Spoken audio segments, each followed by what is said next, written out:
We're back, EJ. I think We we're are good. We're we are good. back.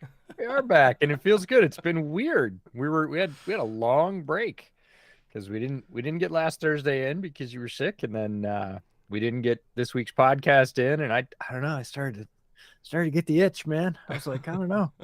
I want to talk about football with my friends. Like, let's go. Yeah, I still don't know what I had.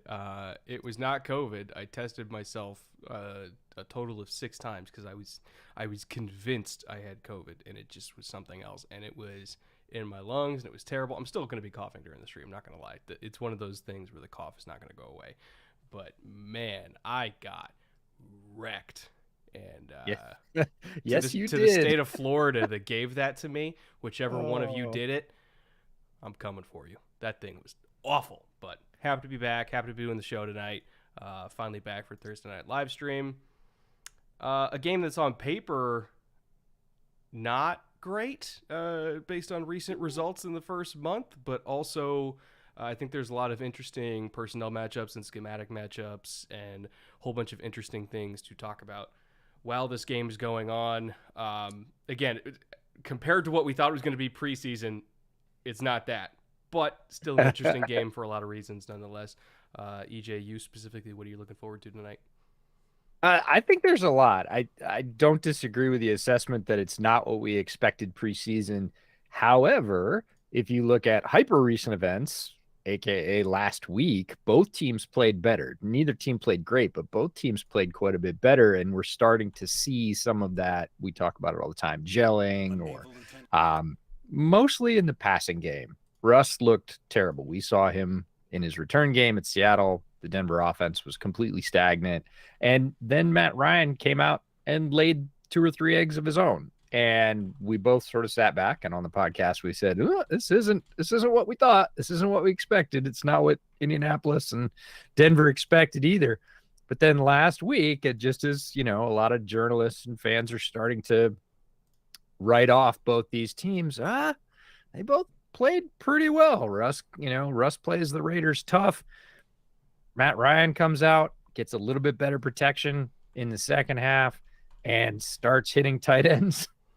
We'll talk about that. But in terms of recent results, I'm sort of more hopeful about this game. If we hadn't had last weekend, it would have been kind of our first snoozer going in, I think. But there's quite a bit going on here, and some things that we thought were true, not in the quarterbacking arena, are not true.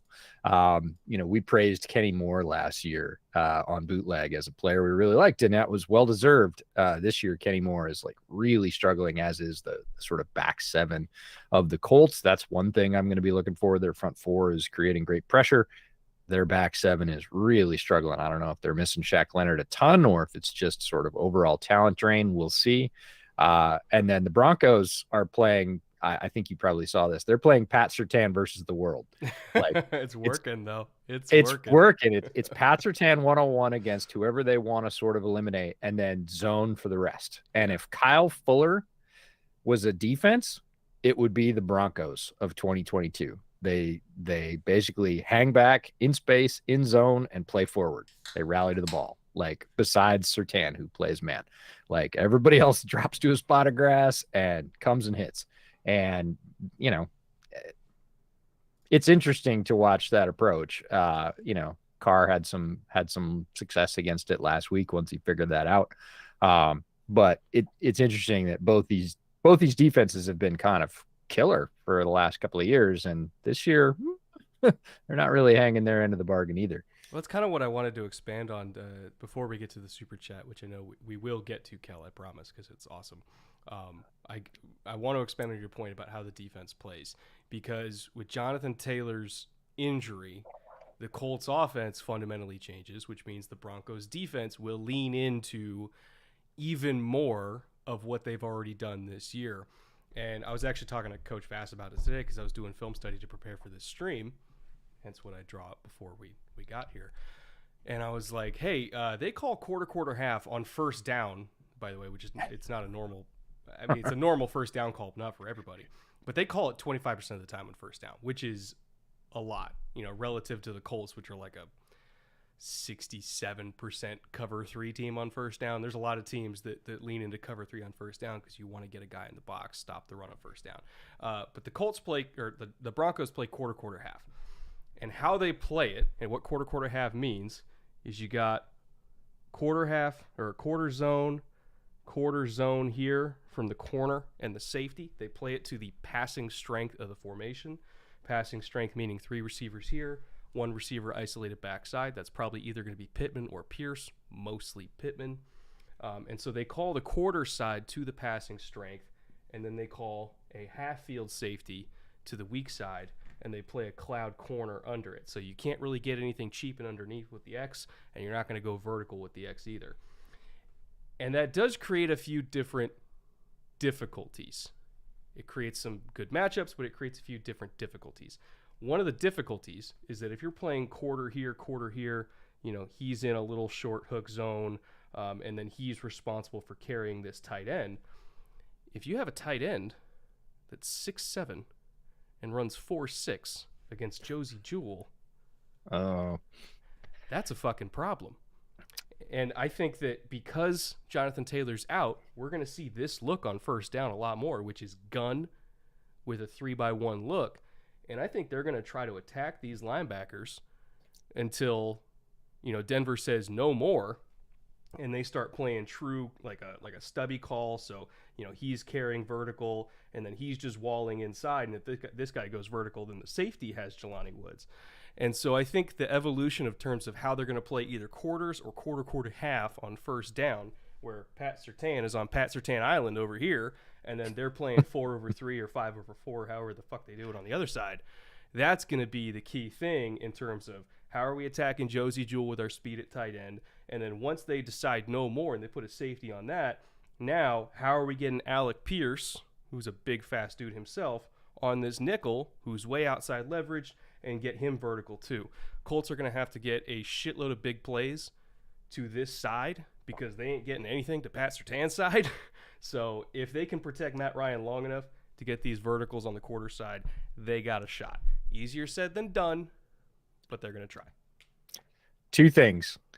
One, Indianapolis better attack the Denver linebackers because outside of Baron Browning, they can't run across the field. They can play short zone, they can play hook stop, they can play all that stuff, but they cannot run across the field. And they struggled with that at the Raiders, and Josie Jewell's always struggled with that.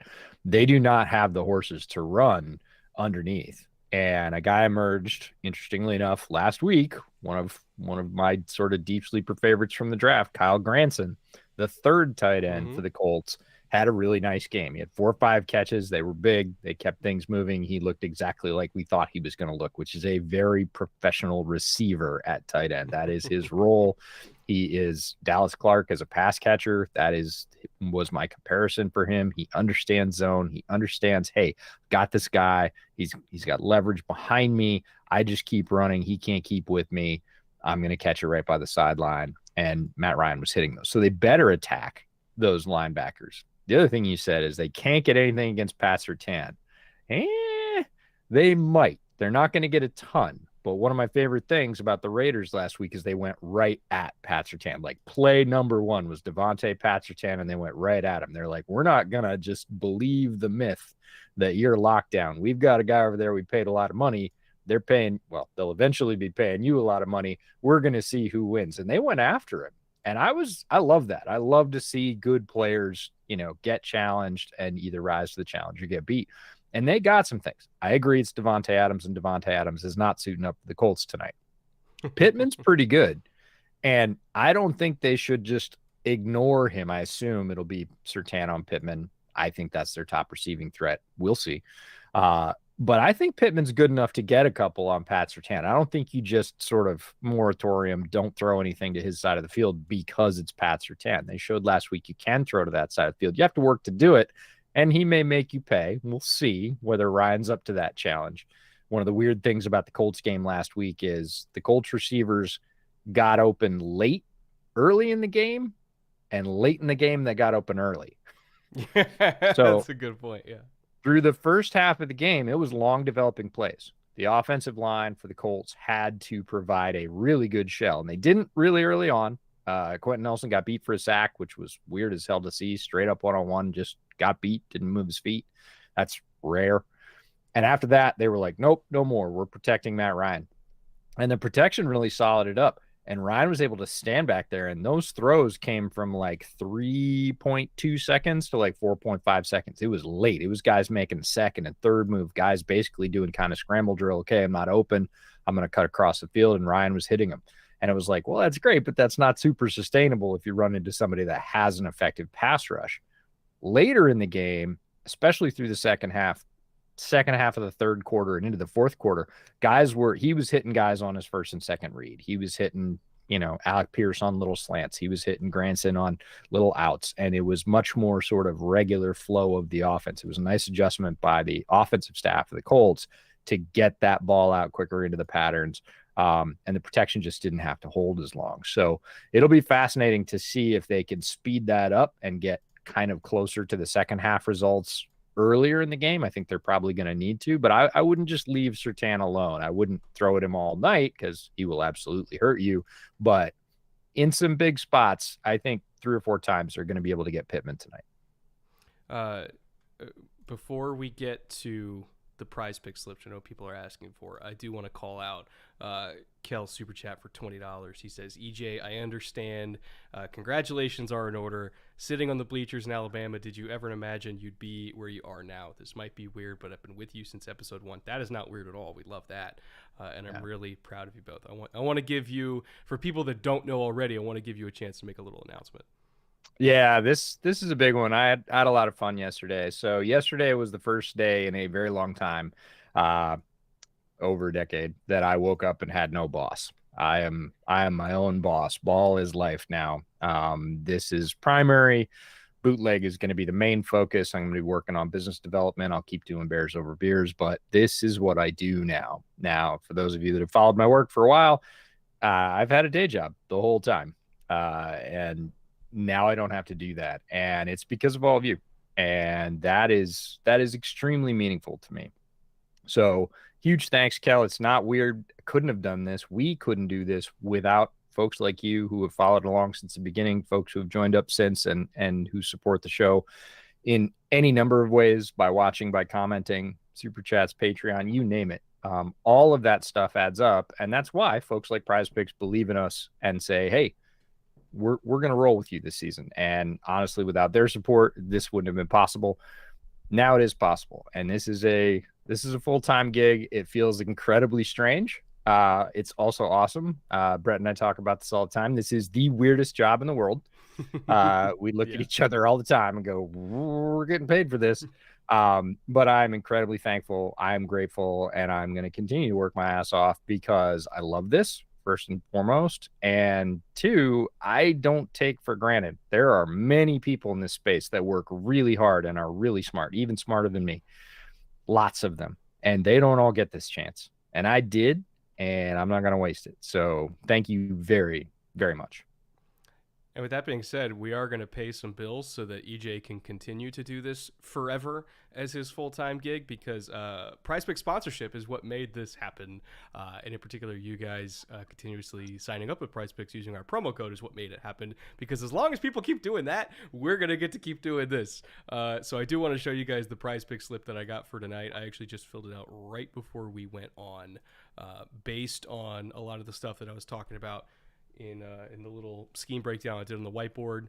I did Matt Ryan over 230, which I know screams, oh my God, Brett, what are you doing? But I truly believe that they're going to have to throw in this game. And I do think there are some chunk play matchups in the realm that is not Patrick Surtain, where they might be able to get some big plays and push him over that 230.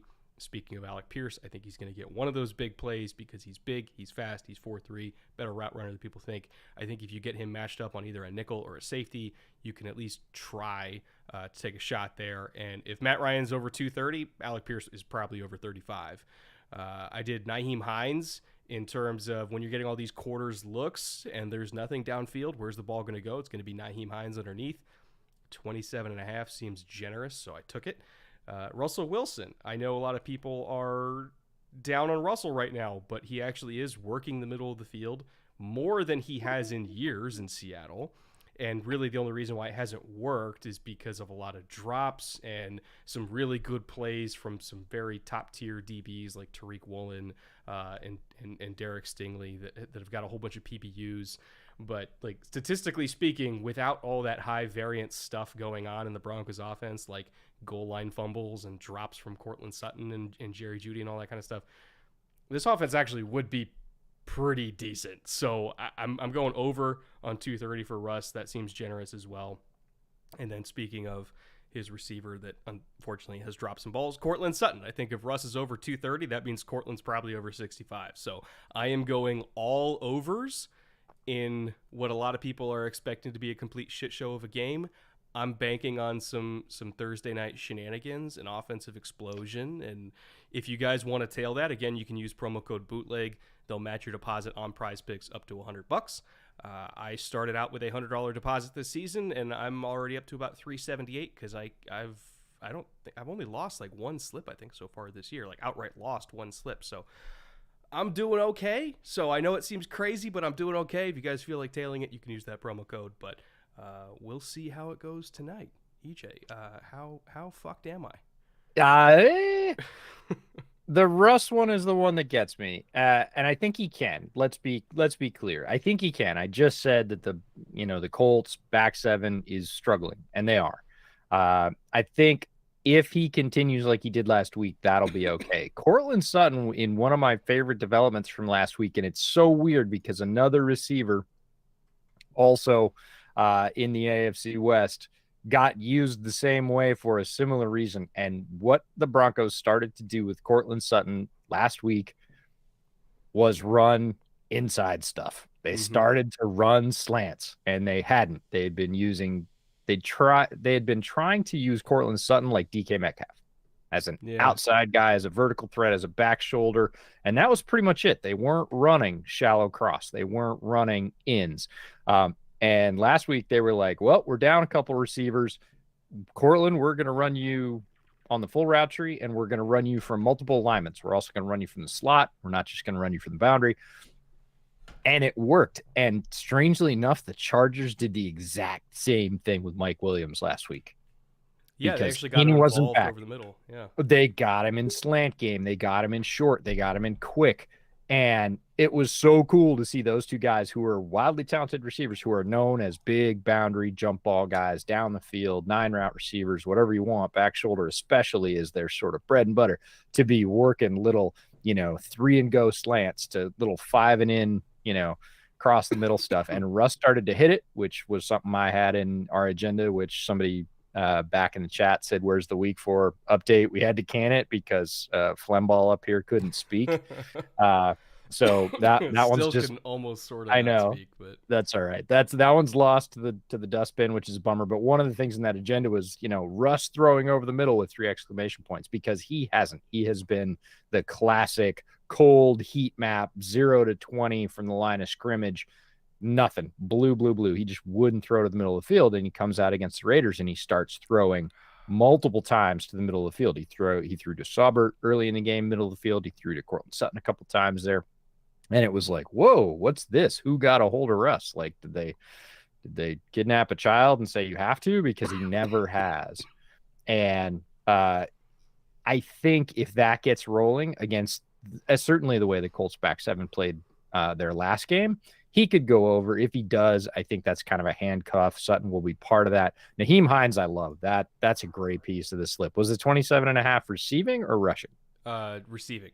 Oh, yeah, I know. Rushing, I'd be like, I don't know. No, free money, because again, I'm going to go back to the Chargers, a divisional rival for the Broncos. Austin Eckler went off last weekend. He is one of our favorites, and he played like it.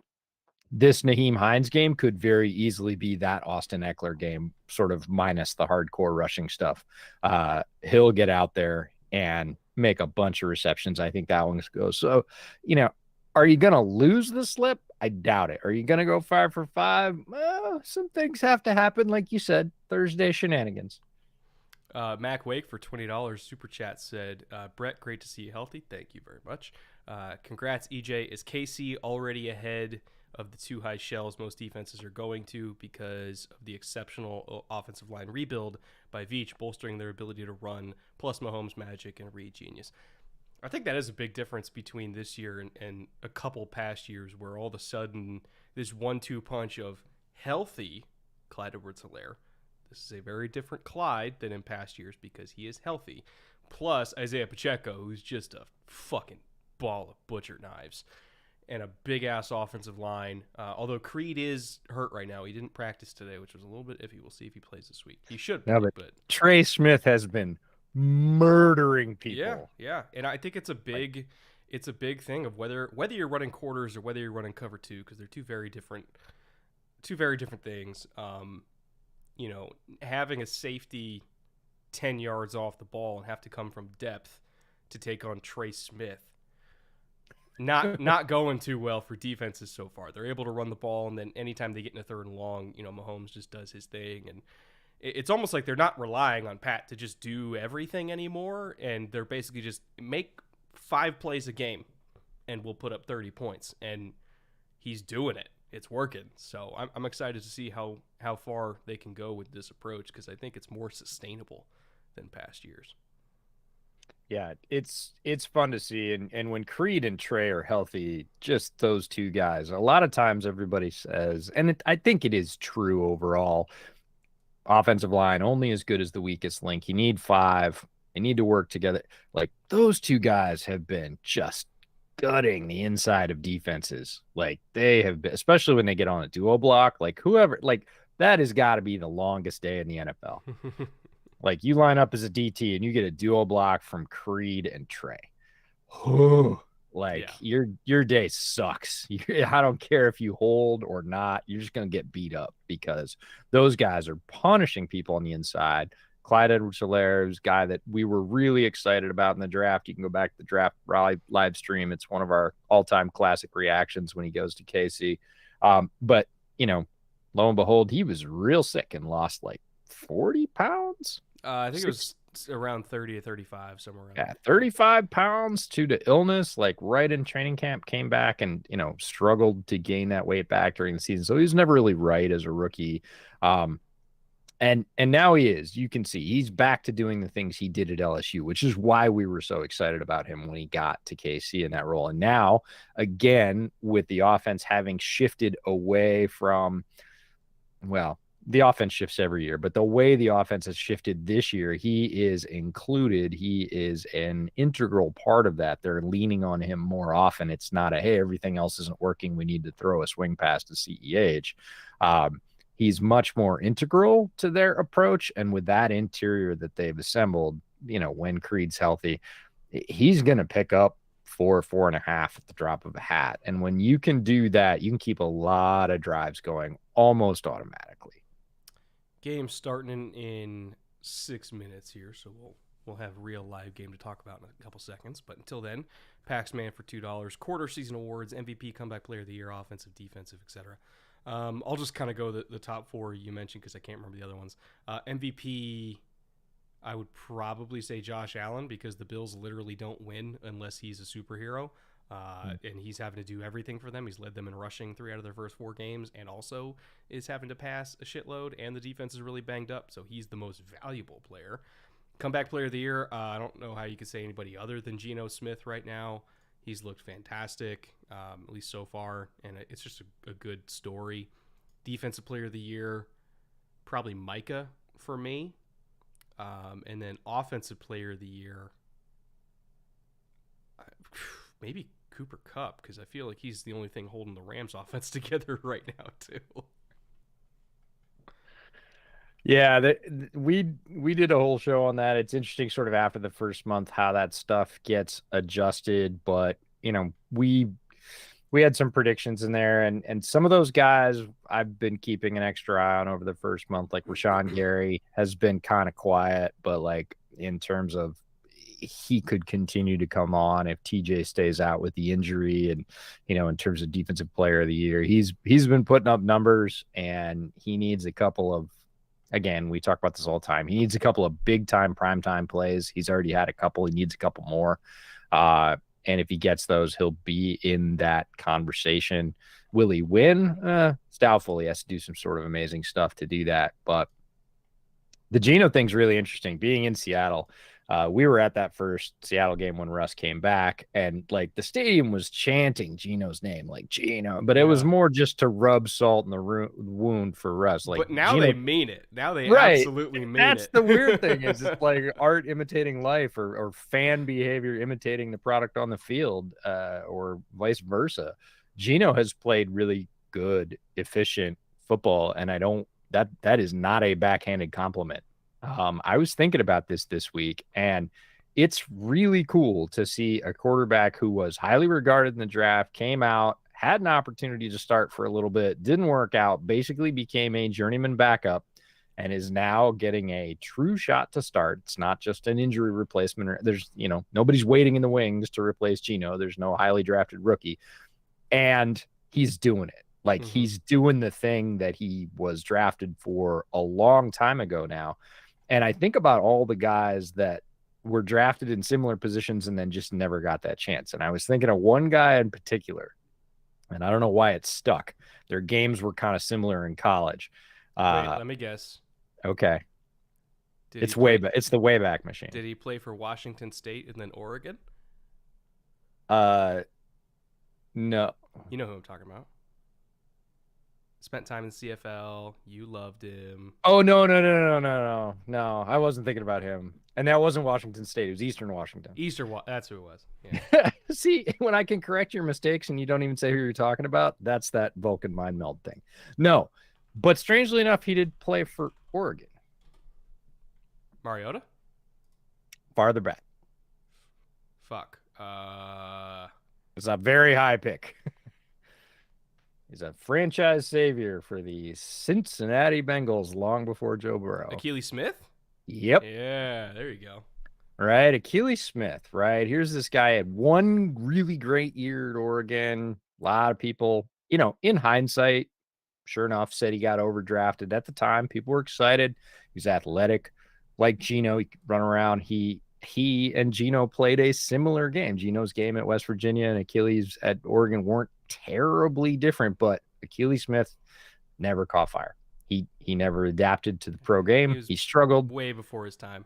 Yep, yeah. He struggled, and he never got this second act that Geno's getting. And it's so cool to see a guy get this chance. Really rare. Usually once you are sort of resigned to that backup clipboard carrier role, much like Drew Lock is being right now, strangely enough, you don't get out of that bucket. You get your spot starts for injury. You get maybe a quarter of a season where, the highly prized rookie goes out, kind of like Joe Flacco just did, which was a reverse because Flacco was a high-level starter for a long time. But it's pretty rare to be able to sort of ditch the clipboard, grab your helmet, get the green dot, and go out there and be the leader. And Geno's making good on it. And it's fascinating to me. So, they're showing Melvin Gordon right now. I'm wondering, like, what did they spray? More importantly, they're showing Melvin Gordon catch the ball. I was like, what did they spray his gloves with? They better be like the stickiest sticky tack ever. When you take baths in Vaseline like he does, I don't know, man. He's had a rough go with ball security, so that's certainly something to keep an eye on. Somebody earlier said, what about Phillip Lindsay? Phillip Lindsay, great story. Obviously an undrafted free agent, one of the first guys to go over 1,000 yards, undrafted free agent, his first season. Ends up, having a very good career for the Broncos and goes to the Colts, gets called up off the practice squad this week and will be playing for the Colts, and gets to come home to Denver. That's got to be super fun for him. So, good times. Comeback player is Saquon. It's funny because he was healthy last year, but he wasn't fully healthy. And I talked about that actually on Bears Over Beers, the post show. And this always happens, and it's relevant to the game we're watching tonight because of Javonte. Javonte tore his ACL and his LCL, and he is going to come back. He will be back next year, but he will not be back. Mark my words. He'll be back. He'll get his yards, but he will not be back. He will not have the explosion. He will not be Javonte of old. And people say, oh, the injury robbed him. It takes a year from being fully healed. It takes a year after that. And we're seeing it with Saquon, because Saquon is all the way freaking back now. like back, and he looks like Saquon when he got drafted, and it took a year. So Yeah. remember that with The Javonte. only guy that's ever come back in less than a year and been A- fine is AP. Adrian Peterson. He's the Yeah, only one because he's a medical marvel, and that's about it. because he's a mutant. Yeah. Does Ryan Kelly hate Matt Ryan? I mean, he keeps walking himself He into might have sacks. he might owe him money or Yeah. something. There are a couple times, not terribly, but boy, the line really bucked up. Again, the first 3 games, if you watch the first 3 games of the Colts, it was disappointing. There isn't any other way to put that. If you watched last week, it was disappointing for the first half of the first quarter, and then they bucked up that line. I think Quentin grabbed everybody's collar at like the end of the first quarter and said, "No more. Nobody else gets through." By the way, you know who's starting? Speaking of Colts offensive line, you know who's starting his first game tonight at left tackle? Ryman. I really? I Yep. looked at the depth chart like an hour ago, and it was they had Matt there. They announced it like half hour ago. He's making his first start tonight. Hey, well, all right then. Yeah. So for those of you that don't know, watch 70. Yeah. What is he? 76? 79. Yep. No. Bernhard Ryman, Central Michigan, Central, right? Am I getting my Michigans mixed up? Yes, Central Michigan. Yeah. Because Godeke was the right tackle and he was the left tackle. Yeah. Anyways, Bernhard Ryman, one of my favorites. I was hoping the Bears would draft him at left tackle. They did not. They chose to go defense early, but a really gifted player who was a tight end when COVID started and transitioned to left tackle in college during the pandemic. And just, you could see him just get better every game towards the end of last year. You had that great stat during the draft about what he gave up in the back half of the Central Michigan season in terms of pressures and sacks. And it went from like a bunch to nothing. Broncos are a 70% cover one team on 3rd and 7+. So you're probably going to get, they're backed off here. They're throwing a little change up here. No? Okay, yeah, they're in cover. They're only bringing 4, and the Broncos have not gotten great pressure with 4. Yeah, they got to stop. They did get a stop. I think Hines is all right. Okay, I hope so. It looked a little sketch. Yeah, Naheem Hines got popped, but no, he's not. He is not okay. Nope. He's done. He's out. Damn it. There goes your bet. I mean, if I could still hit 4 out of 5, but that's obviously it's 4 out of 5. He's out. They're going to pull him after the Tua thing. Sorry to shout over you. After the Tua thing, they're going to pull him. He's done. He got racked in the head. Yeah, because anytime they show, they call it loss or gross loss of motor function. Nope. He doesn't even have it. He doesn't even know where he is. He's out. He's done. He's out on his feet. That's terrible. A bad one too. Oh, fuck. I know, and it's so strange. Brain injuries are. We're not going to talk a lot about this. The last time we talked about this on the podcast, people accused us of pseudoscience. I don't know if you saw that comment. I was like, what did we say that was pseudoscience? Like, we talked about facts about concussions, especially with the sensitivity around Tua. And regardless, that's a guy that should get pulled out of a football game and should not go back into a football game for a period of time, because head injuries are weird. Yeah. Sometimes they pop up right away and you feel the full effect. Sometimes you feel fine for a day, 2 days, 3 days, and then you start to experience post-concussive syndrome where you get headache, sensitivity to light, any number of a mix and match effects, loss of short-term memory, blah, blah, blah. And it's just the way they go. They go very up and down. They're very sort of tidal injuries, and you just don't know. There is no way to go, hey, do you know what your name is? Do you know what your uniform color is? You're good to go back on the field, because you can't guarantee, as we saw with Tua, that you're not going to take another one. The NFL is too dynamic. Too many big guys going too fast. It's really possible you can get popped in the head at any time, and you need to make sure a guy is completely settled and okay, and that's rugged. He's done for the night. Yeah, and he should be. He's walking back in the locker room. They took his helmet. He's done. I mean, after the Tua thing, there's no way, and they shouldn't. Nobody should go back out on the field after staggering around trying to run away from a trainer. Like, nope, you're done. So that means the Colts are down to their 3rd running back now, because John Taylor's Yeah. out. So we're Deion Jackson and Philip Lindsay, and this is where the Colts it's funny because for the last 3 years, the Colts have been four deep at running back. They have been the deepest team in the NFL at running back. And I've said it several times on our podcast and others.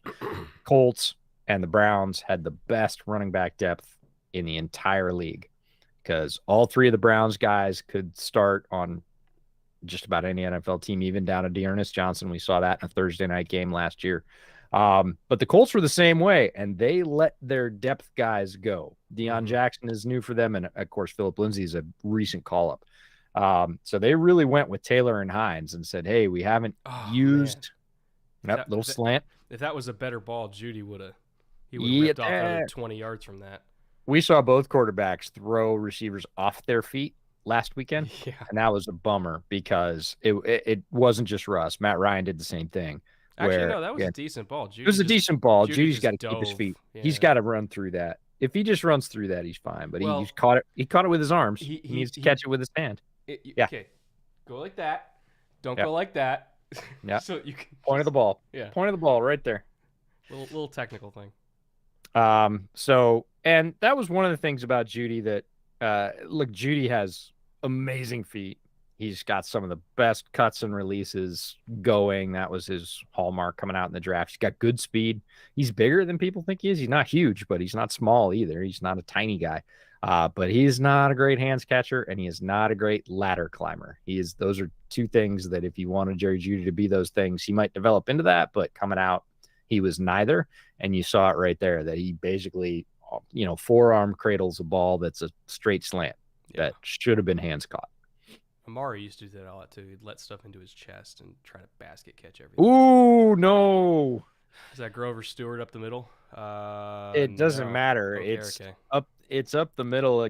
Now, the Broncos line played really well, both run and pass. Last week, the Colts line I've talked about already a couple of times. They tightened up in pass pro, but they looked pretty good in the run. Even Taylor was in for most of that game, but even after Taylor was out, the Colts were making holes in the run game. So this was two offensive lines I was really looking forward to. But I think the Colts defensive front in the pocket.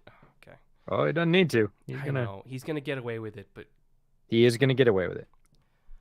Something I saw on film that I wanted to run by you is Russ has lost his step. He's not as fast. That's why I wanted to stay in the pocket. He's not as fast as he used to be. He keeps getting bigger. Like, he keeps getting stronger and girding his body against all the punishment. But like the nickel just wasn't looking at him. Well, the Colts had a lot of edge discipline breakdowns even last game. Like, the Colts got beat on the edges last game by the Titans. And sometimes they got physically beat. Like the Titans wide receivers, like Robert Woods did a great job blocking the corners in that game. And sometimes it was just bad angle. There was one play that Henry got away. The corner came in and he came inside and Henry just stepped outside of him. There was nobody else for contain. The guy dove and Henry was like, fine, I'll take the free, 9 yards before contact if you're going to dive at my feet and take the wrong angle and not force me back inside to your safeties and your linebackers. So the Colts edge contain needs some work. Gus probably drilled them pretty hard on that this week because you can't give up free edges in the NFL and expect to win games. Like, you got to be able to drive guys back to the middle, and you have to be able to tackle. Ooh, Colts run defense so far is pretty darn solid. Well, they play cover 3 on close to 70% of first downs, and they play cover 3 in terms of second and long situations about 50% of the time because they, for whatever reason, live in this fantasy world where every team is going to try to run on second and long. They happen to be lucky that the Broncos are one of those teams, but when they play against a team that is fully willing to pass on second and long and basically use the passing game as an extension of the run game, that's where Gus Bradley tends to get in trouble. So he's going to get away with it in this game sometimes, but how long until the Broncos realize they're just going to play cover 3 in every single early down situation, and then they start throwing out of that. So we'll see as the game goes on, but this is a very typical Gus Bradley thing. Yes, guy that just made that play, Zaire Franklin, had a really good game last week. He flashed about 4 times. He made a bunch of impact plays, and I'm gonna I'm going to sort of get on the Colts linebackers because they do not look the same without Shaq Leonard on the field. Bobby Okereke certainly is a Robin, not a Batman. He's a very good Robin, but without Batman, he looks like Robin.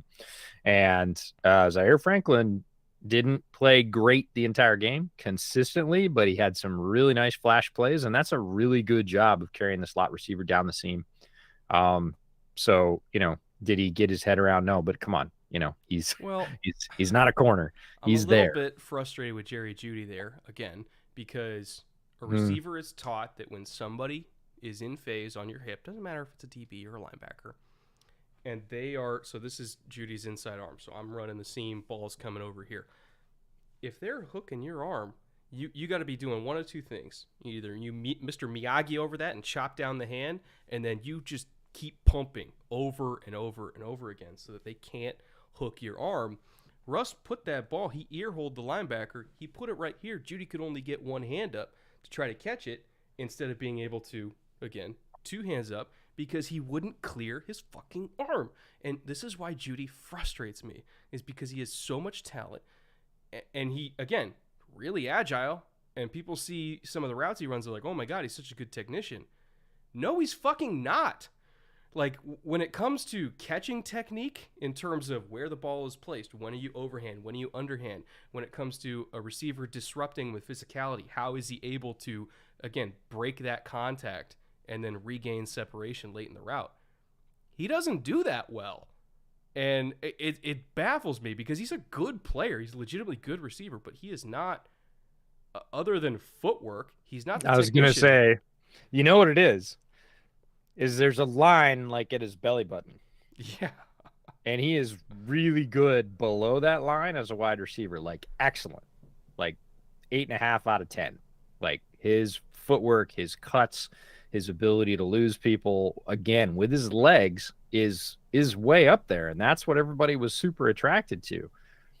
Above that line, you talked about it, his physicality, his ability to turn his shoulders, his ability to use head fakes, his ability to free his arms, his ability to catch the ball properly with his hands is like average or below. It's like 4.5 out of 10, and people are going to get on me for that. Blah, blah, blah. I'm like, no, watch it, right? He is not that guy, again, that's going to elevate, climb the ladder, hands catch the ball. He is not a guy that's going to reach late. It's another thing that frustrates me about Jeudy is when you're in that very same position, you've got a defender in trail, doesn't matter who the defender is, and the ball is probably going to come ear hole. You don't flash your hands early because they're going to play through the catch point, right? At that point, they're going to play through the pocket. You flash your hands late when the ball gets there. Because he's not a hands catcher, he doesn't do that. So he's got to put his hands up early, and he invites that contact. He invites that physicality. He's not great at fighting through it, and therefore we see more targets that could be receptions end up on the grass. For chat, is my audio sounding better now? Am I louder and also in both ears? Let me know. I lowered my gain a little bit because I switched from stereo to mono, and so I thought I was going to blow people's ears out. But if I'm don't get mono, you just got over like lung gunk. If I'm in a better spot now, though, just let me know. Yeah, sounds good. Okay. Also, Kel said he's 2.5 minutes ahead of us.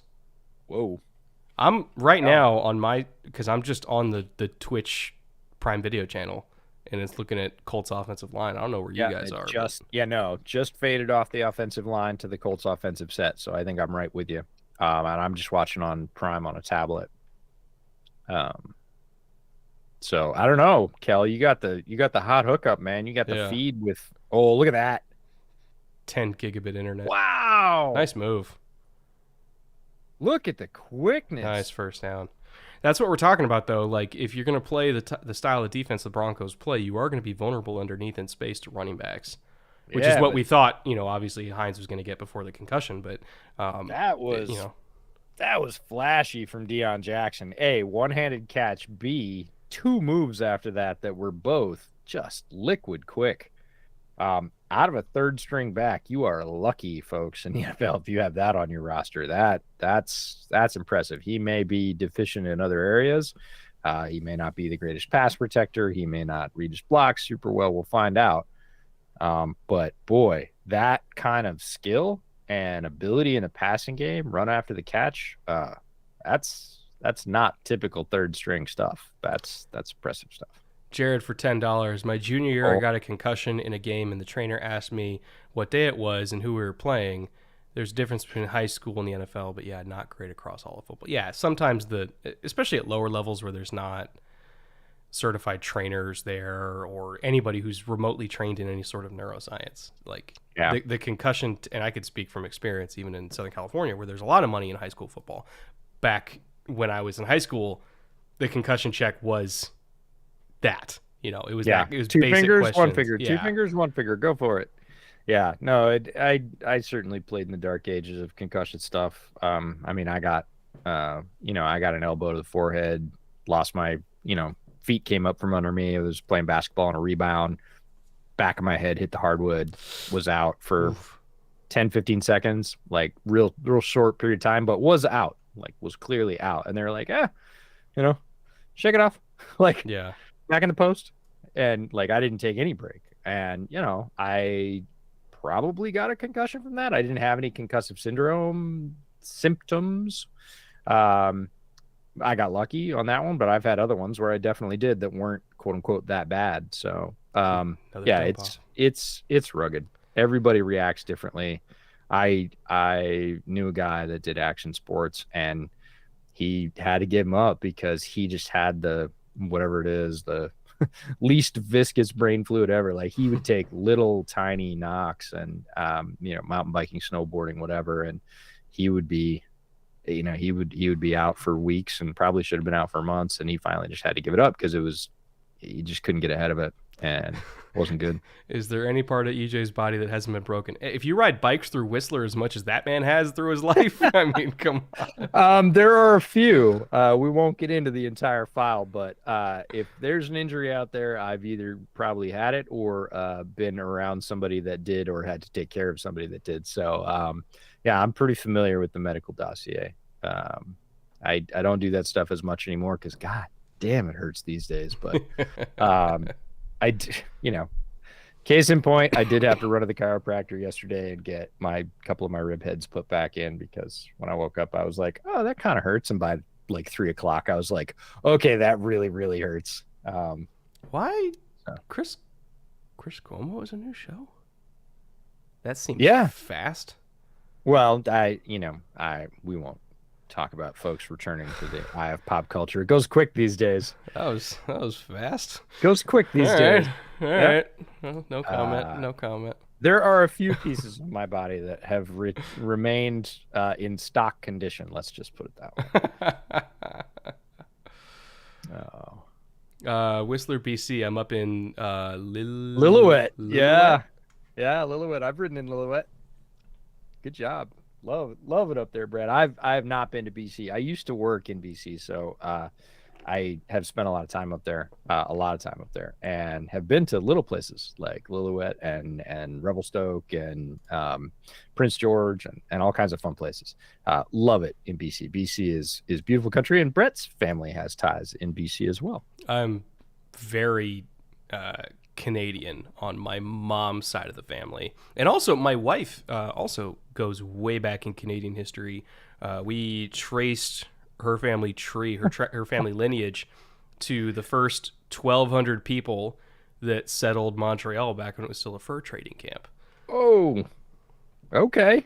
So she's OG Canadian. Well, now She's OG American. I love that.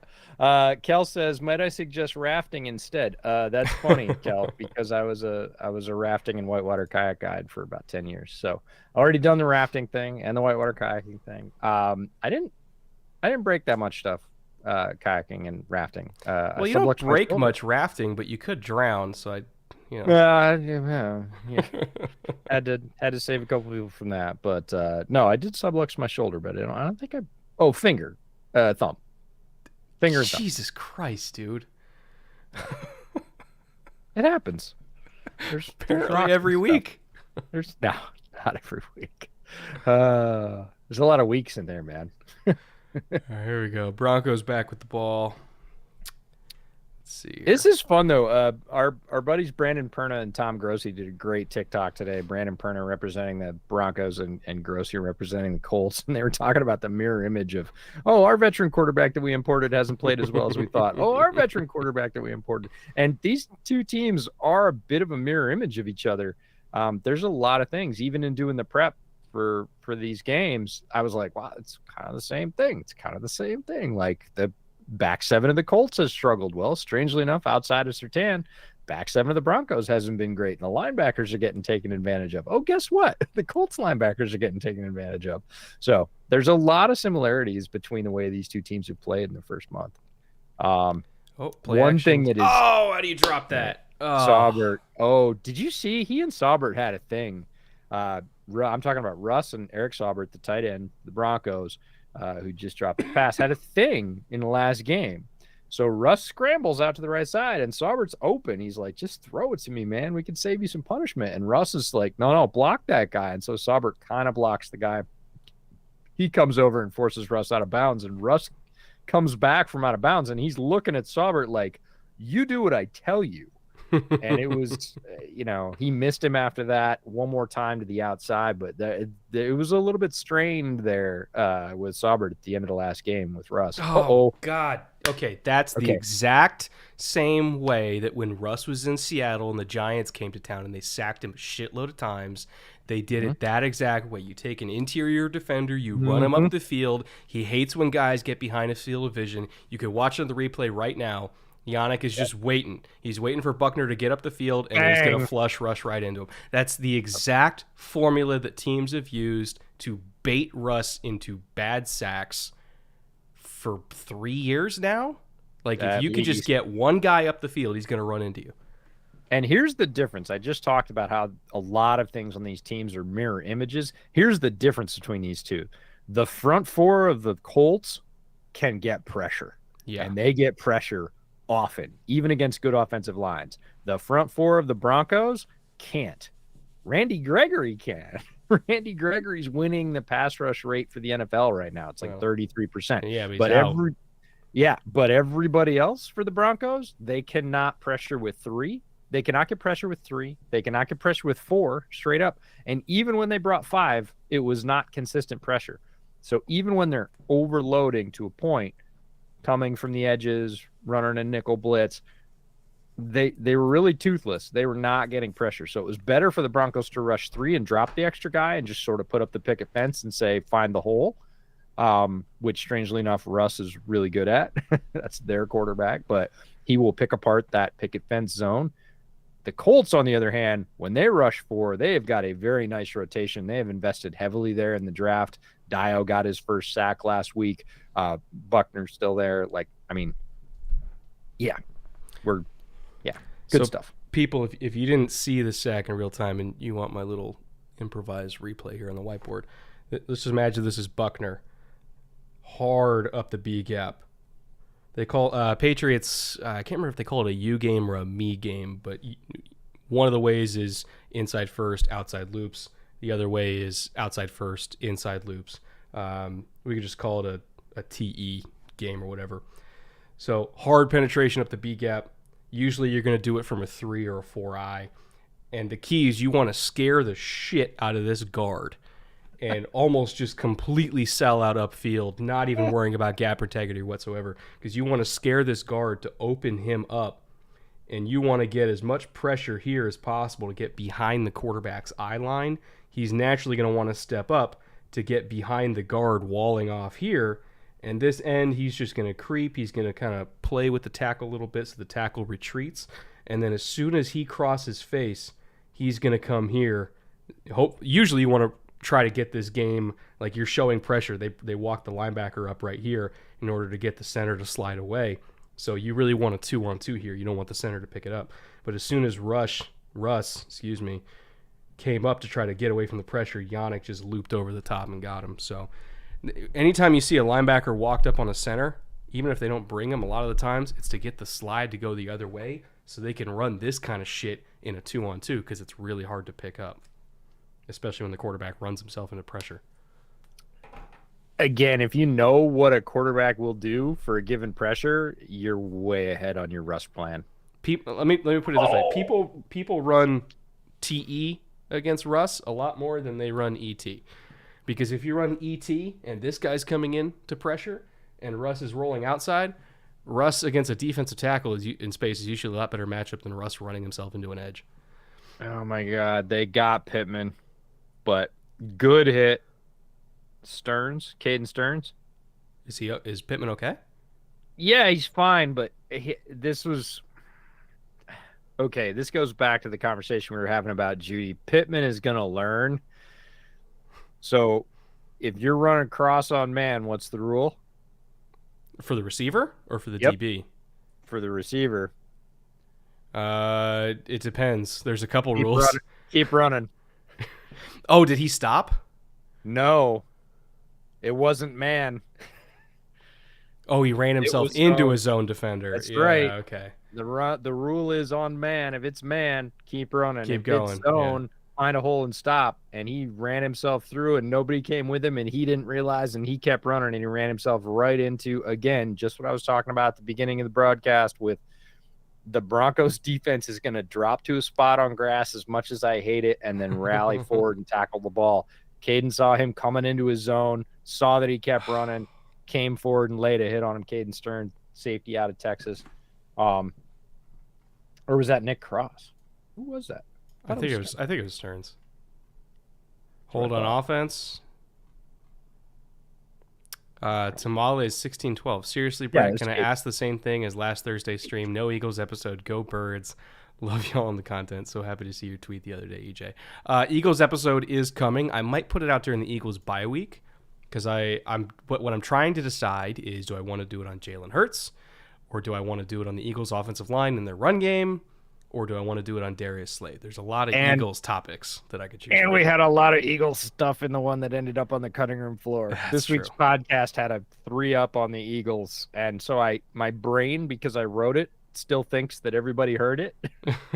And I'm like, oh, they haven't heard it. And same thing. I had a thing in there about Russ throwing over the middle that I wrote on Sunday night. And I was like, oh, and luckily we get Russ on Thursday, so we get to sort of reuse that piece of content. But there's a whole bunch of things in that agenda from this week that I keep thinking that we said, and we never said because we didn't get a chance to record it. So, but we thought it.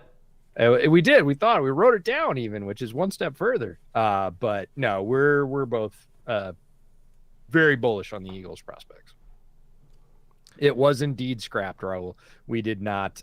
We couldn't beat the virus. My voice was death. I mean, my voice still isn't like all the way back. Like it's most of the way back. No. I talked to him on Monday, and I was like, "Wow, man, you sound really bad. We'll talk tomorrow. Maybe we'll be able to squeeze it on Tuesday." I called him Tuesday, and I was like, "Wow, dude, you sound like death. Like, forget it. We're not doing it. You sound awful." Yeah, it was bad.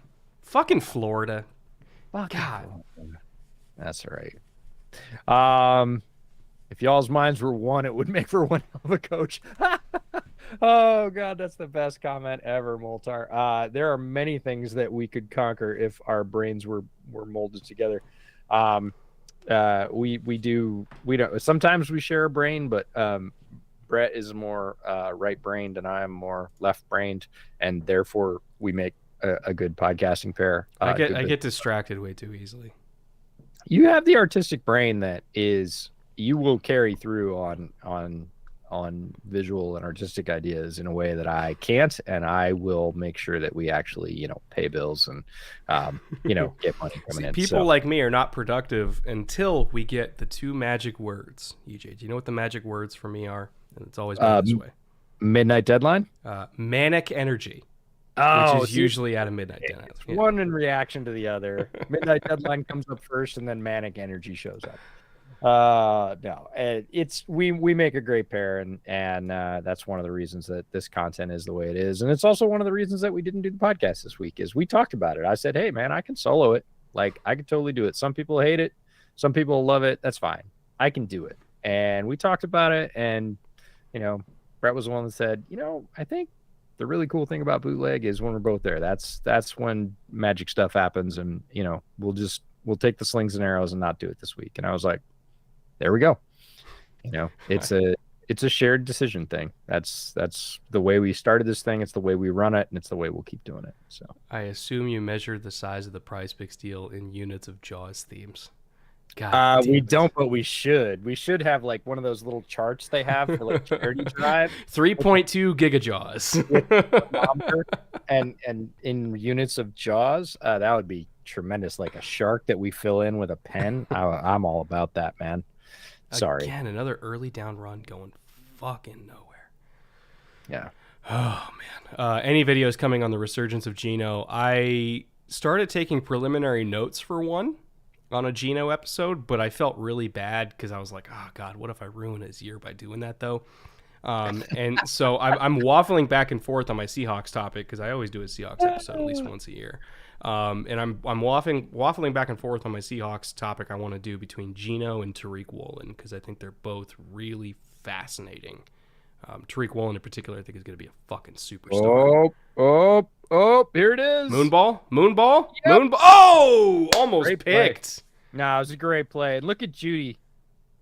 Okay, what did I say about 5 minutes ago about Jerry Jeudy? He cannot climb the ladder. That is a climb the ladder ball. You have a defender coming over. You got to go up and own that ball. And he just waited. Guy came right over the top and said, no, mine. And as a result, we waste what is a really good Russell Wilson pass. This is on target, right? He's just waiting for that ball. Jump. Yeah, you got to go get it. You got to get your hands up. And if he had done that, he would have drawn PI. But you're not going to draw PI just running through it because the other guy had his eyes on it, jumped up and got his hands on it, and they're never going to give you a PI flag if that's the case. So one of the main mistakes he made there is when he stemmed it, he nodded outside, then went to the post.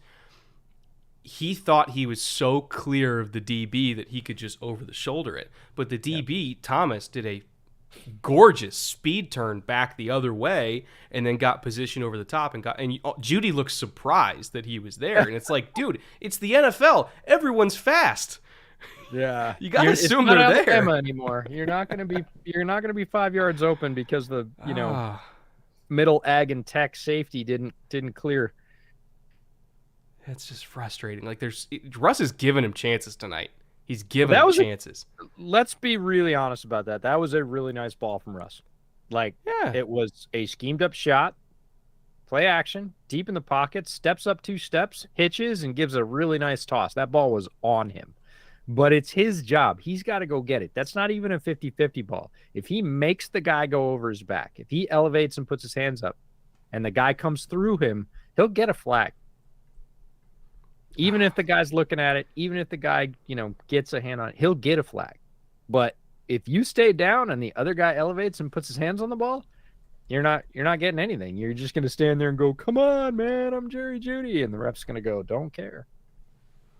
That's the kind of play that, honestly, I would reserve for Hamler. Because if somebody is going to get separation on that, it's KJ. Sure. But, oh well, what can you do? And he's probably going to be a little bit deeper. Yeah, that's true.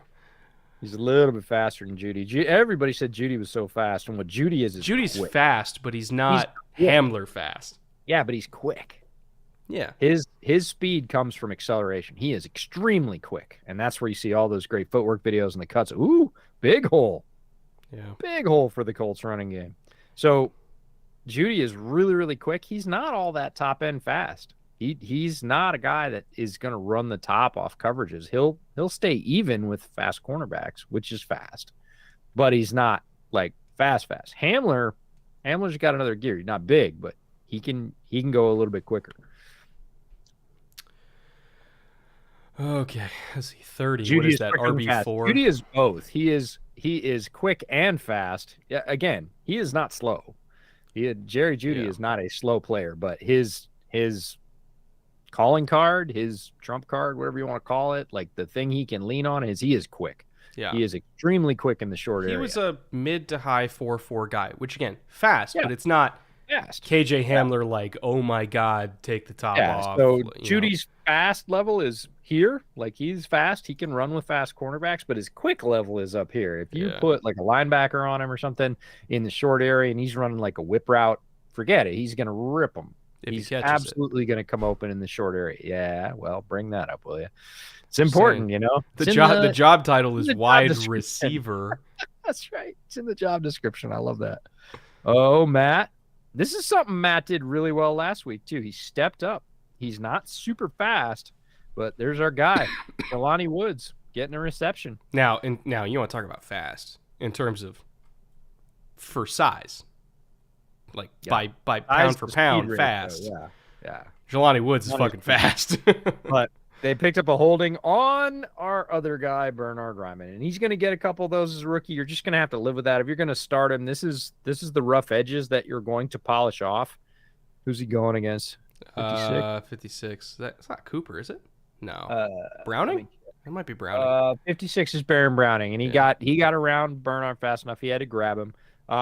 Great. It wastes what was a really good job by Matt stepping up, getting outside, clearing his lane of vision, and hitting Jelani Woods, who's a very big target. So, immediate pressure. That's the Colts offensive line coming apart. That was an absolute prison break on the right-hand side of the Colts line, the left-hand side of the Broncos defensive line. Nick Chubb and who? Bradley Chubb. I mean, Nick Chubb probably would be a good pass rusher. Nick probably could. No, Bradley Chubb, and then they ran game, and then 47 just came around. Josie. Yeah, Jewel just came around the outside late, but that was Bradley. They ran a 2-man game. They ran the DT inside. Punt fest here today, which I guess a lot of people expected, but we certainly hoped against it, but a lot of people expected it. Well, your slip took a hit with Naheem Hines going out early, and Russ needs to adjust. He's got other weapons there. He's been going after Saubert a little bit. But has Cortland Sutton even caught a ball yet? I don't think he has. He's got 5 yards. He caught 1. I think it was a hitch. 5 yards. That doesn't count. 60 more to go, EJ. Yeah, it's like that 5 yards for Cortland Sutton doesn't count. Let's see. Cortland Sutton, 1 catch, 5 yards. Boom. Baseball score game. Yeah. DJ Jones. This is Russ right here. Yeah. Oh, but Russ, keep your eyes downfield. Again, look at him through the back third or the last third of that carry towards the sideline. He does not have that little I'll hit the sideline and squirt vertical and get the first down. Like he's trundling when he gets over there. He is not as fast as he used to be. Again, I've watched a million Russ games because I live in the Pacific Northwest. He was here for a decade. But, in his first 7, maybe even 8 years, he would hit the sideline right there and squirt up for another 2-3 yards, like get close to the marker. Now he's just like, get the sideline. Get the sideline. Jack Smith asked a while ago, I'm just getting to it now, apologies, Jack. What do you think about Caleb Williams as both a college QB and a draft prospect so far? I think he's disgustingly talented. I think he's going to be in the conversation for the first overall pick in his respective class. I think he's got an incredible arm. I know, Jack, you work with the USC program, so you probably know him as a person better than I do. Hopefully I'll get to know him at some point during his draft process because he's local. I'm in Orange County. He's up in LA. But just as a talent, he is ridiculous.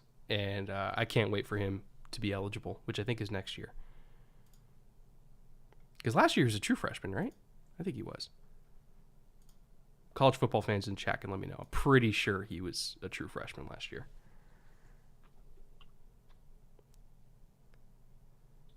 And then Alex Tracy had another one I want to get to here. Trying to catch up on super chats. Apologies, boys. Oh, shit. I had it. Now you lost it. It's like that guy. Hey, look at the fish I got. Whoop. Bloop. Oh, man, where'd it go? He mentioned that he was in training at PFF to be one of their charters, which is a super cool job, and I wish I could find the question. Shit, I'm sorry, Alex. I just had it. Damn it. It's all right, Alex, put it back in there. We'll answer it. Don't put it in a normal chat, and we'll answer it if you're still here, Alex. When we've asked for that before, people have put another super chat on it. We're like, no, you already paid for it once. It's fine. Yeah, Caleb Williams, true freshman last year. There we go. That's what I thought. So he's eligible, not this draft, but next draft, and he is crazy, disgusting talented. There's a reason that once he got in the game, he really didn't give the job back. He was so much better than Spencer Rattler.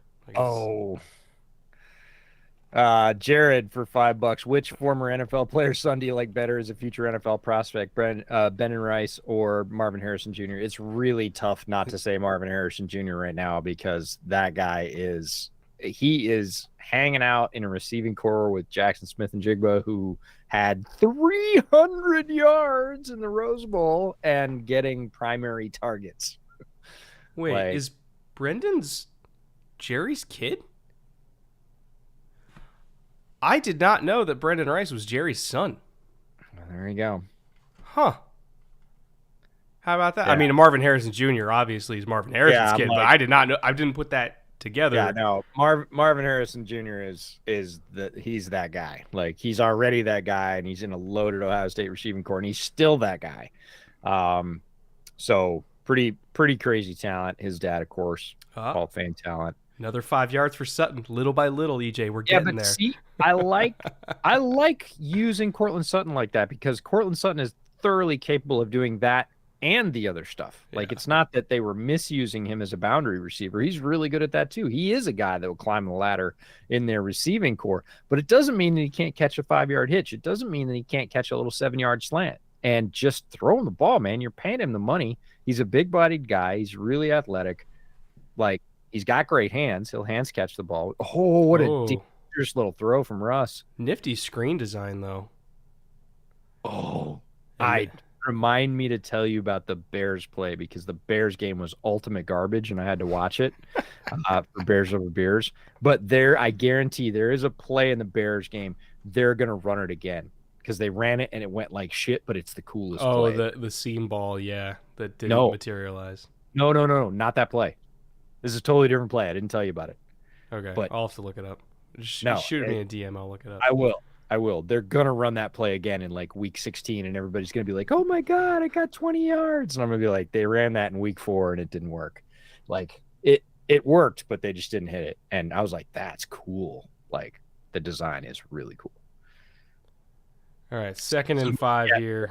Crappy games is all these cool things that didn't work. 2nd and 5 from just outside of high red zone area. Oh, is there anything we can say positive about Patrick Queen right now? Alex Tracy in the chat. He's regressed. That's the question, Alex. Yeah, he was playing better last year. He's not been good. He's not been good. And in really any area. No, 2 years ago he was bad but improving. Last year he actually had moments of he's starting to look really good. This is why they did it. And this year he looks worse than either of those years. So talk about a roller coaster. Progression is not linear with him, and he's in a down cycle right now. Oh, great. Melvin got it. Great cut. And he held on to the ball. I was going to say, but did you see everybody putting a hat on it? Everybody putting a hand on it? Because as soon as the guy lets the ball go a couple of times, everybody's like, I can get one. Blood in the water. That's right. Absolutely. Yeah. When it comes to Patrick Queen, mental mistakes in zone, running himself out of his responsibility in run fits multiple times a game, not effective as a pass rusher, not sticky in man. Like at some point, you get him on the field, and you're like, "What are you good at right now? What's the thing we can just have you do?" And I don't. What is it you would say you do here, Patrick Queen? Yeah. It's been rough. It's not great, and he's not taking on blocks right now, which he can do. He was never the biggest guy. He was never the most physical guy. He's a speed guy, but he used that speed to blow people up. When he gets engaged on a block right now, he's not making any play. And what's frustrating is like you could still see the talent and the movement skills. Yeah, but it's not coming together. So we'll see over the back half of the year. New defensive coach. Big ball to the outside. No. Corner did a great job stacking and squeezing the route into the boundary. Really good leverage. I agree. He put his hips in front of Sutton and said, "You can't run all the way through me." Well, it's Stephon Gilmore, so I guess he's pretty used to doing that. But yeah, but watch this. This is great. They're going to show the replay. Great hip turn, and then watch him just use the boundary. He's just pushing, riding. Just get into him for a couple of steps because it was a speed route. Yeah. You can disrupt it that way, and that's a savvy veteran move by Gilmore. Not surprising, like you said. DB coaches call that chest to chest, where if you're really playing top down hard on a route against a big physical receiver that you expect it's going to be a 9 route down the boundary or it's going to be a fade in the red zone, whatever it is, like number one way to stop that is you get on top of the receiver, you play chest to chest.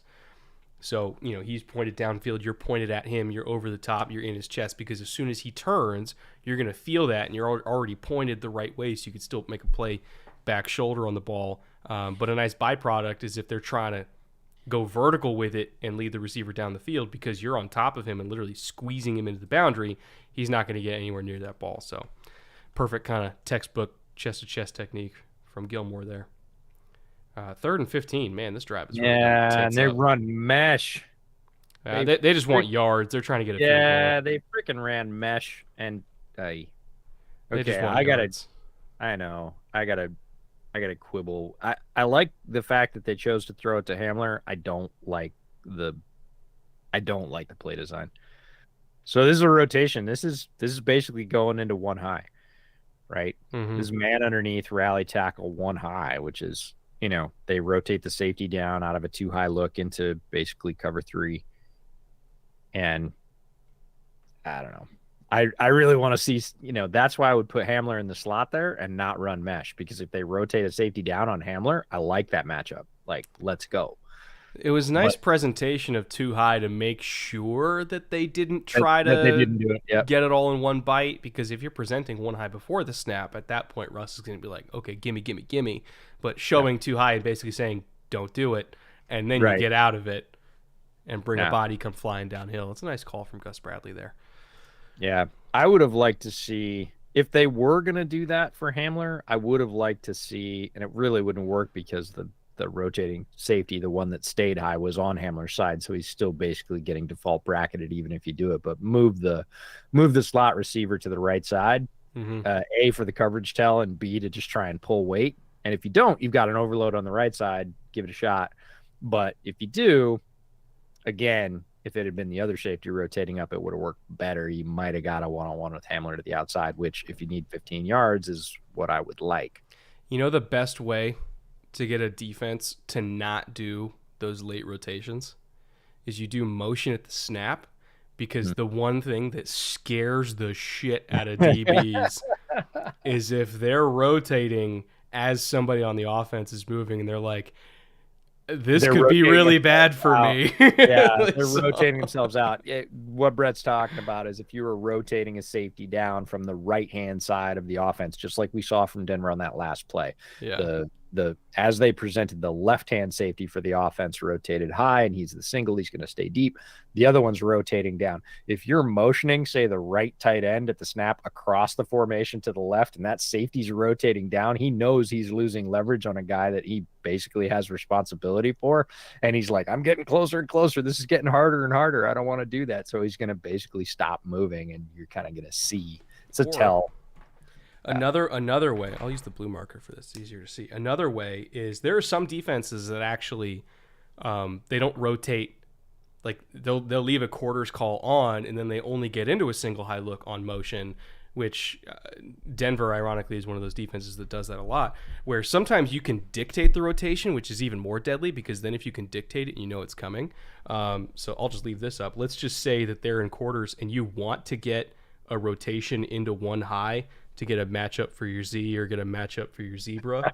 A lot of the times what they'll do is they'll do some kind of jet motion here, and some defenses automatically are then going to rotate down so that this nickel doesn't have to try to like run all the way through traffic and everything like that. So they'll rotate the safety down and then go from quarters on the fly into cover 3. And so he's here, blah, blah, blah.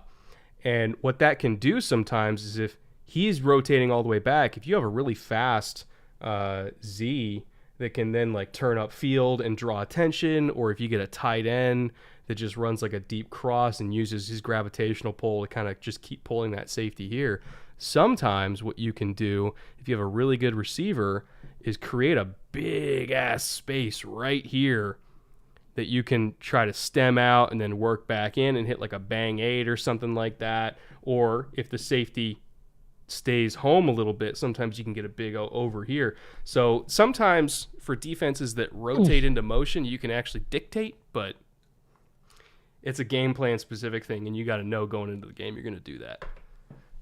Two things. The Broncos are not afraid of Matt Ryan down the side right now. Why would they be? No, they don't care one bit. They are triggering forward, and then they're like, we'll pick up the pieces later if he hits one, but you need a big double move that he hits off the PA or something, because they're coming fully downhill. They got 9 guys in the box. Look at this. Look at that. There's no way you're run against that. Yeah. Anyways, secondly, opinions on Tariq Woolen this far. By the way, love the pod. Thank you so much. We saw Tariq Woolen in week 1, strangely enough, working against Courtland Sutton, who's in this game. When Russ came to Lumen Field for his return game, it was Tariq Woolen's first professional football game, and they put him on Courtland Sutton, who is a big-ass professional receiver, grown-ass man, as we like to say, and Tariq Woolen gave him fits. Tariq Woolen frustrated the piss out of Courtland Sutton, enough that Courtland was getting chippy by the end of the game. Mm-hmm. He is a very controlled dude. If you're frustrating Courtland Sutton to the point, great step up by Matt. That was really nice pocket movement. Really nice. And he showed that last week, and he protected the ball. That's what I like. Up high, got through and made the throw. It wasn't super pretty, but it got the job done. That's a great veteran play by Matt Ryan. A lot of people get on him about being a statue. He's like, don't take this the wrong way, he's like Tom Brady in his ability to move in the short area. He's pretty good in the short area. He is not great rolling out. He is not a great bootleg quarterback, but he can keep plays alive like that and then make a throw. The throw is not pretty. That's effective. That's a first down throw. So really nice job by Matt. Back to Tariq Woolen. He's a freaking man. He was in our 10 gems for defense. He is a big, fast dude who loves to hit, which is strange for a former receiver converted to being a cornerback. And the sky's the limit for him. We always said that if he landed with good coaching, and he certainly did with Sean Desai, who understands, was a previous secondary coach before he was a DC. Now he's the guru of, defensive coach for the Hawks. Doesn't really have a title, but he's spending some time with Tariq Woolen. And Tariq Woolen has every physical gift. Oh, Matt indecisive, but again, gets out of the pocket. Flag. It's going to be a holding call. God. And he underthrows it. So not great late in the play here like they were in the first half of last weekend's game. He did have some success late in the game going to Ashton Doolin, who's a receiver he was going for there. Great job by the Broncos to keep that play going, draw the holding call. But 3 arrows pointing up for Tariq Woolen. He is big, he is fast, he is physical, and once he basically has every game run on him and sees all the things that offenses are trying to do to him, he's going to be a vicious weapon. That was Ryman again, holding Nick Bonito. There's draft crime right there. I think Tariq Woolen's going to be a superstar. I really do. Yeah, he's got every opportunity to do it. He ended up, we talk about all the time, guys with talent that end up in the right space, land in the right program. That's the combination you need, and Tariq Woolen had those and did, and so far so good. Oh, Pierce. There we go. Big play to Pierce. Oh, and he fumbled it. Yeah, they recovered. Did they get it back? Yeah. Wow. But that's what we're hoping to see, is use that size and speed to your advantage to get big plays, because I think that if the Colts don't get a chunk, they ain't doing shit. Who'd they run it against? I didn't see. Watch this. They're running him from basically a tight alignment, right? He's across the middle. Nobody's there. Nobody. Oh, nice great little play to force the fumble. So they must have. I didn't see an all 22 look at it, but they must have done some kind of clear out in front of it. Oh, guess who forced the fumble? Is it Josie? Right? Pat Surtain. Oh, of course. Yeah. What else is new? Pat Surtain second. Oh, man, the Colts are still like, we can run it. The Broncos are like, no, you can't. I think they're terrified of this offensive line pass protecting right now. I really think so. Well, it hasn't gone as well as it did after the first quarter last week. Again, the first quarter last week was up and down, rugged, not great. They don't seem to be soliding up. Maybe it's Ryman as the inclusion of the left tackle. Maybe we'll see that switch back. I don't know. Is Pryor hurt, or they just decide this is the front we want to put him against to get experience? Can't remember. Great pull. Yeah. That was Great pull. big Q. Oh, Big I Q. know. I love a well-designed running game. And man, that was a great pull. Left guard comes out, annihilates the guy on the end of the line. So here it is. They're going to circle it and show it to you. And Lindsey knows all about that. Takes the counter step inside. The other thing I love about that run from Patrick Lindsey is he pushes the block of the wide receiver. He gets right up on his butt, forces the defender to commit, put hands on the blocker, and then cuts. He doesn't basically cheat to one side and give the defender an extra step where he's not engaged. That's called pressing your block, and Philip Lindsay did a great job pressing the block there. You could also tell pre-snap that Quentin was going to pull because the split between him and the center was a fucking canyon, and he was about half a helmet length behind the center compared to the right guard, which basically is their way of creating space for Quentin, so he doesn't have to kind of loop behind everybody. He can literally just take a quarter step back, pivot, and go straight flat down. Kevin just told me that Pryor's at right tackle tonight. That would make sense. I didn't get the move before that. Now it makes sense. Look at the time. Oh, terrible throw. That is a terrible throw. He threw it right in the middle of diamond coverage. Like, that's awful. There's no up, down, or I don't think he even saw him at all. I know, but 4 of them, so you shoulda. Yeah. I mean, literally receiver in the middle, 4 guys around him in the shape of a diamond, and he threw it there anyways. There's literally 4 guys standing around him. That is just a complete. That's a brain fart throw for Matt Ryan. There's no other way to put that. Like, there was no option that actually worked. Like, yeah. Jared for $5. Which former NFL player? Oh, wait, we already did that one. Jake Levens for $5. How do you feel about Kelsey already putting himself on the tight end Mount Rushmore? He's not wrong. He's not wrong. It's interesting that he's, I think, now 5th. But if you look at the 4 guys in front of him, it's the number of games. Mm-hmm.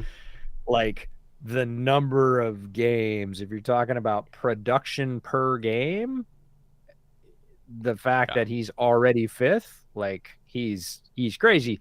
All the guys ahead of him, who are names you'll definitely recognize. One of them's on this broadcast, Tony Gonzalez, Shannon Sharp. Like, those guys played a boatload of games, all of them. I mean, a lot of games. And while it feels like Travis Kelce has been around a long time, and he hasn't played anywhere near as many games. So I think 10 years this year. Yeah. But Gonzo played 15. Like 20. Yeah. I mean, he played 18, I think. I could be wrong. Was it 18? Jesus. Chad will correct me. It was many. And there were a few at the end where he wasn't super productive. But again, every one you're just adding to that record. So Kelsey, it might feel a little bit early if you're looking at raw numbers. If you're looking at efficiency, which is, receptions per game or receptions per target or number of overall targets as compared to the guys ahead of him. Oh, no. What? Next week tonight? Yeah. Commanders Bears? Oh, do we have to? I don't think so. I think we should. Can we give back some of the money to Prize Picks to avoid that? Can we put on cartoons instead? Everybody would like it better. Wow. I was. Oh man, we're gonna drink a lot next week. My liver is already starting to twitch. That is ugly. That might be the worst one of the year. Do that one completely wasted. I'm going to vomit. Both things. Yes, we could do it wasted, and yes, we'll probably vomit. I don't think it's going to be a choice. I think we have to do it wasted. It is. Wow. Matt's got to feel terrible about that pick. There's no defensible position where he throws that ball from. Like, that's not good. All right, let's see what Russ can do. Let's see if somebody can put points on. Ooh, okay. Maybe not. Early next Thursday night. Oh boy.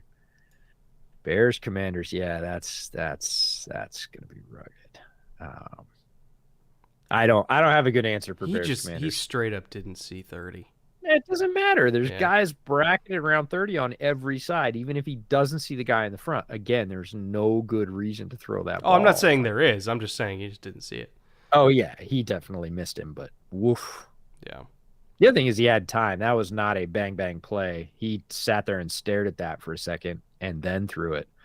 So Russ takes a shot, but Saubert gets the reception out on the edge. That's impressive. I, Week 10 Thursday game is Falcons Panthers. Good God. I'm excited about watching the Falcons at that point. The I'm Panthers not excited about the Panthers. The Falcons might be a little fun. Yeah. Panthers are a hot show. Panthers are really odd because John Ellis, I don't know if you follow John. He was on One Panthers Place for a while. He still is. Great Panthers follow if you're interested in the Panthers for some, self masochistic reason. Follow John. He's a great resource. But he was bringing up all the things the Panthers do well and then how much they don't do those things. Like what their first down run efficiency is. They're running it like 6 yards a clip on first down, but they run like 20% of the time on first down or something. It's crazy. It's ridiculous. Philip Gronstein. Oh, correct me if I'm wrong. That's $5 for your beer fund. I appreciate that, Philip. I really do. I'm out of beer, so I will go upstairs and grab one from the beer fund. At halftime, assuming we get there. God, this game's dragging a little bit. Lots of throwing, not a lot of completions. We'll do that.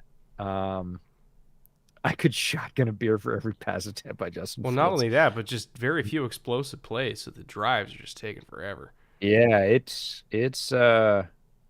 boy. Well, another fumble. Is that 25? Yeah, it is. Oh boy, they got to bench him. They ruled it down. Yeah, but they got to bench him. But still, you got to bench him. Where's Boone? Where's Mike Boone? He got dinged at the end of the last game. I saw him I watched a condensed version of that game again. I watched it on Sunday night, and then I watched it again today in prepping for this stream. And yeah, he was down. He's clearly down. But again, blood in the water, man. Everybody's going to go for the ball. You have to know as Melvin Gordon that you got to have two hands on almost all the time. And because everybody's just going to come for it until you can prove that you can hold on to it, and stuff like that's not going to help. It's just going to fire guys up. This is brutal, man. It is not a great game so far, I got to say. Here we go. Cover 3 on 2nd and 16. Nah, they flooded it. Made him throw underneath, and Judy dropped it. Flat out dropped it. Dude. Ugh. What's frustrating is tonight isn't necessarily Russ's fault, but he's going to get lambasted. Oh, for sure. People are going to stat scout him to death. They're going to look at his line and say, see, I told you he was washed. Forget it. Which is why we try not to do that, because there is always nuance. There's, there's context. And the context of this one is Russ is not playing a terrible game. He's not playing a great game, but he's playing a good enough game to be, 10, 13 points. And, they've got 6. That's the thing is he's going to finish. Okay, so he is playing. He's going to finish with like a 50% clip for 70-something yards in the first half. People are going to be like, oh, he's terrible. And it's like, well, if you throw a little bit less to Jerry Jeudy, line might be a little bit better right now. That's the problem is with all, and we knew this, like when Patrick got hurt early on, they lost some of their good receiving threats. They're on IR. And so you kind of have to throw to Jerry Jeudy. Like you just don't have that many other things to do. And, what's really interesting? Hang on. What do we got? So Kendall Hinton is on the practice squad. Darius Shepard, that doesn't help a lot. Reserves. Tim Patrick's on IR. Javonte, Justin Simmons, Greg Dulcich is on IR. That doesn't help. Michael Moody is on IR. Like they've got a bunch of talent on IR. Tom Compton's on the pup. Scott Hansen tweeted, "Let's cut to another game." That's why I laughed about that about 3 minutes ago. I was going to bring it up. Your old buddy from NFL Network, Oh God. and Mark Schofield, our friend of Bootleg, who's working for SB Nation now, is like, turns on Xbox. It's like, yeah, if you don't have to watch this one, the replay will be better. If you don't have to spend live time doing it, Mark will, of course, go back and watch it because it's his job. I mean, we got almost 500 people in here during this game of all games. Can you imagine if it was a watchable game? I can imagine, and I'm excited about that. But so here's the fun part. We're going to have another slip at halftime, and we're going to go through this. Oh, no. Yeah, we're going to try and salvage this mess. We're going to try and make you all some money. We'll give it a shot. But we're going to basically look at what we've looked at in the first half and take a couple shots. That's why we call it gambling. Am nowhere near. No, your slip for the first half is you should just done. wave goodbye to that one. I'm done. Put it on a ship, burn it, and set it off to sea. That one's done. Good God. However, we're going to get, because Prize Picks does in-game slips, we're going to get another shot to say, okay, so we were wrong. I'm going to do all unders. That's right. So over-under, Cortland Sutton, 8 yards.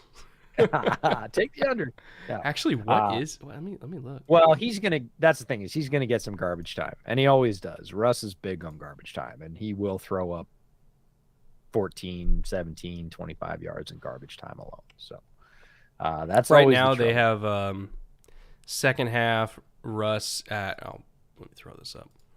Second half Jacob. They have Russ at 115.5 in the second half, and Matt Ryan 120 in the second half. That might go down. That might go down. That seems zealous at this point. I was going to say it might go down. If they want action, it'll go down. Well, everybody will just do the under.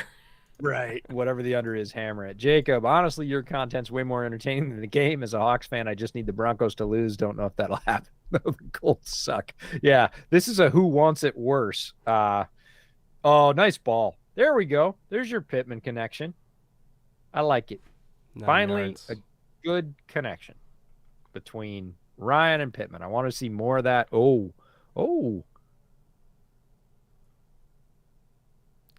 On 78. That's on Ryan Kelly. Is he all right?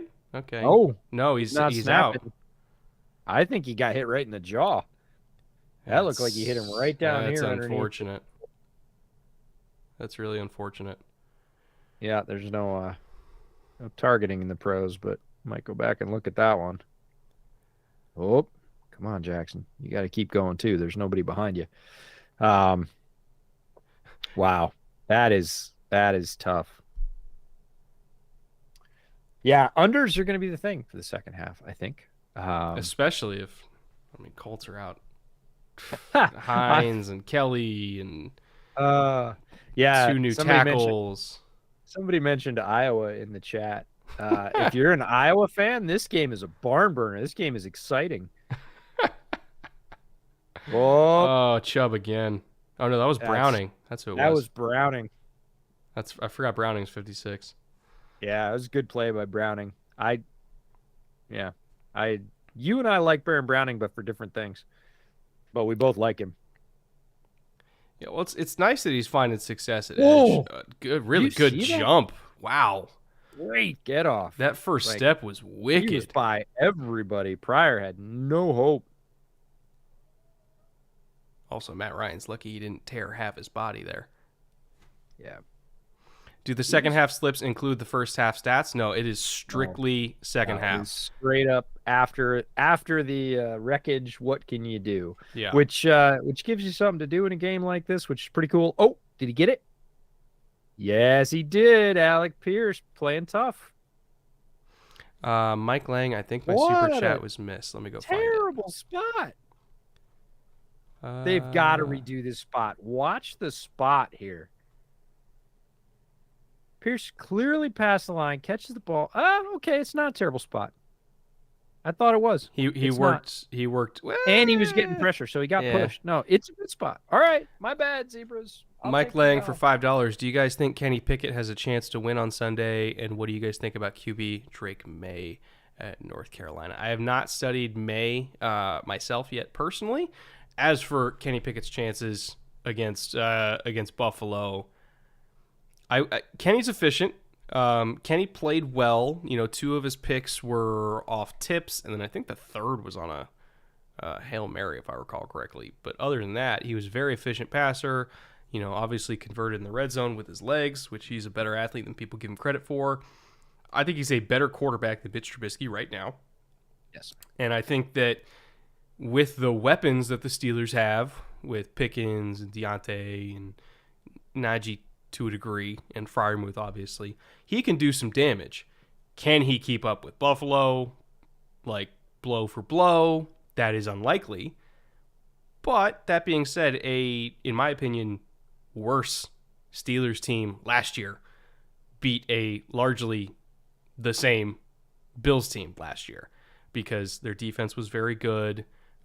They were efficient on offense, and they just kind of ground them down in week 1, and they came away with a very improbable win. And I think Kenny Pickett right now is playing a football at a higher level than Ben was at that time. So they have a shot. It's not a great shot, but it's a shot. And I'm excited to see what Pickett does. This is going to be one of the better tests of him, even with, you know, Buffalo's injuries on defense. It's going to be one of the better tests for him the entire year. And, you know, even if they just keep it close, even if it's just like a 4 or 5 point game and they're just in it, that for me would be enough to be heavily encouraged by that.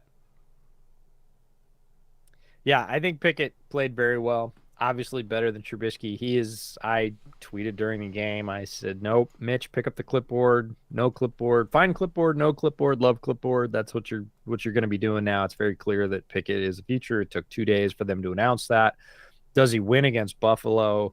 Probably not. He could. He has a kind of puncher's chance, but I don't think it's likely. The rest of the season's going to be rough for Pickett, not because he's a bad player, but because Pittsburgh has the hardest remaining schedule based on current records. They got a tough road to hoe for the rest of the year. Like, he's not going to have a lot of, you know, if we're going to go back to the boxing metaphors, palookas. He's just not. He's going to have some tough challenges.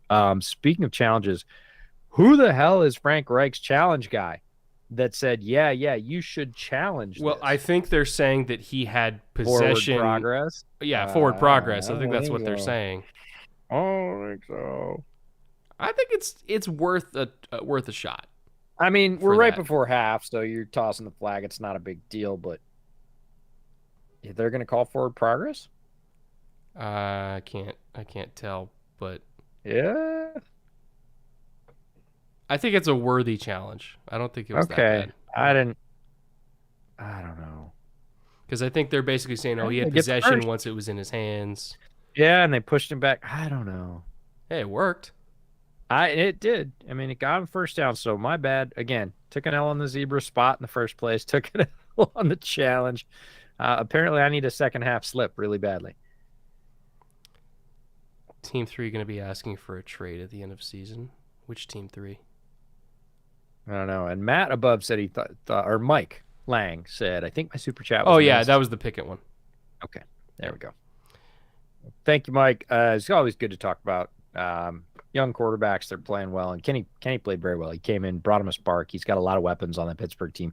He's going to be fun to watch, whether or not he wins a lot of games. It's going to be challenging. Russ is Team 3. I didn't realize there was like a Russell Wilson equivalent to TB12. I guess Team 3 is his. That's funny. Whatever. Let's ride Team 3. Let's hide. Let's die. I've seen so many takeoffs on that. Russ brings it on himself. He really does. Speaking of brilliant stuff, did you see Julian Edelman made a TikTok supercut? Julian Edelman's working for a rival betting outfit, and he took Russ's, I think, Subway commercial and interspersed himself talking with Russ. Basically made it sound like Russ was betting on himself. No. Oh, it's brilliant. You need to look it up. He put it out today. He's like, buddy, I don't think that's legal. I don't think you can do that. It was really Julian Edelman did a great job with that, or whoever wrote it for him did a great job. So I love Jules. He's awesome. It was really funny. Check out Drake May. These Thursday night games suck so bad. Some of them do. Let's abide. I love that as a Big Lebowski fan. Somewhere over there, I have a Big Lebowski box set in a tin. Yes, let's abide, Denver, and let's do that. Yeah, I'll probably get to Drake May at some point, around December, January. That's usually when I start watching a lot more like Yep. college tape with a purpose and not just like sitting around on a Saturday watching college football and like not really paying attention to the finer details of Yeah. most of the games. Because it's hard enough to keep up with the finer details of the NFL, let alone 130 teams in college. But usually around December and January is when I start downloading like 2 terabytes of all 22 and say, okay, let me actually fucking pay attention now. So I'll get Yeah. to them around then. All right. A username Spike Spiegel. That's elite. EJ, how do you feel about Olave so far? Wide receiver one in the draft. I feel really good about Chris Olave. He's had some really nice games. He's had some really nice plays. He's had some, we'll just say, inconsistent quarterbacking at best. He's making plays. He's looking consistent. It's not too big for him. It's not too fast for him. He's going to be really good once New Orleans gets their answer solidified at quarterback. I don't think it's Jameis. It's definitely not Taysom Hill. Good God, it's not Andy Dalton. We knew that last year in Chicago. Some people were like, "Hey, is Andy Dalton going to have a good game?" And I was like, "No, he's not. He's washed. This He's game done." is so bad, I don't know if it's halftime or not. Yeah, it kind of isn't. So, Spike, I'm very happy about what Chris has done so far. He's looked great. He has looked just like I thought he would. Landon Collins back to the New York Giants. I didn't see that. I haven't seen it either. And there's a flag just so we can elongate this first half and stay here just a little bit longer and bask in its warm glow. Yeah, that's one way to say It's on Ryman. Oh, Ryman's had a rough half. I really like him as a player. He is young. You are going to have to take the lumps, and these are the lumps. He's had 2 holding penalties, a false start. Look, it's a tough first assignment. You're going against a defensive line with Bradley Chubb and Draymond Jones is in there. Like there's good players across from him, but he's not. They're going after him too. That was a good rep from him, and a really nice connection to Pittman, who stays on his feet. Asa, I saw Asa was in here. So Asa was helping me out. My local Hertz ferry. Asa was helping me out with rental cars throughout the month of September, as I was traveling around to games. And has been a massive help for me in terms of procuring rental cars in a market that is much more difficult to procure rental cars than I expected. So Asa, in front of everybody, I want to say thank you. You're a fucking legend. You saved me a lot of money, and I appreciate you endlessly. That is fantastic. And it's less U-Hauls you have to drive. Yeah, never again, EJ.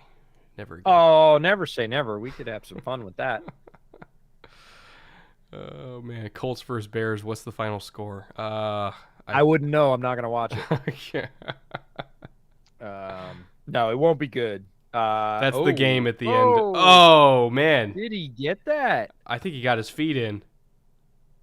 Paris Campbell. Come on, rule of cool. Yeah, come on, just give it to him. The game stinks. Give it to him. They're not gonna score anyway. Just give it to him. That's a great effort by Paris Campbell. Looks like he didn't convert it, but I don't know. Maybe we'll get a challenge. Let's see. I think they did a good job forcing. Ooh, well. Oh no, he didn't have possession. Yeah. Didn't have possession as he went to the ground. So I'll give him. And who got hurt? 23. 23. That's not good. I can't remember who. That's Darby. Oh, that's not good at all. Then, yeah, Colts versus Bears would be like right now. Colts versus Bears would be an Iowa scrimmage. Yeah, it would be ugly, unwatchable. The Colts are terrible.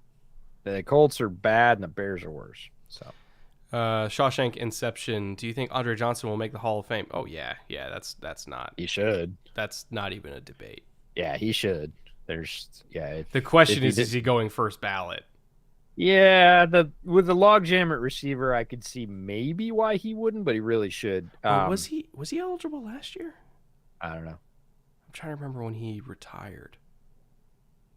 Last year might have been his first year, actually, now that I think about it.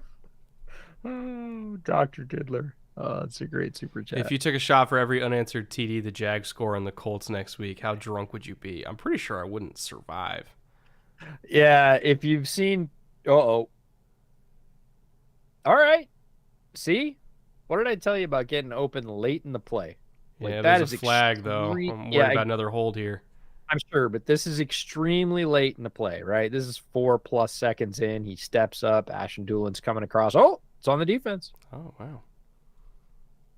Explosive plays, they do exist. Sort of, maybe. Anyways, yeah. So this is the Colts sort of hanging out. Matt Ryan making a little bit of time in the pocket, and then hitting guys who are on their third move, their fourth move. It's kind of crazy. 9 play drive that feels like it's 20 plays. That's It insane. probably has been 20 plays with all the resets. No, Timeout. well, yeah, I guess technically 9 play drive, but Yep. There you go. First down. Got to give it to yeah. him. Well, I mean, you got 2 timeouts. You can afford to work the middle. Just Oh. Is that Jewel? That was cheap. That was cheap. I didn't see it. Oh, they had Pittman on the ground. They were trying to delay it. He basically ripped his helmet off. Which is funny because like, well, they got 2 timeouts. Like you delaying won't really do a whole lot, but No, it's just Josie being. I mean being a that's what grump. defensive players are coached to do. Lay on top of them. Oh, Eat up Matt. time. Oh no, Matt. No, that's it. And the Okay. ball came out. The last thing you can do is take a fucking 15-yard sack. You sure it wasn't 20? Yeah, that is a terrible. Dude, you're like a 37-year-old man who couldn't run to begin with. And they weren't taking a timeout that entire fucking time? Oh. Nobody bothered to call timeout the second he was down? No. How many seconds did they waste there? A lot. So, So okay, when your Ryman- quarterback is going down, oh God, Quentin got blasted.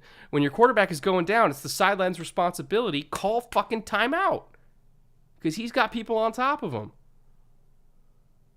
That ball comes That out. actually might have been a fumble, yeah. But I mean, the Colts get it back, so it doesn't really matter. But But still, that ball's coming out. Like, Yeah. where is the sideline awareness? Like, coach, Oh. if you're call timeout, if your quarterback's not Oh doing it. man, Draymond Jones tried to take Matt Ryan's head off. They wasted so much time. Well, I mean, it's Wait, they second and you got a lot of plays in your bag for 2nd and 28 right now. Well, they were at 28 seconds and went back up to 41. Did they give them time back? I don't know. Reich was over there screaming that maybe he called it. So I don't know. it's not pretty. There will be drinking in the second half of this game. Yeah, I already got my Woodenville. All right. Clock shenanigans. Here's the thing. Like, could we make this first half last any longer? I think the over-under the over-under for second half is going to be like 10 points. Oh, okay. They moved it back down to 30. Yeah. So can we make it they a did rule? waste time. They did waste time. Can we make it a rule that during the second half, neither team can throw passes? Oh, my God. I took another one. Fucking hell. The Colts are awful. Yeah, Colts are really bad right now. And, the Broncos look kind of good, but don't forget, the Broncos put up all of 6 first half points. So, however, Baron Browning is having himself a night. He looks really quick. Yeah. But against this offensive line, fuck, you better. Well, you do, but I mean, even those motions in space. Look at that cut from inside. No, he's legitimately explosive. I'm being an asshole. That is a that's just me being a dick, but still, that's just me being a dick. It's a 2-man game, but like he got around. It's basically the defensive equivalent of a pin and pull. You're driving the defensive tackle into the guard, basically hopping. You have to sell an outside fake, which he did, which with a really good jab step, and then got around that inside defensive tackle in a hurry. Frank says, I'm such a degenerate. I have to be up at 6 for work, and here I am excited for the second half. Why are you excited? Maybe we can pull out a slip for you and make it exciting, but that's It's gonna about be it. an all under slip, I guarantee. We'll Yeah. build it in real time together with everybody, but Yeah, yeah. this is absurd. All right, I'm gonna forego the final 17 seconds of this slogfest, and I'm gonna go get myself a fresh beer, and then we're gonna build that slip. Yeah. All right, I'm gonna Wait, need hold the on. beer. All right, Let's see if they even make the kick. okay, I'm down. This is Because their knowing this game, replacement kicker. So their Rodrigo got himself run out of the Colts, and that's a pretty hard thing to do. He drilled it. That was that's beautiful. the only good play all night. Dude, 58? That would have been good from like 65. No, it was 52, but good from 58. Oh, The good from They're 58 giving the was good their from. yeah, Okay. yeah. All right. Yeah. I thought that they said that kick went through from 58. I was like, holy crap. Yeah. It went through way above the crossbar. All right, 12 seconds. What do you think they do? Just kidding. Just kidding. Summon a meteor. Summon a meteor. Let's not do that. All right, now I'm going to go get that fresh beer. I'll be back and we'll build the slip. By the way, did you notice the shirt? Oh, Pacifico. Yeah. This is for my good buddies at Homage. I ordered up a couple of shirts and I saw the Pacifico one and I was like, I have a place for that in my drawer. So might be getting to the end of summertime, not as many diver downs, but the Pacifico shirt will stay for when that season returns. All right. Wow. Phew, Matt Ryan, 4 sacks, 3 hits, 6 hurries in 23 dropbacks. Yeah, this Colts offensive line has been a problem basically the whole year, and tonight might be the magnum opus or whatever the opposite of a magnum opus is, because this is the awful. worst. Yeah, it's really not great. All right, I hope they just kneel this down, take it to the locker room. I'm going to take a quick break. I'll be right back, and we'll do our slip for the second half. Yeah. In the meantime, everybody who has a question for me, you feel free to drop that in chat. If I missed any super chats, please let me know. I thought I was keeping up on them, but in case I missed any, please let me know. Overall, this might be the worst game so far this season. It might end up being the worst game of the season when all things said and done, but a general theme of a lot of the worst games so far this year are they involve the Colts or they involve the Broncos. And there's so many issues for both teams. Broncos feel more fixable because a lot of their problems this year have been because of the receivers. Like, obviously Russ hasn't like blown the doors off, but his receivers have just not lived up to the billing and made plays for him. You know, it's been a lot of drops. There's been, with Judy, not making contested catches. Cortland hasn't separated like we've seen from him do in the past. It's been a mess. They obviously missed Tim Patrick for sure. Like, I think this offense would look very different if they have Tim Patrick, because he weirdly enough might have been the glue that held their passing game together in some ways. But I think that Denver's issues are a little bit more fixable than the Colts, because the Colts offensive line is just fucking awful.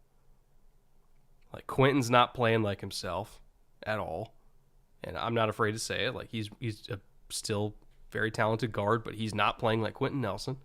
Ryman's having his issues. Pryor's having his issues. Kelly's hurt. It's just bad football. And it's hard to win in this league when you have an immobile quarterback and a bad offensive line. What are your thoughts on the Falcons so far, Jaden, for $2? I think they're kind of scrappy. Like, I like their run game. They've got a stable of backs, like when everybody's healthy, obviously, which they're down 2 guys, but they still got 2 more with Algier and Huntley that I really like. Algier in particular has been a guy that I've had my eye on since he was coming out of BYU, and I thought he was going to be effective, and he led them in rushing last week after CP got hurt. So I like their run game. Their offensive line has been playing really well as of late, especially in the ground game. Defense, way better pass rush this year than last year. I would say in the pass game, I am frustrated by the Kyle Pitts situation, but I also would not necessarily put the Kyle Pitts situation entirely on one thing. It is partly because of Marcus Mariota. It is partly because of the coaching staff. And it's also partly because of Kyle Pitts himself. And I'm working, or at least I think I'm going to work on an episode on this exact topic about, like, what are all the different reasons why Kyle Pitts has not been conventionally productive, because it is a very complex question and there's a lot of different answers. So I'll save a lot of that for that episode. But Kyle Pitts himself is not separating like a fourth overall pick should be separating.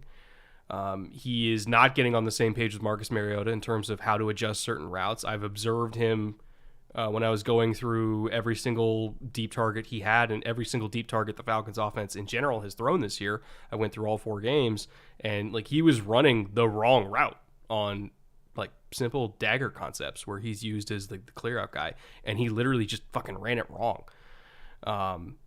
And so it's partly his fault, partly the coaching staff, because they're not really designing good isolation opportunities for him down the field. And it's also partly Mariota just being inaccurate sometimes. So it's kind of a confluence of factors that I look forward to breaking down at some point in the future, because it is a very interesting question. But other than the passing game being very hit or miss, I think the Falcons are kind of a fun team. I'm not going to lie. Dr. Diddler for $2. You're too harsh. This is great for 3 innings. Oh, man. You guys are funny. You crack me up. Fucking baseball score. GPG 2017 for £5. Will Hackett make it to year 2 as he has underperformed with such a good quarterback? He will. He'll make it to year 2. Will he make it to year 3? That's I think the operative question. I would be very surprised if they fire him. The only way they do fire him is if the Walton family, who has more money than God, prize somebody away from the college game, or, is able to go get, like, let's say they think Ken Dorsey's ready for the job or whatever, and go get a different offensive guy. Maybe that happens, but other than that, I don't really see them jettisoning Hackett after 1 year. I would be very surprised by that. Jared Cole, $10. Old timey radio voice. Well, folks, it's the middle of the 5th inning and the Colts trail the Broncos 6-3. Let's see if we can get some more offense tonight. Jesus Christ! Like, this is legitimately a baseball score. In fact, I'm trying to see, of all the baseball games going on this week, how many actually ended with more runs than this has right now. Probably a lot of them.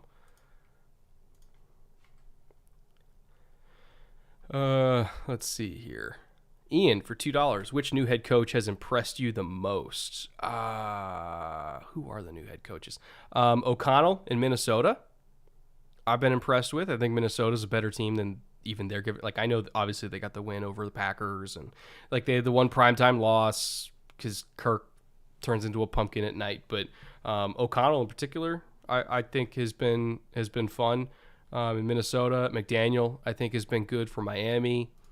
Like, there's some good guys from the overarching Shanahan McVay ecosystem that have got jobs this year, which that's kind of like the one tree and all the branches that everybody seems to hire from because it tends to work really well. But those two, I think, have done phenomenal of kind of keeping that tradition going of, when in doubt, hire a Shanahan assistant or an assistant of a Shanahan assistant.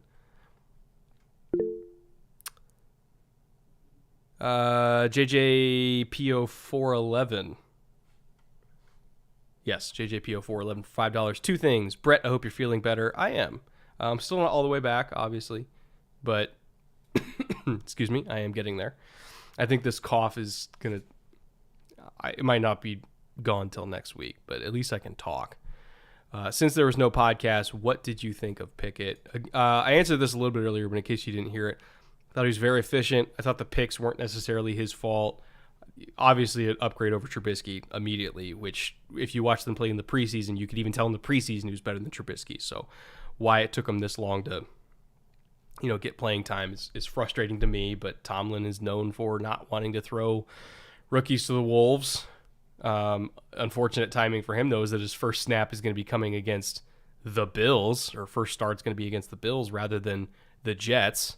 I asked for him to start last week and have his first start be against the Jets. They ended up playing him against the Jets anyway, so I'm a little bit frustrated at the process, but I'm happy that we're finally there because he is clearly a better quarterback than Trubisky and gives them a better chance to win. Now, over their next 6 games, their schedule is crazy. They've got Bills, they've got Bucks, Saints, Bengals, and a couple other teams in there. Like, it's a crazy schedule over the next month and a half, so they're probably not going to go 500. But if they even get competitive in those games, I think that Pickett will have demonstrated that he's the guy, because just being competitive in that stretch is enough for me. Let's see. Did Lindsey ever actually fall off? Why did he turn into a journeyman? He was kind of like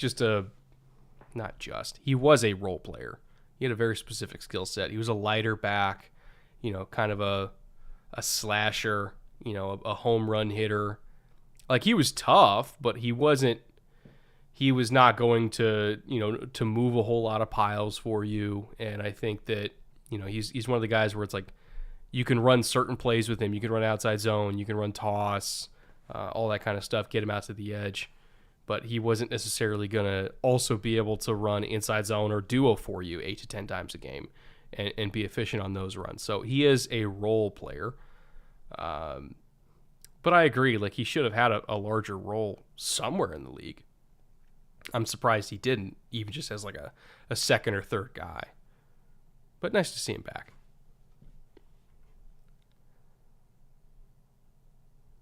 Brett, would you rather eat 2 Popeyes biscuits after running a quarter marathon or watching these 2 teams play for 12 straight quarters? Oh, no. Oh, God. Yeah, give me the biscuits. Fuck it. At least running the marathon's probably good for me, right? I don't know if this is good for me. Is this good for anyone? Like, is this a mentally healthy thing to do? Watch this fucking game? What stable person does this by choice? Brett, you missed my super chat. Spencer. Let me look it up for you, Spencer. I'm trying to see how far up it was.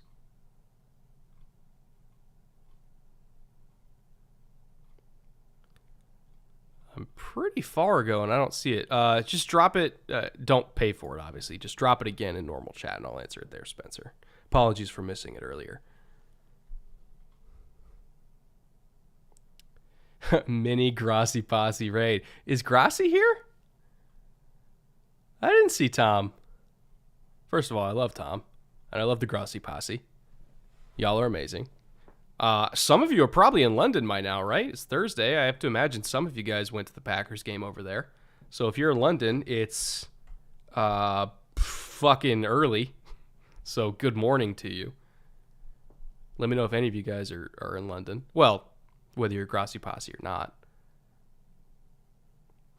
They should just put Foles in. You want to make this worse, Jacob? If you want this to be even worse, you put in Nick Foles right now.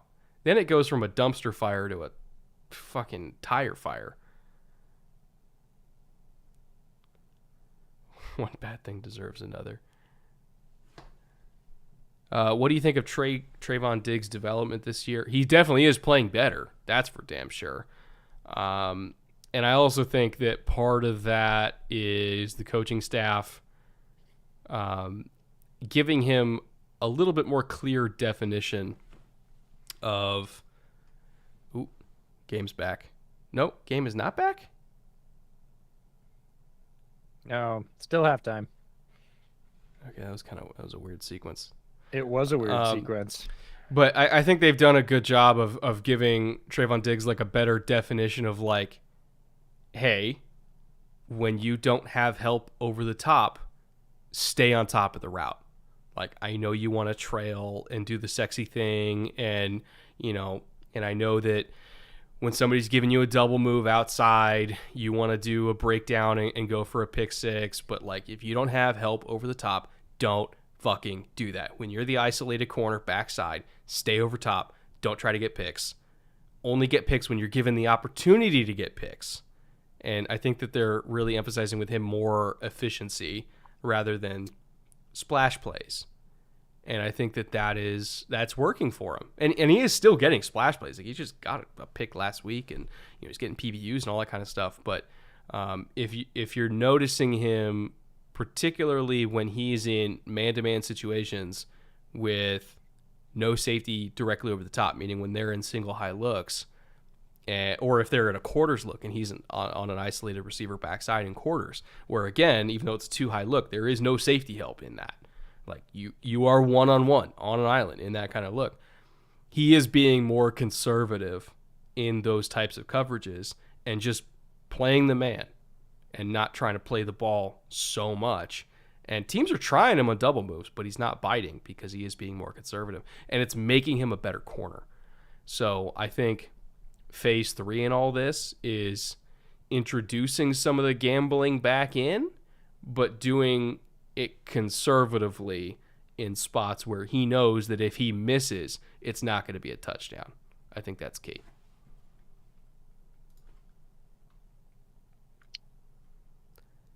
Looks like we got a bunch of super chats. Oh, I've been going through. Let's see here. Jacob for $2 adds an element of chaos. Oh, because he wants Nick Foles to come in. That's not chaos. You are correct. That's not chaos. That's just death and destruction. Yeah. And Matty Ice has already been sacked. This is Jared again for $5. Thank you, Jared. Has already been sacked more than Luck and Rivers in a full season under Reich. Is that true? Is that a real stat? I don't know if it's a real stat, but it's been trending. I mean, I wouldn't be surprised because he's got hit a lot. But that's stunning. It's not. That's stunning. It's not good. We know it's not good. JJP for $1.99. Thank you. If Seattle wins the West, how hot will the takes be? Very hot. They will be blazing hot. Especially because Geno's like legitimately been the best quarterback in the division so far this year. They will be very hot, and rightfully so. It'll be a lot of fun. You want chaos? Forget Nick Foles. Have Seattle win the West. That would be chaotic and fun, like fun chaotic. What type of music do you and EJ listen to? That is a long answer. We could do an hour podcast just on that. We listen to slightly different stuff, but we listen to a lot of stuff, both of us. I'm a little all over the place. I do everything from Led Zeppelin to EDM to like fucking John Mayer to like to 90s hip hop to like, all the like the. I'm trying to like. I really should just bring up my phone. It's always fun when we get together because when I'm in Southern California, for instance, at Brett's house, and he's driving, he's running the playlist off his phone. He's going through all his favorites, so I get to kind of see that. Then when we're somewhere neutral like Vegas, when we're watching film, we'll both be bringing up stuff on YouTube or bringing up stuff on our phone and in the background, listen to this and listen to this, and we sort of get to trade at that point, which is super fun. To put in perspective, I'm looking at my shuffle right now in terms of all the songs in order, and it's Charlie Puth, Linkin Park, Audio Slave, Ed Sheeran, Robin Schultz, A.OK., Marshmello, Mobb Deep, Drake, George Ezra. Like, it's all over the Hozier. It's all over the fucking place. Man, this is weird because Russ is developing a relationship with Eric Saubert, who, if before the season started, you said the tight end in Denver the tight end in Denver that Russ is going to develop a relationship is going to be Eric Saubert. Both of those things would have been somewhat laughable. And this is like the third or fourth time in the last two games he's hit him over the middle. It was a little bit of a rollout. Yeah, he was outside the tackle box, but that's a middle crossing route. Certainly. Oh, he almost got him again down the seam. He's starting to. Oh, it wasn't him. He's going for Tomlinson. Tried it back shoulder. He tried it, but This is something to watch for later in the season. Wilson and Saubert are starting to hit a groove. Saubert's on the left there. He doesn't go to him. But could have had that Oh, throw you got to coming adjust from. to that. Again, Yeah. I want these receivers to make some fucking plays. Yeah, so does Russ. You and Russ. See, you and Russ wanting Broncos receivers to make plays. Handshake in the middle. Um, Ryan for $1.99. Just how good are Nick Bosa and the 49ers defense? Historically good. Uh-oh, ball came loose, but he got it. Buckner. Buckner got loose and got him. But good heads up play by Russ to get that ball back. The back to the 49ers D for Ryan off his super chat. They are historically good. D'Amico Ryans has them absolutely railing. They're playing at a very high level. They have playmakers at every level. They're getting contributions from all those players. You never know where it's coming from. They are probably the best defense in the NFL right now. Mono. Great movement by Russ. I want to hit this pronunciation. Throw. Monothalamos. Did I miss you answering my super chat, or didn't you get to it yet? I asked how good of a record Frank Reich needs this year to not get fired. He's gonna need to somehow pull an over 500 season out of his ass to not get fired good. at this point. Yeah, like he's gonna need to go 9-8 to not get, or I guess it would be 8-8-1 at this point. But yeah. like they were Super Bowl favorites for God's sake, and they're trending towards being one of the worst 3 teams in the league. He needs to go on an absolutely ridiculous tear in the second half of the year to not get fired. His owner's already gone public. Just to put this in perspective, his owner went public this week and said, I might be fed up with both of them. I might be fed up with Reich and Chris Ballard. So they should get moving. Like we keep saying it's good. This isn't good. It might be both. Yeah. If your owner's saying that inside of the first month publicly, yeah, he's pissed. Like that is not something you said. That's something that's very hard to take back. So that's the warning shot. That is the shot across the bow that says, listen up, guys, whatever it is you need to do, you best do it. Because if you don't, I'm going to fire you and I'm going to find somebody that will. Let's see. Jared Cole, $2. The sack stats from Joel Erickson. Okay. Yeah. So I guess that stat's real. Jesus Christ. Dr. Diddler, worst case scenario, let's say the Colts pick a late top 10 and fire Ballard / Reich. What quarterback are you taking? Who are you hiring to make the Colts less awful? Stroud and Bryce Young are obviously the 2 popular choices. I like Will Levis, at least the talent of Will Levis. I haven't dug deep enough. I mean, we're going to interview him at some point this coming draft season to kind of get to know the guy himself a little bit better. But there's been a pretty big trend in the NFL of like, if somebody's really talented and they're just like a good dude that's coachable, just take the really talented good dude and put him with a good coach that knows how to develop him, and usually there's going to be success there. It's usually when you take either the 2 safe guys where it's like the physical talent isn't the same, but gosh, they just try so hard. It's when you take those guys or the wildly talented ones that don't try that end up failing. But if you take the wildly talented ones that, even if they're not even developed, but they're coachable, they tend to work out. So, and then you got Bryce Young, who's like got insane field vision and a lightning quick release, and also is mobile and also is a good person and like super smart, full package, modern day grad, it counts. For you, it does, for sure. Juan Sex 51 for $2. More important for pass rush, speed or strength? I used to think that, first step was the most important thing, but, seeing a lot of the most successful pass rushers in the league, I think it doesn't necessarily matter what your thing is, as long as you have a thing. Like, you need to have a fastball that is 95th percentile, whether it's speed, whether it's length, strength, something, hands, anything. You need to have a fastball that is so good that you can then build counter moves off of it. Because if you have something good enough that offensive tackles are worried about it, they're going to play you a certain way, which means they're going to open themselves up to counters in whatever way that happens to be. So, if you're really fast, they're going to overset. So develop an inside counter.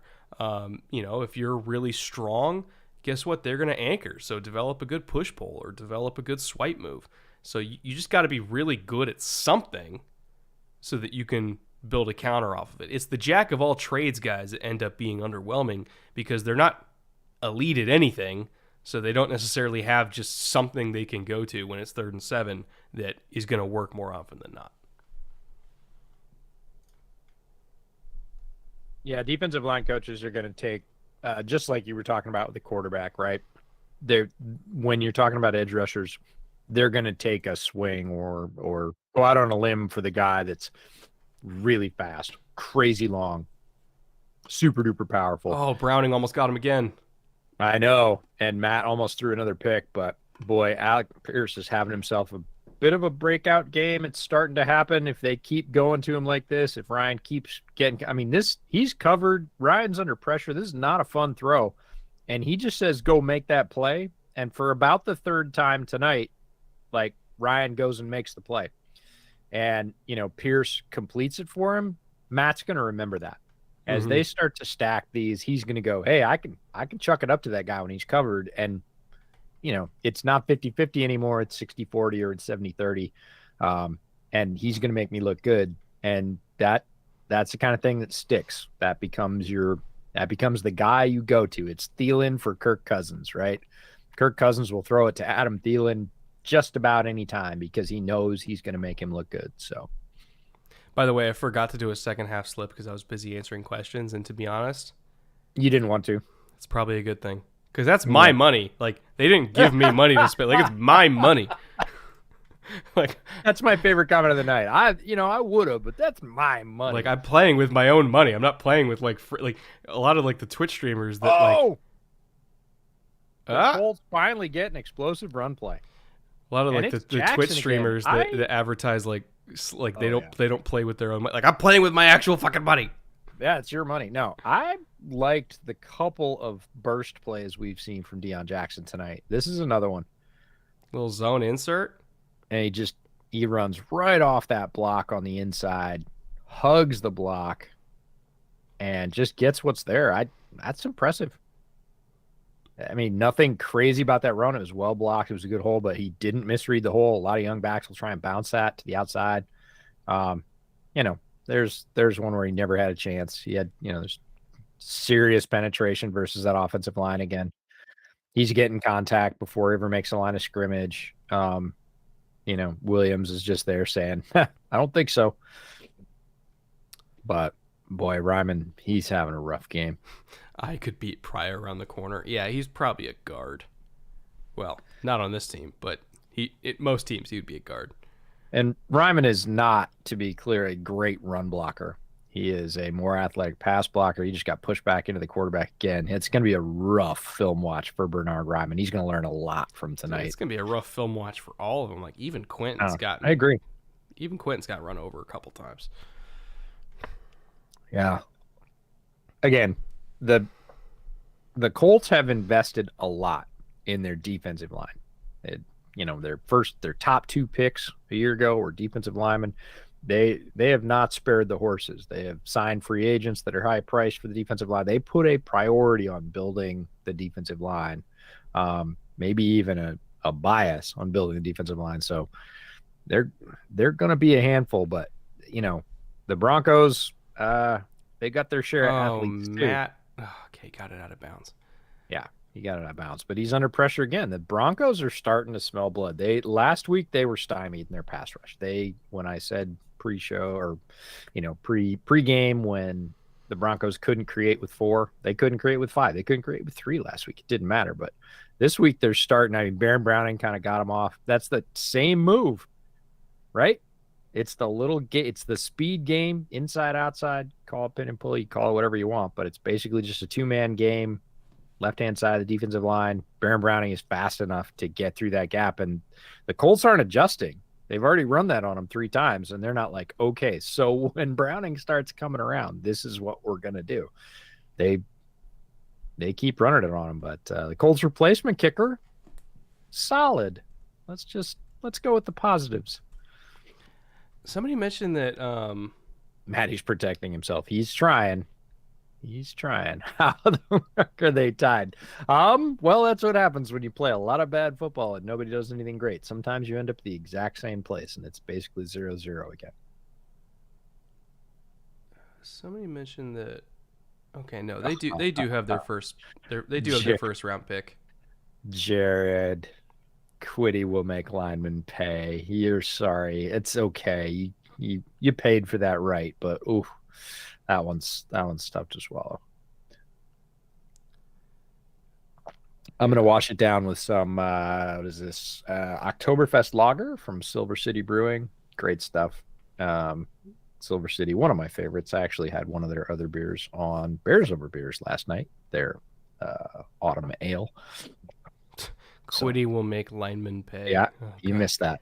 See, it's funny. I criticized when they took Quiddy Pay. Not that Quiddy Pay is not a good player. When I criticized that pick at the time, it wasn't because of what Quiddy was. It was because what they needed. Yeah, which was offensive line. And I worried. And I don't even think they took an offensive lineman in the first or second round because they followed up with Dio. That was the thing, is they went Quiddy and Dio. So again, this is an organizational thing for Ballard. This is a belief that we will put our most expensive, our most valuable draft assets towards the defensive line, and they already had Buckner. It's not like they were short on talent. And Grover Stewart, they loaded up, and we both said at the time when they did that, wait a second, they've already got some good players. They have some other gaping needs, and they do it twice. Like, those are both good players. We like Quiddy and Dial, both of them. Brett, you wanted Stone Forsythe. Yeah, my point isn't the tackle that I chose. My point was that I wanted tackle. Because at the time, they didn't have any tackles. Like, their starting left tackle the day of the draft was fucking Julian Davenport, who, guess what, ain't much better than any of the guys they're throwing out right now. So, obviously I misevaluated Forsythe, but, I would have taken Tevin Jenkins at the time over, not in my mock draft because Tevin was already gone, but... Who's going to start this week, by the way? Yeah, because he should. Well, he should, but it's because Whitehair got injured. That's why. My point was not the name, it's the position. I liked Quiddy Pay. Mm-hmm. But it's the position. I wanted them to go tackle, and so there was okay, whatever they took Quiddy Pay, maybe they can get one in round 2, and they didn't take one in round 2 either. So, this is the result of that. You don't invest in the offensive line. I feel like this organization, how many times do they have to learn that? You'd figure they would have learned it in sort of one of the most historically bad collapses of a quarterback waste of talent ever, but they didn't. Yeah. So it's hard, and it may cost them their jobs because they might. Our buddy Ben Solak wrote a great piece about Ballard saying, look, Ballard plays it down the middle. He is a good team builder, but he will take the small bites and the small losses and basically it's the safe route, right? It's the slightly better than 500 route as opposed to the, we only won 2 games this year route, and now we need to go studs rebuild. That's not his MO. And what that means is you will last in mediocrity longer, but you'll have the same result, right? You get a little bit more job security, but overall the result of your football team is the same. And he wrote that about a year ago, and now people are starting to say, it might not last, right? Mm-hmm. Irsay might be fed up, and he might say, no, it's time. Can we talk about the least boring team, the Lions? Yes, we can. They also were in 3-up this week in the Lost podcast, but highest scoring offense in the NFL, Detroit. Yeah.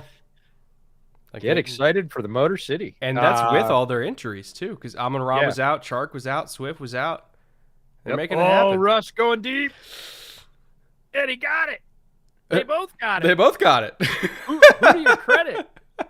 It was fucking Washington kicked Sutton in the face. Oh, Washington's like I had Because I to think have he thought it Cortland was a Sutton land DB. on me. I think he Yeah. thought it was a DB. And he fucking kicked him in the face. Oh He's my like, "Get off God. me!" Oh, that's great. Yeah, he definitely thought that was a DB. Well, this is something that I've seen a couple of times, and not just on actually. Oh, the ref got picked. Yeah. Jeez, that Ow. whole play is a mess. But there have been multiple teams, actually not the Broncos, before this. Nice. All right. Okereke with a nice Little tackle there at the second end, half adjustment. All right. I guess. But multiple teams who have had multiple receivers in the same spot, which is like a high school thing. As I've been watching film over the last couple of weeks, I've seen 3 teams end up with 2 receivers basically like on top of each other going, no, yours, which is not obviously how a play is designed. Um, man, Ooh. that's a heck of a play. I can't remember one like that. All right. Super chat from Tamales 1612. D'Amico Ryan's better fit for Denver, Indy, or Carolina? I don't think Hackett's going anywhere in Denver. Like Denver, I think is safe. Indy or Carolina are both really interesting fits. If I was D'Amico Ryan's, I would go to Carolina and get myself a quarterback. Like, because they have so No, much Indy. talent. Indy. Better ownership. Indy. Well, Better owner. ownership, I wasn't considering ownership. I was considering talent on the field. And can you imagine D'Amico Ryan's directing Brian Burns and Jeremy Chin and like all the guys they have up front, Derek Brown, like I ownership I'm with you. Yeah. No, the ownership thing is not because not that matters. It matters. Oh, 100%. It's a consideration. I was coming at it from the other end. But I mean, come on. Derek Brown, Brian Burns, Gross Matos, Frankie Louvu, JC Horn. Or honestly, if I'm D'Amico, you know what my choice is? You know what? I'm doing pretty well here. Let's see what jobs are available next year. Yeah, hang for a year. Ooh, good sack. Again, there's that defensive line. Buckner, again, that's his second one tonight, is it not? Yeah, it is at minimum.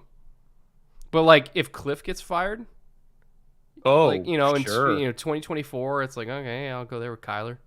You know, if Pete steps down because Pete's I don't think Pete's stepping down after this year. No, but like if he proves his point that it's like motherfuckers, it was me, That's right. like, and he proves his point, and then he's like 70 something, so he steps away, like D'Amico slides in, like that's a good situation. Yeah, I can't. Morbidly fascinating destination for me. Arizona. Yeah, I think it'd be a good fit. I think he would make a lot of the players there look a lot better because Arizona right now clearly can't. Like they clearly don't understand how to use the talent that they have. Because they have some really talented players in Arizona and they are not working out. I think just from a morbid fascination standpoint, that would be a fun one. Hey, look, everybody. It's another field goal try. 05 Sean Alexander or 06 LT, which RB do you choose? LT. Sorry. LT. Like, and it's blocked. I know. Oh no. Well, at least it's no. At least it's what, EJ? Nope. At least it's what? Not gonna do it. Oh man, was that Stewart? Oh god. Who's that? 90. Yep. Grover Stewart. We were just talking about Grover Stewart. There you go. He heard us. Oh my goodness. No, the D'Amico thing's interesting. He's going to be a comet. He already had an interview last year, and he actually said that he hoped he didn't get that job. He wanted to interview, so he had the experience, so he could say he'd done it. But he was really hoping they didn't say yes because he wanted one more year to get really dialed. He wants his first job to be a good one. He is going to be one of the hottest names in the coaching carousel. at the end of this year. It'll be fascinating to see where he ends up. We talked about him before the beginning of last year as one of our favorites to watch and how excited we were for him to have the reins in San Francisco and be the defensive coordinator. He paid that off, extremely well, and has continued to sort of even push it higher this year. So D'Amico is one of those guys. We both loved him as a player. We both loved him as a coordinator, and now he's a DC, and he just is continuing to kill it. Those guys become head coaches very quickly. You know what this game reminds me of? I'm gonna say a dumpster full of diapers on fire rolling downhill. So it's another Russell game because Russ tends to be in these types of games. You remember that Seahawks Cardinals primetime game like 4 or 5 years ago that went to overtime at like 6-6. I may have purged it from my memory. Neither team could fucking score, so they tied. Nobody wanted it. This is that game, also with Russell. It's pretty ugly. It's so much. It's almost hilarious at this point. Yeah, so much for your track meet. Kind of not, right? Good. Like there's a we're on like borderline funny. I'm a beer short of funny.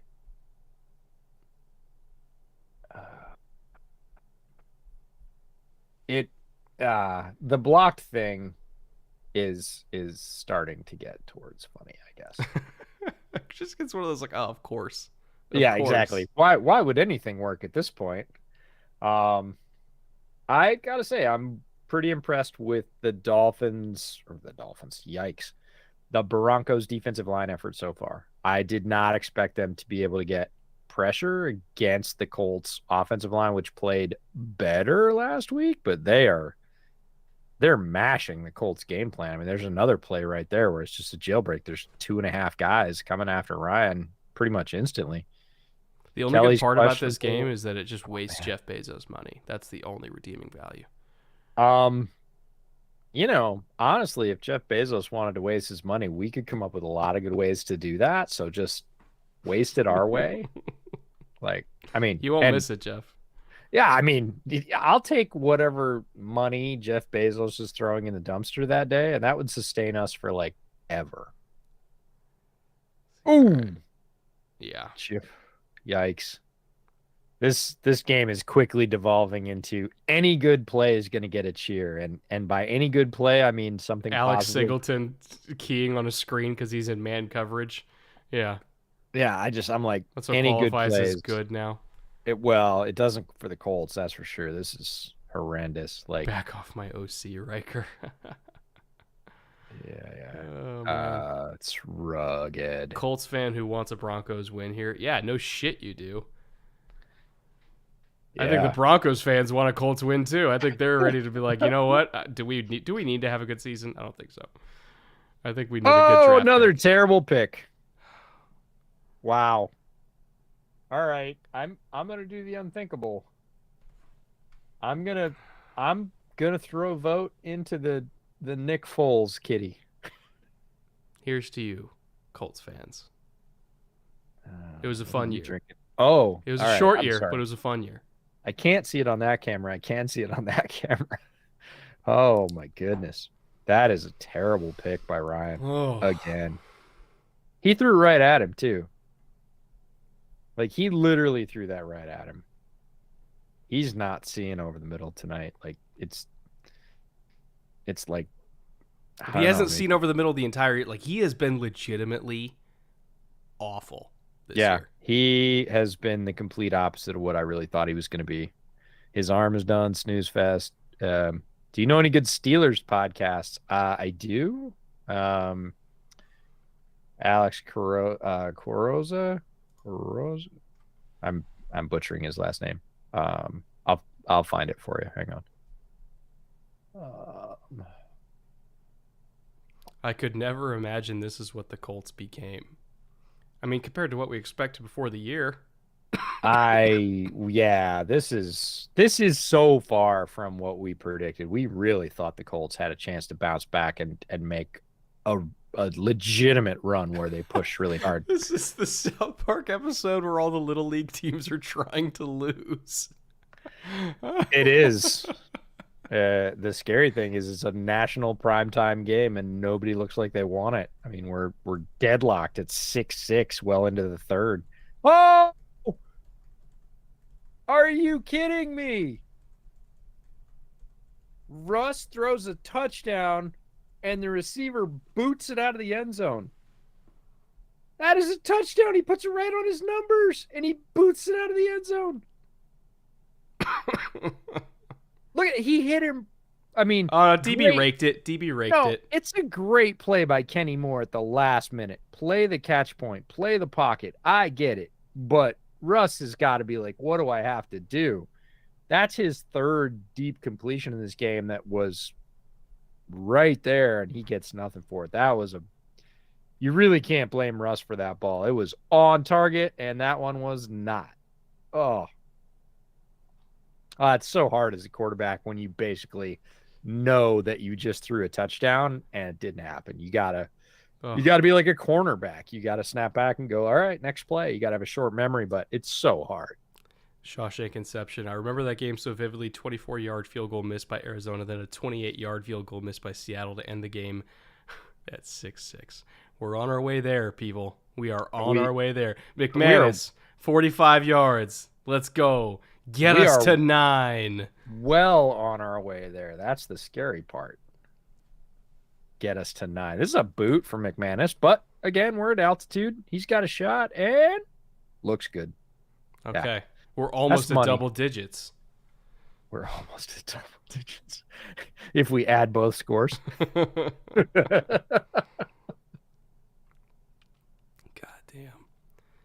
damn. Well, we don't schedule them, folks. We just commentate them. But this might actually end up being not as good as Commanders Bears, and that's saying something. Well, both of those teams. I mean, it's. How bad is it that Commanders Bears is next week? We're in the middle of the third quarter with a game we thought was going to be good, and we're already stealing the lead from Commanders Bears. That's where we're at, folks. That should be an indication of current quality. I just think, man, Al Michaels doesn't have that many years left. Why are we wasting his time with this? Hey, Al's got action on this game, just like always. I bet. Guaranteed. I bet I guarantee. He always does. You could tell if you listen to his commentary late in the game, he will be. He knows the lines. He will be terribly disappointed. He should have made that field goal. Could have had a steak. Dr. Diddler, welcome future Jags assistant head coach Frank Reich. Yeah. Yeah, or, he could always go to Saban for a year for career renovation just like everybody else. I'd take that over Bill O'Brien. Yeah. Somebody's on Kirk Herbstreit's suit. Okay, so this is where we're at, football fans. The new prime analyst suit is getting slings and arrows in week 5. Not talking about Matt Ryan. Or Russell Honestly, Wilson. I'm just shocked we're holding 500 viewers right now through all this. Stunned. We are doing our best, folks. Honestly, that might be the strongest indication of viewer loyalty I have ever seen. Ever. I'm sorry, folks. If I was on my favorite stream and it was 9-6 well into the third and it was flaming dumpster fire trash fest, I might find something else to do, but I'm really glad you're here hanging out with us because we're going to make this as fun as possible. By drinking. And we're going to see some good plays. We're also maybe going to see some more concussions. Wow, we are. Think positive. I would watch you two stream a 0-0 tie. Well, watch next week. We'll find out. Hey, man, we're not a soccer podcast. We could be. For the right sponsorship deal. We have a lot of fun watching other sports as well, but we don't get to do it very often, which is the funny part. Should do like a playoff hockey stream. Dude, I already told you we're going to a Kraken game this year, so I'm. Looks fun. So Brett played hockey much later into his life than I did. I played little junior boot hockey. My dad played semi-pro hockey. I grew up watching hockey, and I still love hockey. Really glad that Seattle's got a team. And now I had to upgrade my, well, it turns out I didn't. I was going to say I had to upgrade my Disney Plus subscription to get ESPN Plus, I thought, to watch the Monday night game, but turns out not so much. Anyways, ended up getting the Disney Plus, Hulu Plus, ESPN Plus package, and that comes with a boatload of hockey. So I watched the Kraken Canucks preseason game the other night, which was a ton of fun.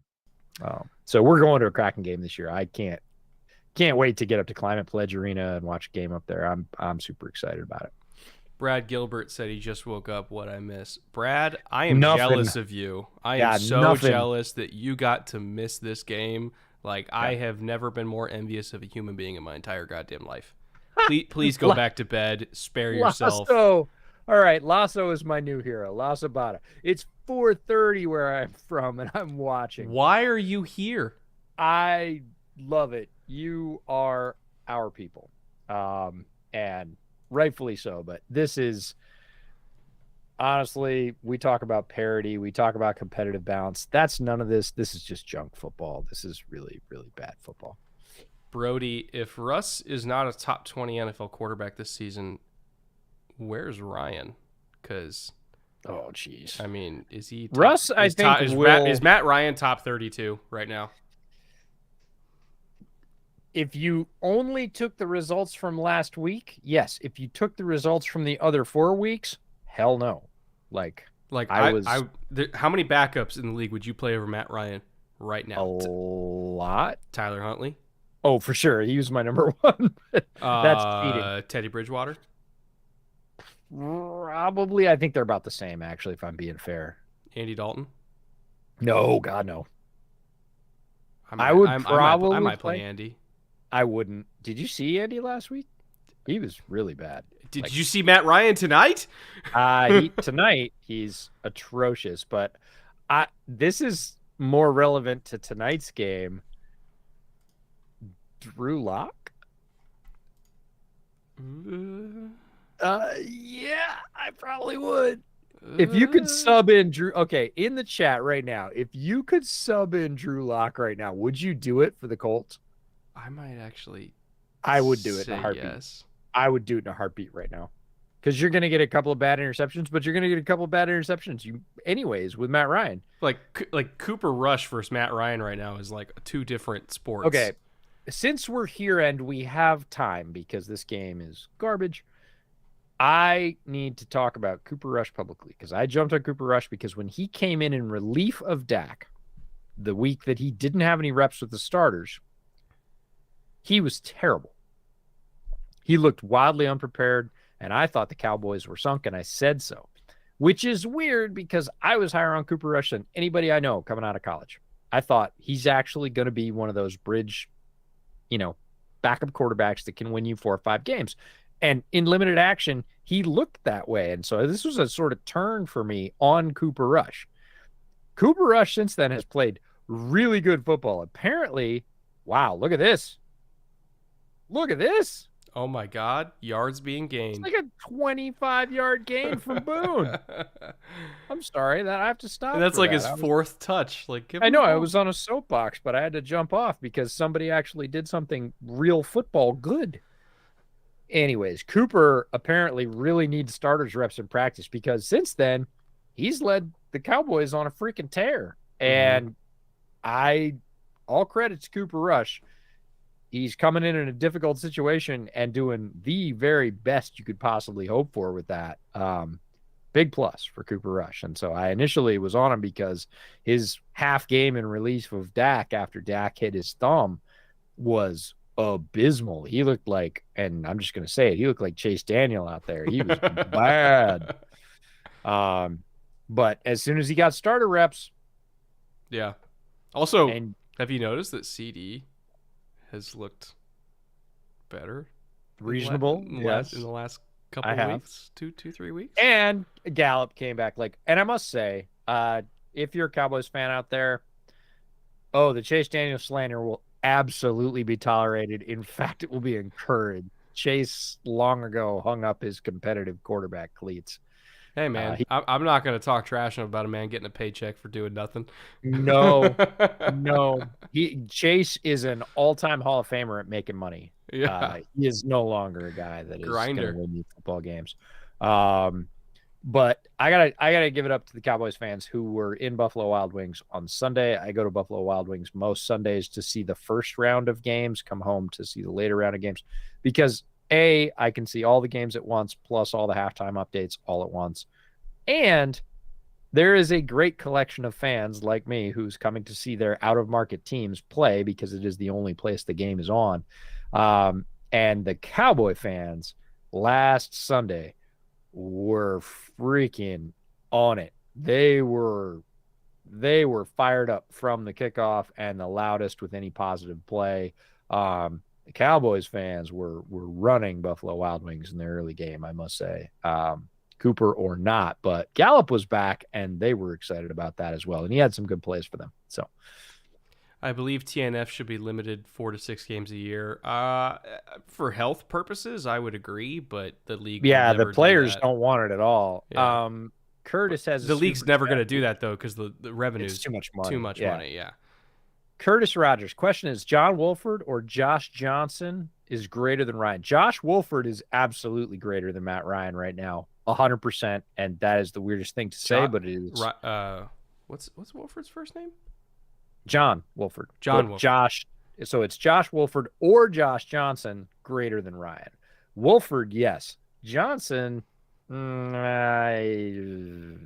maybe a push. I'll give it a push at best. At least right now. Yeah. Yeah, right now for sure. But Wolford, without question, I would start before Matt Ryan right now because Matt Ryan right now is just a mess. Colts offensive line is so bad that Matt Ryan's pining for Jalen Mayfield. Boy. Yikes. That's the thing is like the Falcons offensive line wasn't good either when he was there, and it's No. still an upgrade for what this has been. All right, back to Ragnar 129 super chat for $5. Thank you very much. What's the analyst explanation for why the Broncos have been so bad no matter the OC, HC, QB, etc.? Is it our O-line? Oh, here comes the flag. Unfortunately, Ragnar, it's a little bit like the Bears. The Bears have continued to recycle head coaches or through cycle head coaches, offensive coordinators, quarterback coaches, you name it, and they don't seem to be able to find the winning mix. They can do it only for the first year. This is uniquely the Bears, but hey, it's another blue and orange team, so we can talk about it. Matt Nagy's first year, basically go to the playoffs. Great. Mark Trestman's first year. People don't like to talk about it, but Mark Trestman put up a boatload of points and the team looked really good, and then it fell terribly off after that. So they can do it for the first year, but after that they can't. And we're not even really getting that on Getsy's first year, which seems terribly unfair. Did you see that throw? Yeah, it was high. Okay. Like, yikes. Yeah. So, anyways, John Wolford over Matt Ryan, no problem. It is difficult when you make these many changes. I felt like Denver was settling down a little bit last week, and that Russ specifically was settling down a little bit last week. He doesn't look like it right now. I was hoping that this offense was starting to gel a little bit. And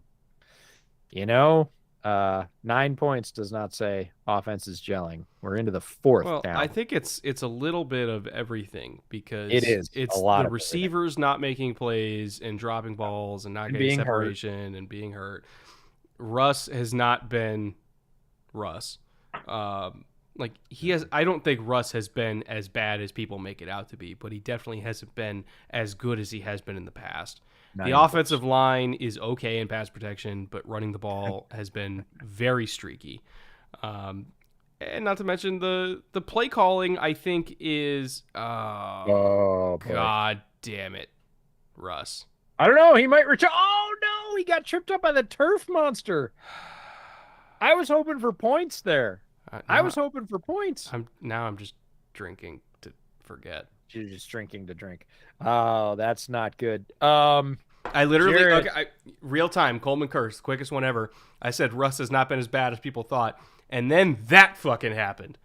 Yeah, no, and we got an injured player, so we have an ad break. Jared for $5. Jared, you're a hero. You've been absolutely rock solid.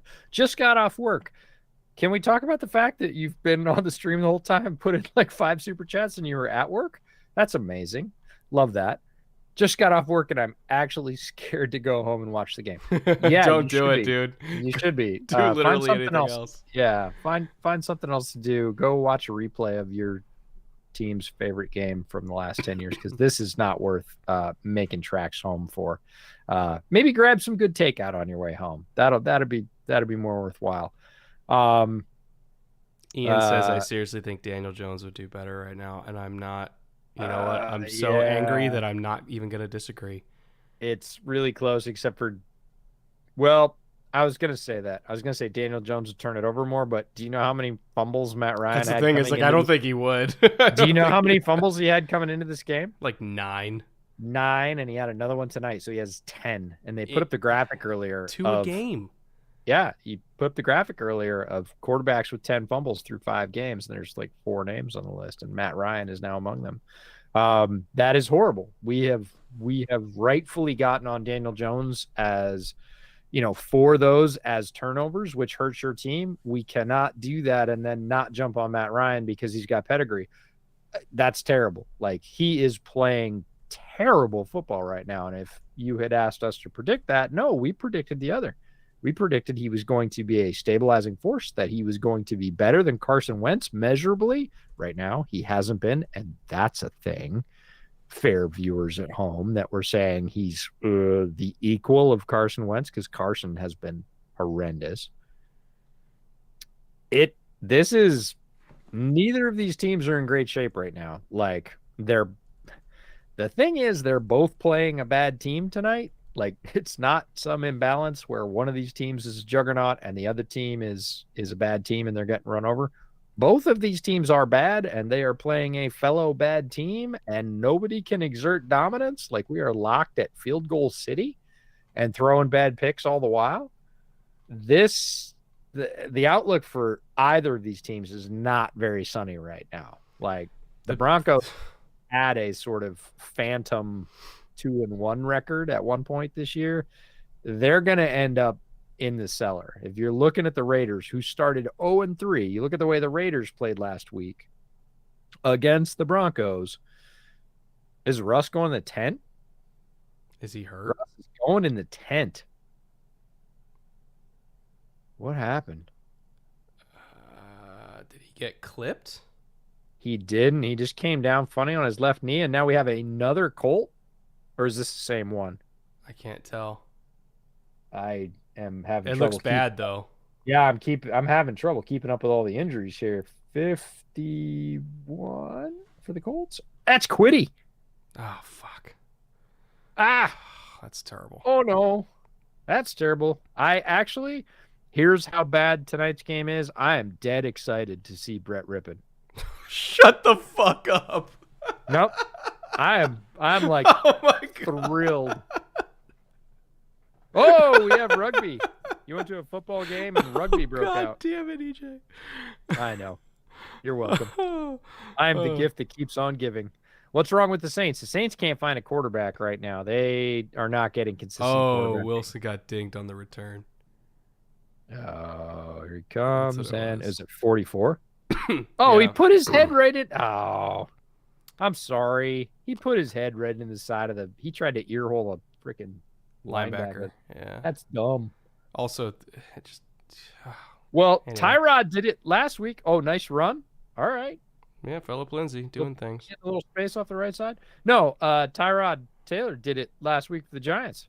He ran to the outside, dipped his head, and dipped into the defender, like crown first, and got a concussion. It was like, dude, what do you want? You lowered your head into a linebacker as a quarterback. You're going to get crushed. That's I love Phillip Lindsay. I was a big Phillip Lindsay fan coming out. Everybody's like, no, you weren't. Yeah, I was. You can go back. I got receipts. Really liked him coming out of Colorado and said, hey, this guy's going to be a productive runner for somebody. That's all I said. I didn't say he was going to be a superstar or anything else. I said he's going to be a productive runner. He's undrafted free agent. That's That's a good undrafted free agent. And I just love his running style. He's definitely been slowed by injuries, but I'm always going to cheer for the guy's success. There's a rifle. Oh, and a flag late going for the head. I I would be surprised if they call that helmet the helmet. Looked like he was just going for the ball. Late. Nah, I think he came in late, hit him in the back. Well, Lindsey's definitely holding his back. Foul. Personal foul. No, look at what happens. He's on the ground. It's not the first tackler, it's the second. The second defender comes in and basically tees off. Oh, yeah, I didn't see the second one. Right here. Oh, I was looking at 27 fly over. Yeah. Okay, so Singleton that they called it on. Okay. Well, I don't know. I think they called that on 27 because he clotheslined him in the back of the neck. It's legal play. I don't know. Nah, it looks like they called it on Singleton. That's weird. Yeah. That's weird. Brett, does the Coleman curse work in reverse? Please make a film room why the Bengals offense stinks. We actually it saw doesn't that though. I mean, it's fine. It's fine. It's there. The problem with the Bengals is they were doing all long developing stuff. They were giving Burrow no chance to get any sort of rhythm with short, like we just talked about. Taking Cortland Sutton or Mike Williams and running them on crossers or slants or doing other things. They're not. They're running everybody deep and just saying, Joe, play hero ball. And they got away with it last week. So everybody's like, hey, they won. Sweet. They did well. They didn't really change. They just ended up against a team they could get away with it. Yeah, but I mean, this is a team that literally just lives and dies by go balls. And like everybody's like, okay, but when's it gonna run out? And I'm like, I don't know, with that receiving core, that quarterback, as long as the one-on-ones are there, it might not. Oh. Goodness. Yeah. Oh, that was rugged. Front.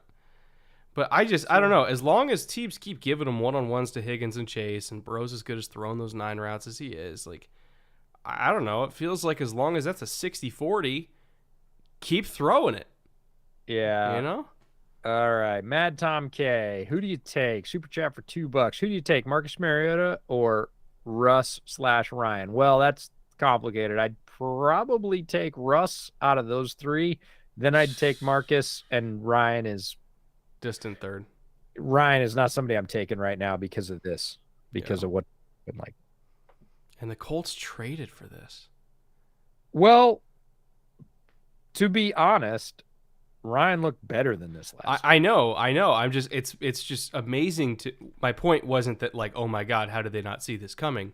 My point is, Russ is back. Every time the Colts acquire someone, they get worse. 1-year rental, and it's terrible. Which is why if I was Irsay, I would fire somebody or both somebodies, and I would say, look, whoever, you're drafting a quarterback. We're starting over at quarterback. Ryan looks worse. Mm-hmm. I mean, Wentz was washed. Wentz was Wentz. He was about the same.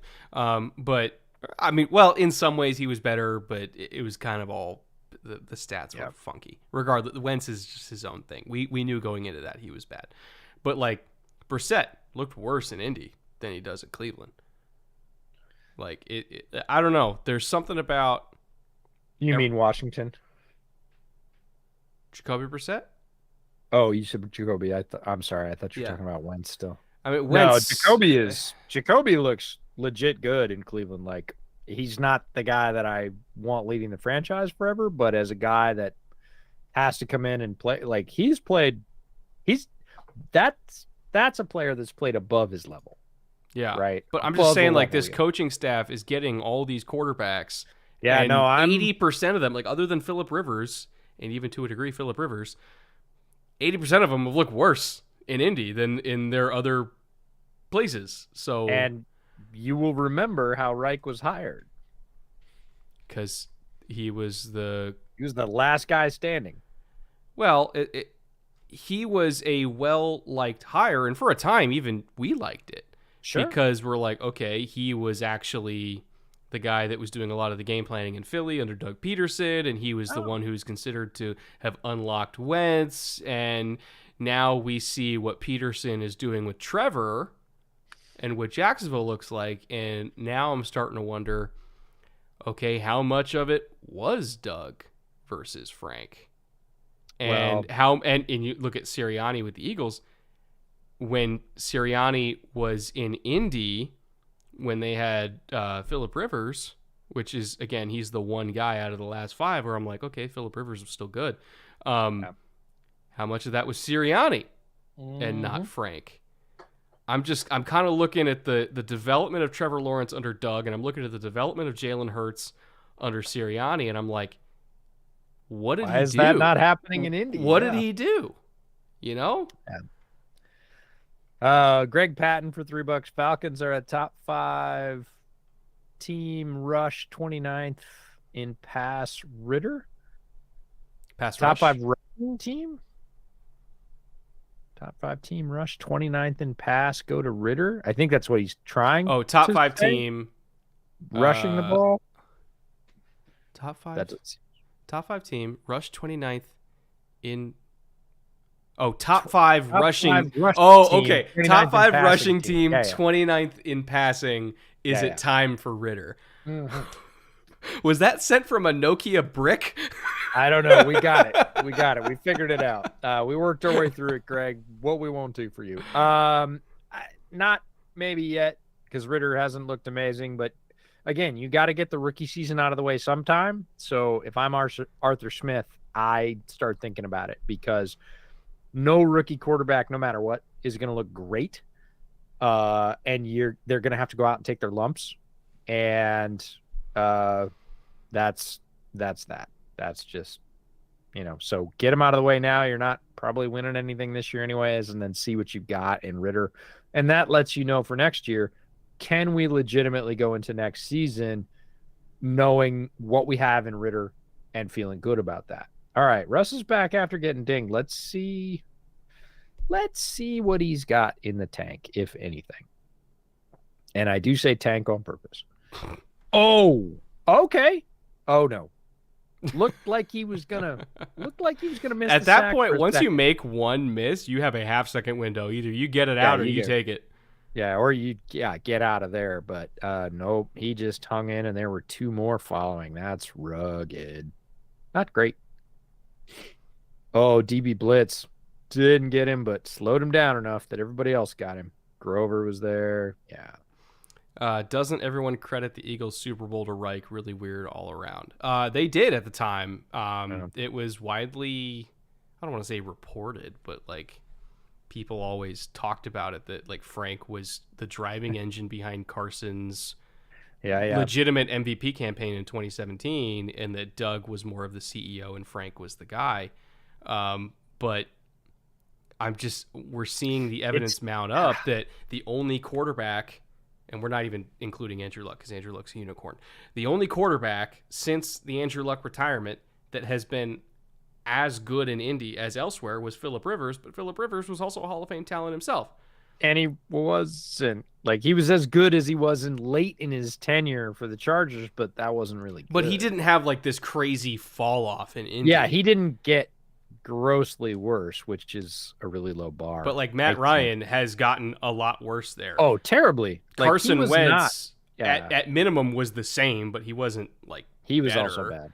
And then Jacoby Brissett was worse in Indy as well. So it's like that's what I want to examine is, okay, maybe Frank Reich did have an impact on that 2017 Eagles team, but maybe we discounted the impact too much that Doug Peterson had, and maybe we didn't distribute enough of the credit for that year. This is so not fair, because I have a story and I can't tell it, and it's the same thing. It's a coach getting credit. I know the one you're talking about, and I know you do. I get it. It is a coach getting credit, and everybody going, well, he was great, and then he wasn't, and it's like, yeah, and who left? Yeah. Who left? Who was the assistant first year? One day there will be a 30 for 30 on that. Yes. We are not news people, so we're not going to be the one to. We can't do that one, but it happens more than you think. The wrong people get the credit. The shine is even coming back to Matt Nagy of all people. Last week there's a report, it might be that Matt Nagy's the successor to Andy Reid, and I was like, I reached out to all my Chiefs folks, and I was like, no, you don't want that. Like, get Bieniemy, get whoever. Like, like hire Kafka back, whatever. Don't do that. All right, we've got one there's one hanging out up here. Where'd it go? Taylor for $5. It was a There you go. valiant effort, boys. Not sure if you need more for the beer fund, but whatever it takes to get through this game. Always more for the Appreciate beer you. fund in a game like this, Taylor, for sure. Thank you very much. Curtis for $5. Appreciate you guys making this primetime game watchable. We try, and failing.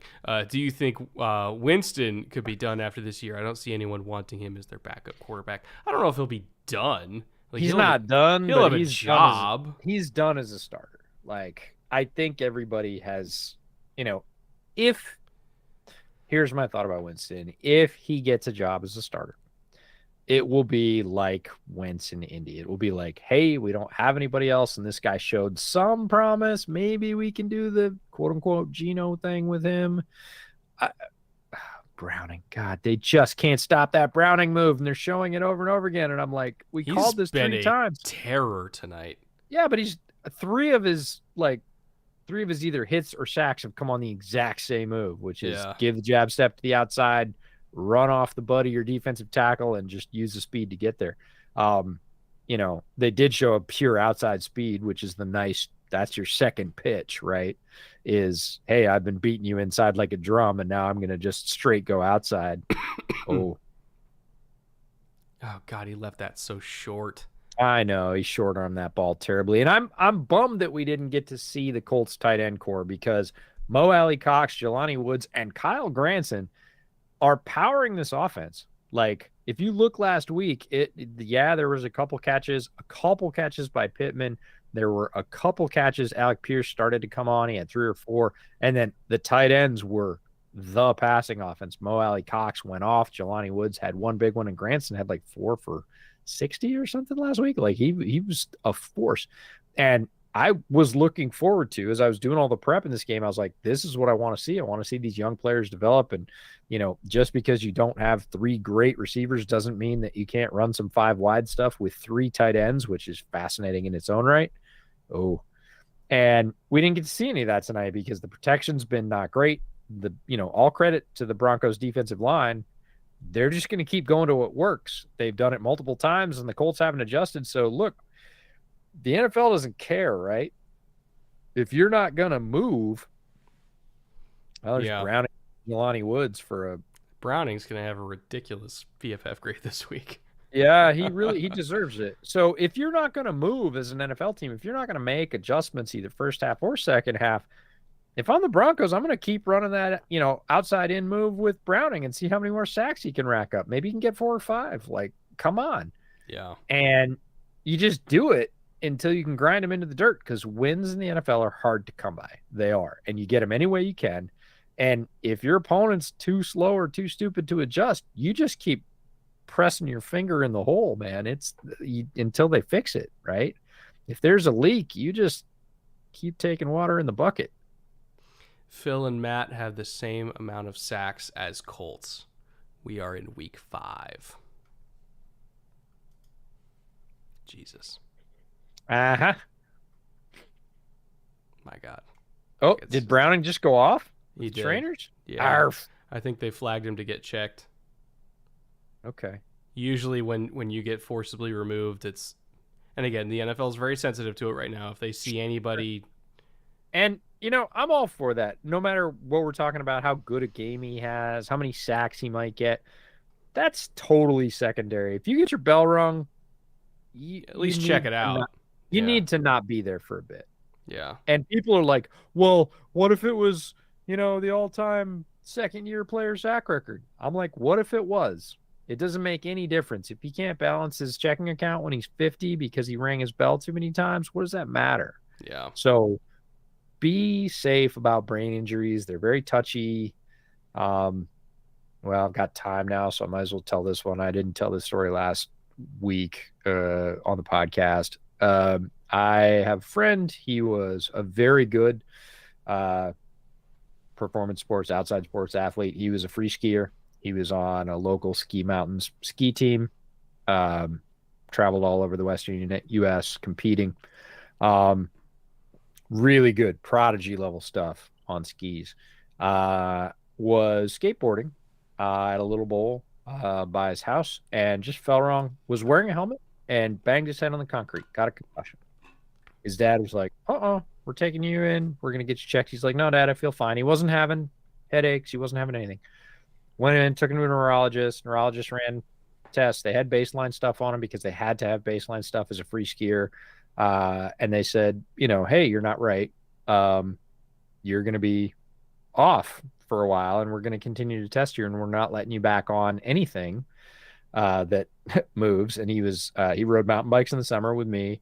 He skied in the winter, obviously on the free ski team, and then he would skateboard as well. And they said, no, you don't get to do any of those things. Like, you don't get to play any contact sports. You don't get to play basketball, nothing. Anywhere you could bang your head until your baseline comes back to where we want it to.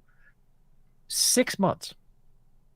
6 months. He couldn't ride a skateboard. Whoa. He could, because he was 16. He was freshly 16 years old. Oh, he's going kid. 15. Wow. Right. He's going from 15 to 16.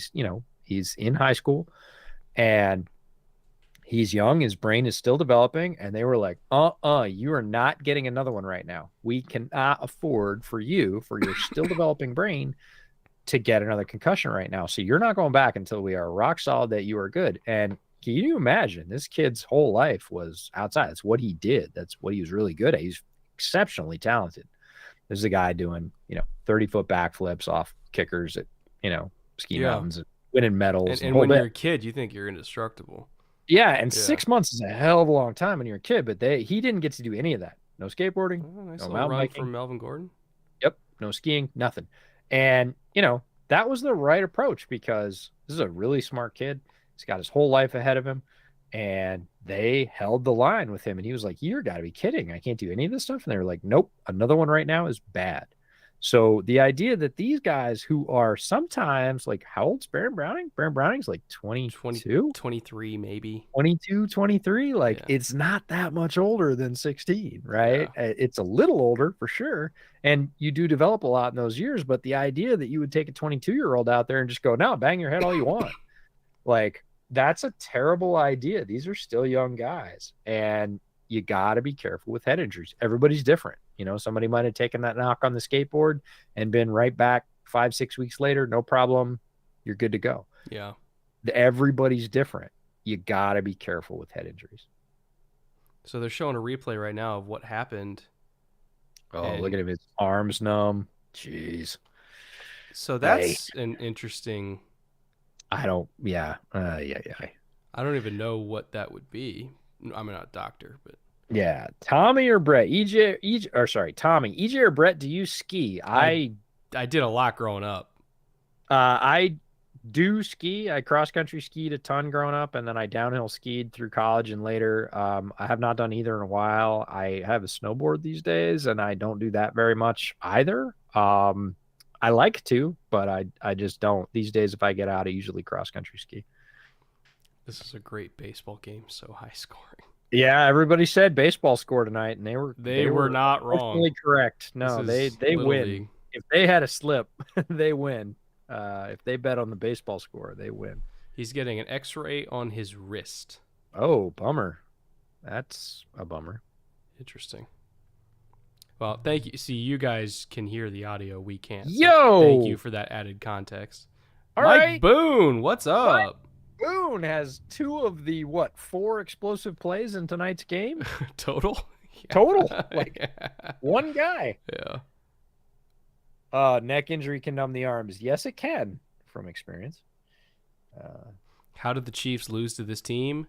Special teams. Special teams, yes, absolutely. The Colts got 14 early points from special teams miscues from the Chiefs, which we talked about. Well, Brett and I talked about, not necessarily on the podcast, but Dave Toub, one of the best special teams coaches in the entire league, should be a head coach one day. And you very rarely see his team's units make mistakes. They made 2. Sky Moore was the guy returning that dropped a couple of those, and obviously a guy we like, a young guy with a ton of talent and a lot of potential, but Dave couldn't have been happy. He doesn't like that, and his teams are usually really dialed in, and it cost the Chiefs that game. Absolutely. The Colts didn't play quote unquote well enough to beat the Chiefs just straight up, but they absolutely beat them on that day, and it was because of special teams. I fell asleep for about 10 minutes watching this, even with your commentary. No, you probably fell asleep for 10 minutes uh, because of our commentary, because we yeah. haven't talked about the game a lot at all because What? it's been trashy. How do we? No, it's been trashy. This is, I'm glad that we don't have Kirk and Al's job because you know, they can't freelance into concussion stories They and whether can't or not their drink. beer, Yeah, yeah, yeah. whether or not their beer tastes good, and we can. Um, so, oh, who got rolled up on? Bulls? Bulls. Bulls got rolled up on. Fuck, that's one of the worst injuries they can have, and it looks bad That's too. not It good. looks really bad. Yeah, he got torqued. Okay. Oh No, thank you. God, that that's a How bad long? one. We got only 3:48 left in the fourth. Mercifully, the second half has been much quicker than the first. Yeah, they're running the ball. That's why. Yeah, mercifully. Fire everyone, coaches, players, everyone. For which team? Uh yeah, yes. Yes is the answer. Tim Strickland, a concussion from hockey triggered 15 years of chronic fatigue syndrome. For me, not fun. No, no, head injuries are not to be trifled with of any type. They are hard to heal and they can have obviously massive implications. Really sorry that happened to you. Not fun. You are not alone. There are a lot of people out there that have had really rough stuff from knocking their noggin. Um, if you're into defense and punting, this game is for you. I would say if you're into punting, this game is for you. The defense has not been great. If you're into Baron Browning, this game's for you. Yes, and That's about it. there has been some great play by the Broncos defensive line and the Colts defensive line. They have traded some really good plays. Overall, I would not say these are great defensive efforts. Well, the Yeah, Broncos defense is the only thing holding this team together.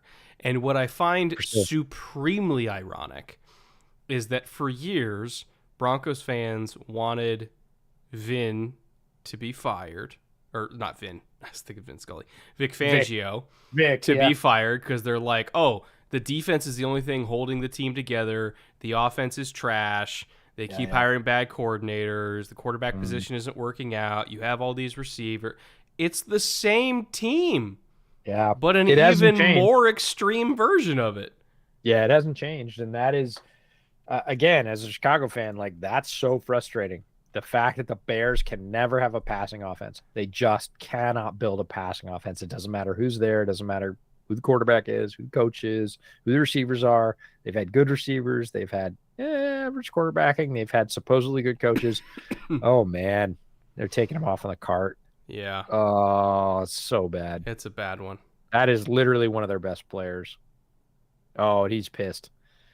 And the That's towel. Anytime the No, towel's on, he's man. he's pissed. He's done. He knows it. Did they That's aircast it? No. it doesn't matter. He's done. Yeah. It's gonna be 4 to 6 at minimum, And probably. that's if it's a high ankle sprain. If it's a Yeah. broken ankle, he's just out, like for the year. Hopefully, it's not a broken ankle. But even I if it's a high ankle, it's still a month and a half, and that's just to get on the field, let alone to feel right. You won't even feel right till the season's over. No. Could we flex the Colts out of the NFL? I am all for relegation. I think relegation would make the NFL so fascinating. I would love it. Yeah, Um, but let's call up Ohio State. well, it's not even that. You need somebody obviously that would, come out. But I've said for years that the NFL needs a development league, and I think it would make the end of season games so much more interesting, right? You're not just going for a draft pick. Two of you are going for your NFL lives, right? You're going to get flexed out for a year. Your revenues are going to go through the floor like that. You're gonna play in a whole different way. So, can we flex Broncos games out? That was a super chat earlier. Jacob, thank you. I think Broncos will get flexed out of future primetime games. I hope so after this. Well, they play on Christmas Day against the Rams, and then I Uh, don't know what other primetime games they had. This is already, I think, their third one. Yeah, well, they really thought that they were going to have lightning in a bottle here with Russ in Denver, and so did we. To be flatly honest, we thought they were going to be part of this super division of the AFC West, which has turned out not to be a super division. Yeah.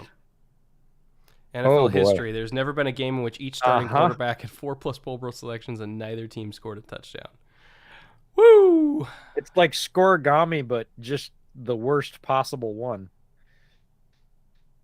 Yeah, that's yikes. This has been interesting. Again, can't thank all of you enough for hanging out and watching this trash fest with us. Hey, we're happy to be here. This is what we do. We kind of like it. There's sort of gems to find under rocks, but overall, as a quality football game, this ain't one of them. Is Cortland okay? Yeah, I he's hope so. limping. Good God. Ruin my moodagami. Yes, KD, I believe this is ruin your moodagami. Oh, head to head. Jeez. A lot of head to head stuff. Borigami. Now there you go, Conquistadorito. Borigami is yes, Borigami is the winner. We can shut the internet down. You won. Jesus, the Broncos can't catch a break, can they? No, they really have Colts not. have punted one less time tonight than the Bills have since the playoffs started. Oh. That's the stat of the night. Oh, hey, all. I'm from Detroit. I have a PhD in bad football. This is bad football. You are correct, sir. Yeah, at least the Lions, when they're bad, sometimes they're at least entertaining. I went and watched Prey instead. Prey is on my watch list. I will be watching it again. I just got Hulu like a couple of days ago. So, um, shout out for great television. If we're talking about great television and this ain't it, and since we're not affiliated with any network, if you have Hulu, watch The Old Man with Jeff Bridges. I heard that's good. It's not good. It's exceptional. It's really, really excellent in every way. The writing is great. The acting is great. And you, as a film student, will very much appreciate the way that it is shot. Mm-hmm. It is beautiful to look at, beautiful to listen to. Yeah. The Old Man, can't recommend it highly enough. Tore through it. Loved it, loved it, loved it, loved it. Might get at least a bootleg shot of the week out of that stiff arm. Maybe. Tommy says, did I grow up in Buffalo? No, my dad was born in Buffalo. All my aunts and uncles are from Buffalo. Therefore, many of my cousins are from Buffalo. So I do have a lot of family history of Buffalo, but I was not born in Buffalo. I was actually born in northern Pennsylvania and grew up in the southern tier of New York. How far outside of Buffalo? Like half hour? Me? Yeah. 4.5 hours. Oh, you were out there So then. here's Buffalo, one end of the state, or I don't know, viewers looking at home. Anyways, Buffalo, one end of the state. New York City, far end of the armpit of the other end of the state. It's 4.5 hours to Buffalo from where I live, and it's 5 hours to the city. Jesus, So, you were middle of goddamn nowhere. yes, that is absolutely correct. You have nailed it. That is where I was from. Middle of goddamn nowhere. Oh, Perna's at this game? Yeah, he was at the DNVR tailgate. Oh no. Yeah, he's at. So if you're Perna, do you like sneak out because it's just horrendous and you don't want to witness it? Yikes. You guys need to do the backstory of how you got into be Texans and Bears fans. I can do that. R.I.P. Perna. He doesn't deserve this. And true. Brett got to be a Texans fan because his dad worked in the energy industry and worked in Chicago and in Houston. So he set him up to be either a Texans fan or a Bears fan. He's a little bit of both, which is terrible. I ended up being a Bears fan largely because of Walter Payton. I was 1982, 1983 when I was 10, 11 years old. It's like, yep, all right. Want to start getting into, you pick a team at that point. Before that, you like whoever else's teams. You want to pick your own team. For me, it was the Bears. It's Walter Payton, a couple of years before the Super Bowl run, and just that's been it ever since. So 34 is the GOAT running back. Yes, Tommy, he is the GOAT running back. I'll tell you what, this game has made me game. Oh, Jesus fucking Christ. That's so perfect. It's so perfect. Oh my God. This is like script perfect. Look at the stunned reaction from the Denver faithful. Oh, I didn't think he'd do that. I thought we got one that wouldn't. Oh no. This is legitimately the worst football game I've ever seen. This is really bad right here. He gets the clear out. He has it. He throws late. The guy slows down. Like, five is flat. Oh, boy. The one exception might be Seattle, Arizona. But the fact that Russell Wilson is a part of the 2 worst football games I've ever seen. You know who that was as a receiver? Who? Was it Judy? It's Tyree Cleveland. Oh, he's still kicking around? How He's about still that? kicking around, and he didn't catch that one. Uh-oh. What? Oh, All what right. a duck. Watch. That could have been back-to-back Oh picks. God, that was so close to being picked, and Pierce got it anyway. We could have had Also, if Matt Ryan drives down the field yes. and wins this game to get the Colts to be 2-2-1, are they the Oh, worst 500 team after 5 weeks in NFL history? they're pretty bad. Look at this. Look at this. Look at how close this is. Oh my God. Oh, and he throws the just duck because he had somebody's hand on his when he threw Yeah, it. Chubb hit it. I All regret right. leaving work. Yeah, dude, get OT. Yeah, go back. Go back. Take the money. Great catch from Alec Pierce. Pierce, 5 for 48 in this game. Yeah, he hit his over, so I was at least right about that one. At least Yeah, I get a 1 out of 5. I was gonna say, unfortunately, 1 out of 5 doesn't get you paid. Yeah, Deion Jackson, 3 for 20 receiving and 11 for 36 running. Okay, not amazing. Philip Lindsay averaging a good 3.8 yards a crack against Actually, that front. if Matt Ryan, hold on, Hold the phone. Russell is 27 yards away, and Matt Ryan He is just threw the worst pick ever. He would have had it right there too. That was like 24. 70 yards away. You're not getting 70 yards in a 2-minute But drill. I hit over on Alec Pierce and I hit over on Cortland Sutton. I'm just saying, if they tie it and we go to overtime, all I need is yards. Did you see what happened? Oh, I saw. I'm just Okay. saying, I need a field goal. Overtime. All right, I will give you the overtime. I need a field goal, no, and then I can get yards in 90 overtime, and then I hit 4 to 5, and I still Right. win money. But, buddy, I was like, you're predicting 90 yards combined for these two quarterbacks in the following 2 minutes. No, just give me a field goal. Likely. Give me Yeah, a field goal. I'm with you with overtime. I don't want overtime.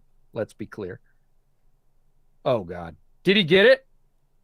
Pierce is bailing him out time after time. Okay, hold on. Did he catch it? He caught it. He got his forearms underneath it. Alec Pierce. Look at this shit. Look at this shit. I. I'm so close, 9-9 EJ. scored. Dude, you really actually are. This is the crazy part. It's actually doable, but I need overtime. You need overtime for sure. Oh, he got the first down. All of a sudden, we're across midfield. Shitstorm.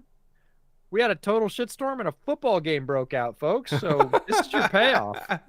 Oh no, Nick Benito's down. Oh, Jesus Christ. Dude, man. if I can come out of this, You're if I not. can come out of this making money. You're not. Do you really want OT? I don't. I'm just going on record. I would almost be okay with losing the money just to not have OT. But yes, I want to be on the right side. Oh, Bernard man, Ryman. you He got hit him in crushed. the neck. No, he hit the other edge coming across. What? Oh, and Ryan can't hold his hand up. Oh boy, he hit his hand throwing. I think he did. He's holding his wrist. Yeah, watch this. Bank. I think he slammed. Into Oh Benito's helmet. yeah. He hit it And right then in the Benito got forearm. hit in the neck. God, this is just. This game's a train wreck. It's gruesome. Erlinger time. Sam Erlinger. Oh boy. I want to be on the right side of history here. I do not want OT. But we might get it. Is that Sam Erlinger's music? It is. Ooh. Rally and tackle. Guess who? So they're in field goal range now. You remember what I said about half an hour ago about the fact that Pierce was catching stuff and that Ryan was going to start throwing him stuff? Because he's the only one catching stuff. Yeah, but he's paying it off, right? Yeah. Is that Granson? There's Kyle Granson chipping in. All of a sudden, the Colts are running an offense. I mean, I realize that The Broncos are in I was gonna say it's prevent. amazing what happens in the last 2 minutes of a football game, huh? Yeah, Where it's defense crazy. just All right, ceases what to do we got? exist. D- Shawshank Inception. Thank you again. I hit 5 of 5 on Monday night on the 49ers and the Rams. Last plays from scrimmage. Donald got a tackle and Stafford completed a 5-yard pass. That's amazing. That is Also, amazing. depending on what you bet, if you did like a $10 bet, that's like $100 win. That's $100. Yeah. Yeah. And plus, whatever you bet, they matched if you used our code, which I assume you did. So you got some House money. house money to run with there. This That's crossed amazing. the bad movie threshold into cult classic. Yeah, this is if The Room was a football game. Oh, wow. Deep cut. I used to go to those midnight showings they used to have up in LA. Of The Room. Yeah, every month. Every month it my was like first Tuesday of every month. There was this theater over in Westwood, right next to the UCLA campus. Yeah. And I went to Cal State Fullerton, but like every fucking film kid within 50 miles would go to this theater. Yeah. Like, and everybody would like bring forks and like everybody had yeah. these jokes and throwing shit at the screen. It was the So it was basically best. Rocky Horror Picture Show with The Room. So here's the thing, because Tommy Wiseau lives in LA, he would go to every screening. What? I've met Tommy like 4 times What? because he goes to every screening because he lives there. My God. All right.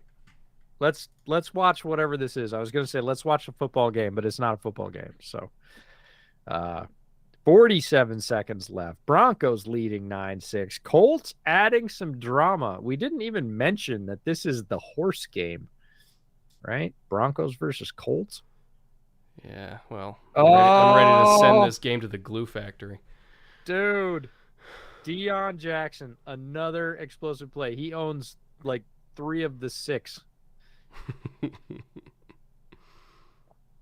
Are they going to push for a touchdown and win this thing? I think that's what I mean, wouldn't you just want to get out of here? I told you I am not at Deion Jackson again. This is the Deion Jackson origin story. But they got time for one more play and then they gotta go. Or they're gonna spike it now and then do a play and then go. Right. They're gonna go one play. Fade to Pierce. Sure. Why wouldn't you at this Actually, point? you have time for 2 fades to Pierce if you want to. Ryan has not been quick developing. I mean, Ryan's not been who is Tommy? Tommy is the director of The Room, if I'm not mistaken. Tommy Wiseau. It's funny because every Q&A or every screening he does a Q&A in the theater. And tearing apart Russ, who is Tommy. Okay. It's not a question. The question that he gets asked in every Q&A is where is he from? Like, what's his accent? And it's the one question he never answers. Sure. Okay. Timeout Denver? I think so. Before the snap. They're trying to ice Matty Ice. Is that a thing? Can we not use the word director? Yes, we cannot use the word director. That's fine. Brett, was this the Regency Theater in Westwood? I think so. I think that's what it's called. Oh, Nick's coming off again. I'm not happy about that. This was like 10 years ago, by the way, so my memory's kind of... Dude, don't even start with me. Oh, my goodness. And also, yes, the screenings were at like midnight, too, so everybody was just bombed. Yeah, for sure. Little pre-funk before The Room. It's a Tuesday full of college students. What do you think we did? Right next to Ami Sushi in Westwood. Okay. And there's a place called Diddy Reese over there. If you're familiar with Westwood, Diddy Reese, like legendary cookie place. Yeah. That, dude, nothing goes better with drunk bad movies than cookies at like 2 a.m. Oh, all right. Good times. I got mystery cookie this week, which was great. One of my wife's coworkers just randomly, play clock bad 0. What are we doing here? No, what are we? I'm not 100% sure. Okay, we got 20 seconds on the play clock. Got 13 seconds on the game clock. Colts are going to run a play. What was that? You cannot throw a field goal. He hit the mascot. This is Bull Durham. Hey, Nuke, just drill the mascot. What are you talking about? Just trust me. Just drill the mascot, okay? I don't know where it's going, man. That's fucking hilarious. Yeah, he took the legs out of the mascot. Nice job, Ryan. You can't throw a field goal. Watch him. Fucking Nuke Lelouch. Okay. This is the Colts backup kicker takes over for Rodrigo Blankenship, who got run out of the Colts. Like, how bad do you have to be this season to get run out of the Colts? Like, that's like getting run out of the Bad News Bears. Like, you got to be really bad. OT. Where's Bane to blow up the field when you need him? Please miss. I'm go back and forth, and if I'm rooting for overtime or not. If you get overtime and win this slip, dude, it would be it's like the opposite of a bad beat. It's just a bad cash. You realize that I could like fly down now and you could buy me dinner. I think I would make. How much would I make on it? Like, I don't know. Did you bet $10 like normal? You'd make 100. I bet 20. No, I bet 20. Oh, you bet 20, but it's 4 out of 5. So all right. I think we're getting OT. Oh my god. I honestly feel like I need to go get a fresh beer for OT. But I feel like if I do that, I'll miss whatever is going to happen because it'll happen really quick after all this. Yeah, so it's 2x. So I win $20. I win $20. You bet 20, you'd win 20, you'd get 40. So 40. if I get all 5 correct, which I didn't because Naheem Hines went out the first play. Yeah. Excuse me.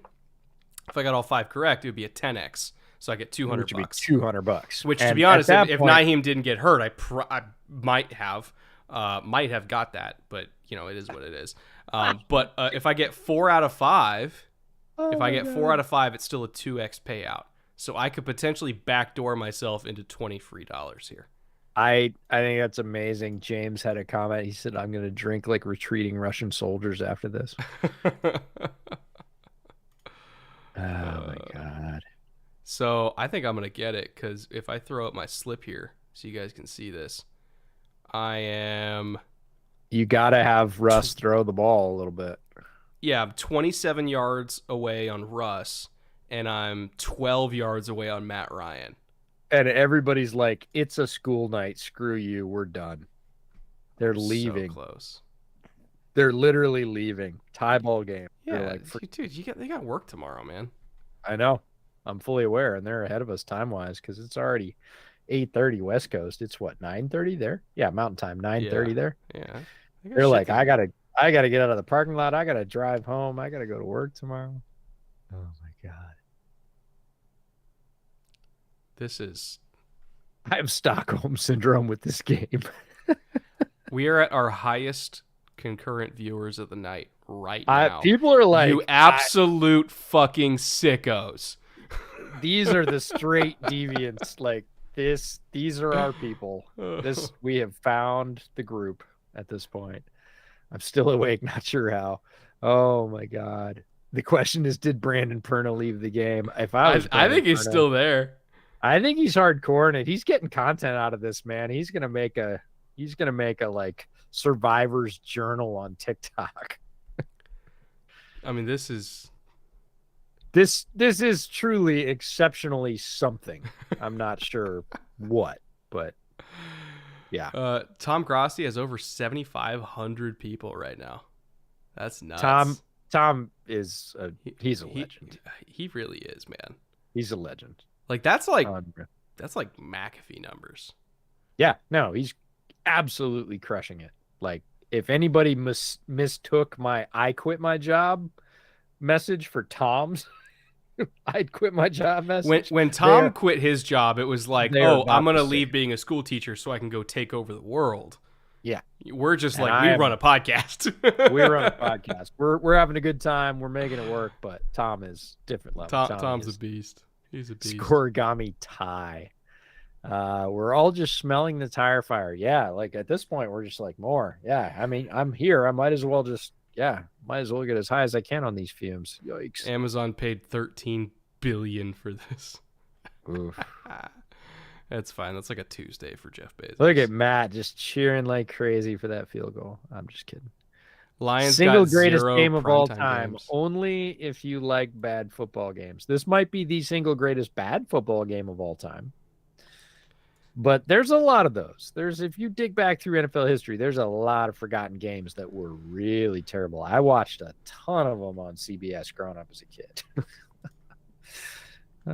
Dr. Diddler, he mentioned, or wait, let me find it. Gotta scroll. I know, riveting content. Lions got 0 primetime games, and the Broncos they're on Monday Night Football next week. They have 4 primetime games in the first 6 weeks. It's Russell, man. He's a draw. That team was loaded. Is loaded, but ew. I don't know. Yeah. At this point, you're like, ew. A month ago, you were like, yeah, we're going to get. Wait, is that the one at the Chargers? Is it here? I don't know. Hold on. I think it's here. No. Is it really? Oh, man. You know what I'm thinking. That's terrible. You're not coming down for that game. You're not. I'm not allowing you to spend your money on that. Well, EJ, you have children to feed. We could do something else. We could go celebrate, go to a restaurant or something, and then happen to catch a football game. Oh my goodness! At some point, I'm going to have miles. I don't have miles yet. But that was the weekend I was going to Pittsburgh, but I've been so sick for a week that I got put extremely far behind on everything, and I can't go to Pittsburgh anymore. But which reminds me, we need to do logistics for the other game that we're going to tomorrow. Buffalo, yeah. We gotta get that locked down because that's in 3 weeks. That's coming now. Yeah, that's we got to get that locked. It's not going to get any better if we wait. Let's put it that way. The hard part is finding tickets. Yeah. Everybody in the entire western half of New York, we're finding out, is trying to go to that goddamn game. Yeah. For good reason. Oh, this is crazy. So I went to turn in my laptop because you do that when you quit a job. And the IT guy that I've known forever, he's been there longer than I have, says, did I ever tell you that my, I don't know, nephew basically works for the Packers? Who's his nephew? His nephew is he's the quality control coach for the Packers. He's the guy that tells LaFleur whether or not to throw the challenge flag. Oh, really? He sits up in the box. Oh, that's funny. I was like, holy cow, no, you definitely didn't tell me that. That's hilarious. Yeah. So good times. All right, let's look at the Stephon Gilmore pick. He's actually played really well tonight. He's played great. But also, why are you throwing that route against an inside leverage corner? I don't know. I would love to say, but both quarterbacks have made some really egregious decisions in this particular game. Matt Ryan, I need 12 yards from you. Hey, you got 3? 1. Half of 1. All right. Jeez. My Mint Mobile Wi-Fi was giving up life in the first quarter, pissing me off. I think Ryan Reynolds was trying to save me. Connor, yes. Deadpool was trying to save you. It's true. Yeah. I didn't know Mint Mobile did Wi-Fi. Well, there's gonna be great stories about how people avoided watching this game. Fuck. I'm jealous of my grandparents that don't know how to use Amazon right now. Oh, that's great. Okay, all right. There's my 12. Yeah, all right. You got it. And so now you just need Russ yards, right? I need 27 yards for Russ. So I need the Colts to not get a touchdown, get a field goal, and then Russ, get me Kyle half Granson. the field. Can we have a moment for my Kyle Granson love? We can have a moment for anything at this point, EJ. Yeah, we got time. No, Kyle Granson. We have been vamping for 2 hours. I know. And everybody's still hanging out, which is the amazing part. Deion Jackson. I'm telling you, this is his hero origin story. He might be a street level hero, but he is going to be a hero. He's something. In this game, I'll take We're anything. finding anything we can get. I will take anything, and he's provided some spark for them. I'm impressed. I'm just gonna go right out and say it. I'm impressed with Deion Jackson tonight. He's played well. 12 for 53, 4.4 a tote, and 4 for 29 for 7.2 a reception. Like, you know, he's not winning the game. Oh, stiff arm. Is that Paris Campbell? Yep. Yep. Paris Campbell with stiff arm. All of a sudden, the Colts are fired up.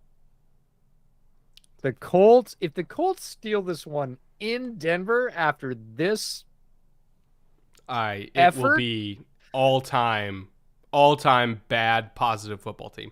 this is thievery if they steal this game. They have played so poorly. And if they suddenly come together and play like a football team for the last like 30 seconds and win this game, I'm going to be staggered. Oh, what is with the Broncos? They just can't cover anymore. They blanket everybody and everything all night, and then now they just can't cover, and it's pitch and catch.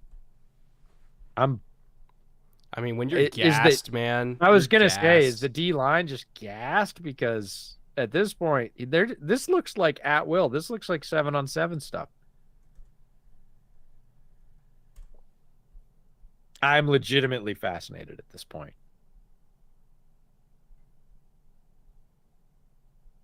Okay, that is better. Good solid run stop from the Broncos. But literally, the Broncos have their foot on the Colts' neck all night. Defense to offense. Just like, no, you're not getting anything. You're going to get a couple of field goals before the end of the game. Like nothing. They get to overtime. It's like, oh yeah, we should give them 4 or 5 good long completions in a row. Huh? And now we're going to get an Alec Pierce touchdown. Well, for a here we go. walk-off. The mascot's back up. So on the injury report, getting knocked down by Matt Ryan's attempted arm punt field goal didn't hurt him too badly.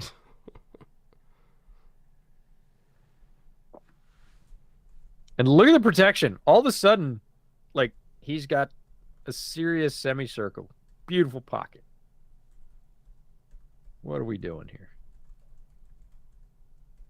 Oh, my goodness. Oh, they're going to bring out the kicker. Good. So we're just doing a field goal, which means Russ is going to get me those 27 yards? Yeah? Maybe. If he does what Matt just did, like, you get 4 out of 5 and come away with 20 for some unknown reason, I would go buy a real lottery ticket at that point. I'm all right. Let's see if he gets it. 48 yards. Yep. Drilled that it. All right. Green. I feel pretty good about getting my money tonight, which at this point, you're just paying me $20 to sit through this. I've done worse for $20. I'm not paying you $20 to sit through this. I've done a lot worse for $20. I don't want to know. I'm just going to go with cool. The kicker is pretty good. I got to say, for a guy that got pulled off the street middle of this very young season, yeah, he's been rock solid. Give it to me. Give me those 27 yards. Good from 66. Wow. Yeah. The one from that would have been good from 58 was a bomb. 66. All kickers love Denver. Let's be honest. Like, they love going to Denver because they can just light it up. Oh, you just drop bombs. Yeah. Yeah. Brad, I've done a lot worse for $20. Yes, indeed. It's just some light felonies. It's okay. Yeah. What did you do for 20? Oh, man. Yikes. Just some light treason. Some light treason. Yikes. You got boxes in your study that I should know about? We made the 2x payout, but at what cost? Our sanity. Yeah. No, I think the cost is fairly obvious at this point. Like, it might just be me, but it feels like we've endured a well bit more than $20 worth of punishment here. So,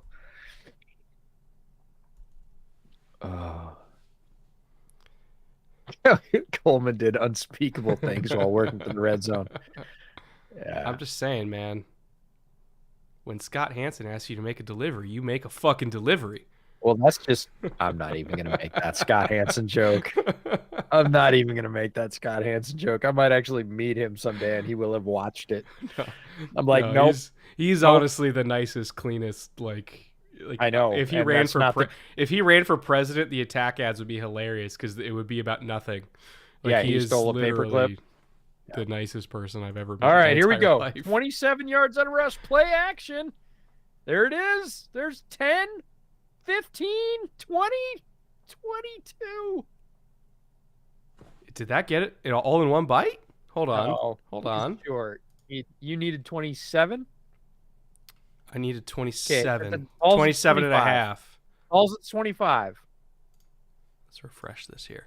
There's 5, 10, 15, 20, 22, 23. I was almost spot on the real-time call, which is rare, everyone. I'm usually not that good. So I just need like 5 more yards. 5 more yards.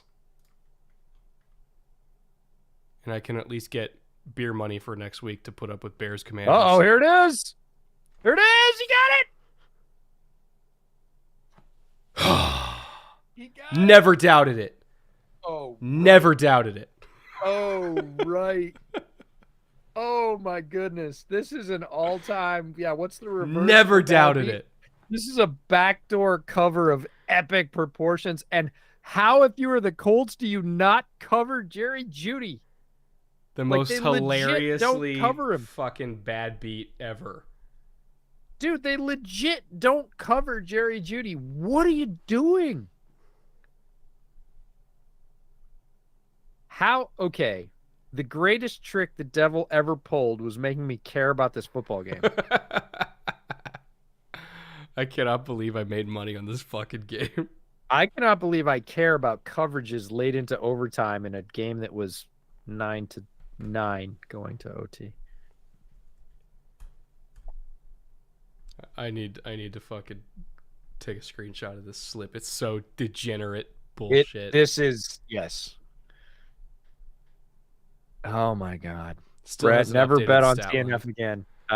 Yeah, Bears have the orange helmets next week. It's true. They are wearing their orange alternates. I'm not sure how I feel about that, actually, but I thought he was gonna score. Oh, 28 saves the touchdown. Who is 28? Oh, that was a good tackle. Is it 28 or 38? No, 26. 26. Oh, Rodney McLeod Jr. You know, honestly, the greatest ending to this game would have been a Gordon fumble right there. man, my lungs are still fucked up. Don't make me laugh like that. How did he not fumble that? Mad Tom K is thinking the same thing. It's not just me. It's not just me. Oh God. Oh, +1. That's hilarious. Ron McLeod, yeah. What is your Absinthe again ideal? to erase this. Yeah, I'm getting a whole new bottle of absinthe for next week. I'm gonna need it.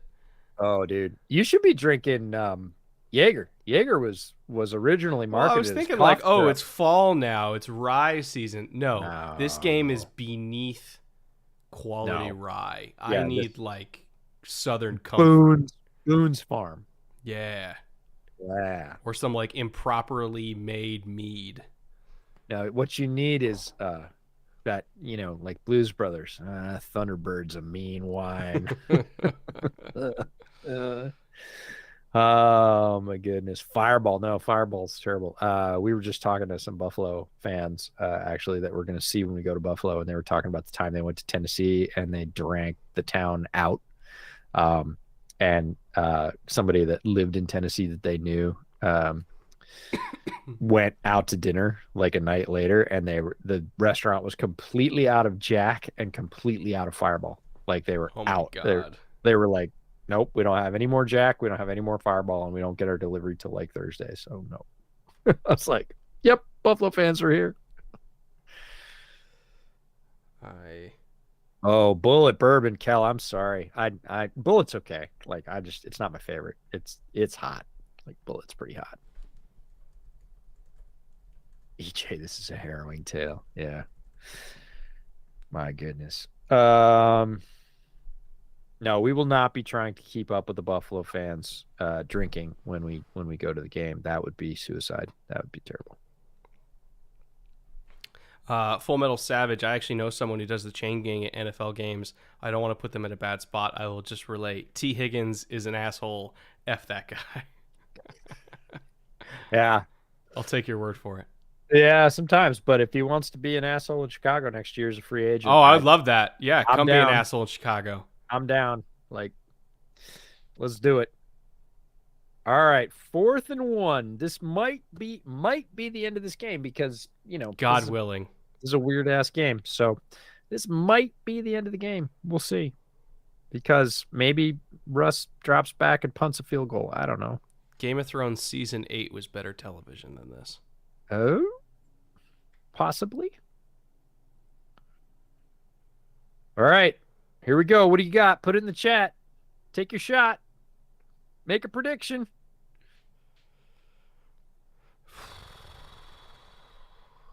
If there's an incompletion here. Oh, that should have been a pick. Colts win it. Look at Matt. Of course it ends Matt that way. Celebrate. I'm sorry. Of course it ends Matt that Ryan, way. How do you celebrate? Like, he goes over like, I'm so glad it's over, I guess. I'm so glad we won it. Like, I don't know. You got to grind out wins in the NFL. I'm not going to ever begrudge anybody a win in the NFL because it's really hard to get, but I don't know that I'm celebrating. I'm just getting in a locker room, getting showered up, getting out of town. Like, this is awful. It's a great defensive play. I mean, they went to Cortland Sutton. You go to your players, but it's Gilmore. Like, he's going to play him tough. And Gilmore, we said it. He's played great all night. Great trail technique. Gets a hand in front. Like, come on. He's physical on the turn, and then he accelerates, gets in front of the toss. That's a great play by Gilmore. I'm not going to take anything away from him there. Overall, as a football game, the only redeeming quality is that it hurt the Colts draft status. That's the only redeeming quality. And Russ did throw that across the middle. I'm just going to say, like, that was a middle throw for Russ. Yeah, no, it was catchable. In a lane. It was catchable.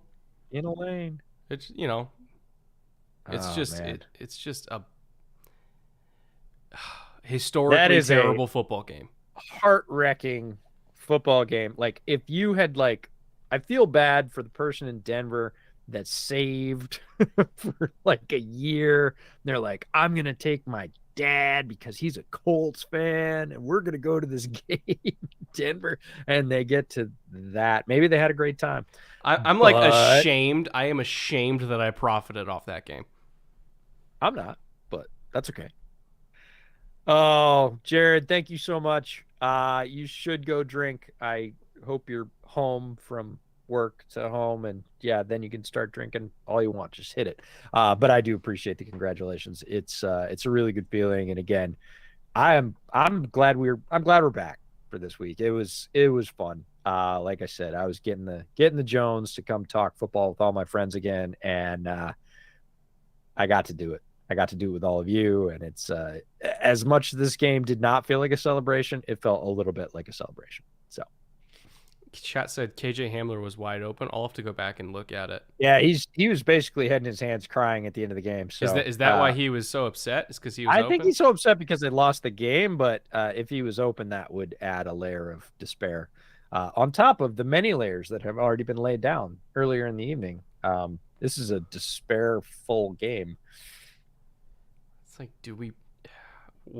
we might talk about it more. We will talk about it more in the podcast. We'll give some. How about this?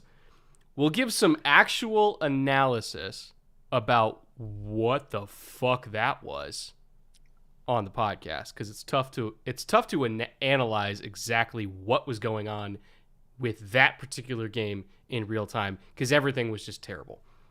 But super rugged. We'll go back. We'll look at some film. We'll do some fun stat stuff on next week's podcast when we're going over the prize pick slip in the segment and everything like that.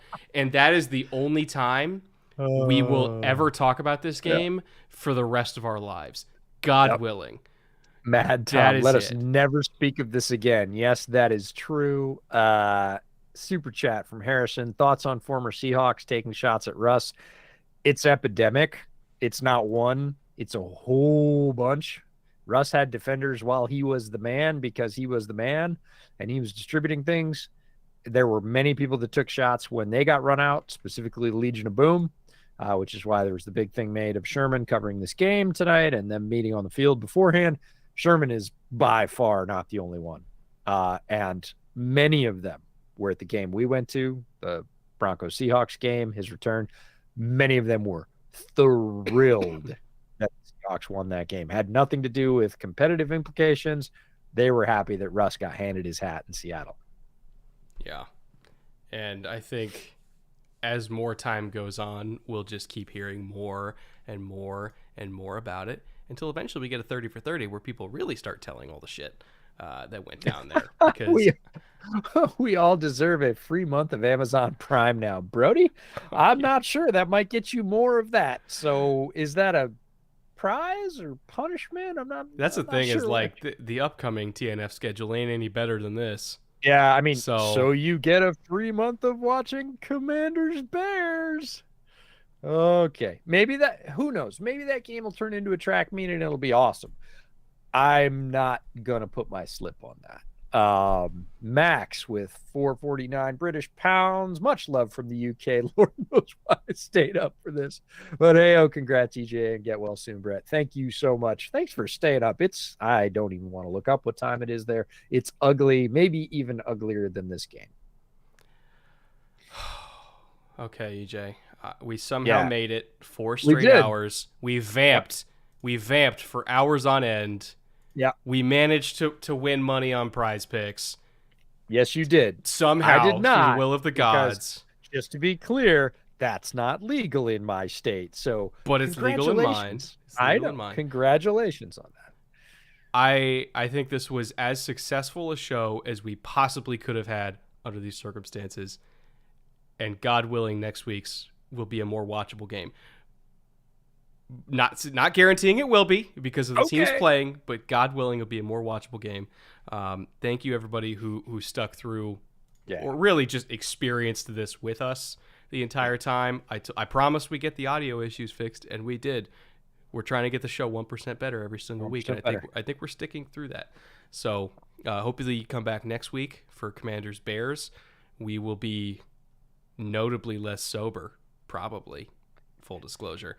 And of course, we're going to be doing our week 5 recap show dropping sometime on Tuesday, I'm assuming.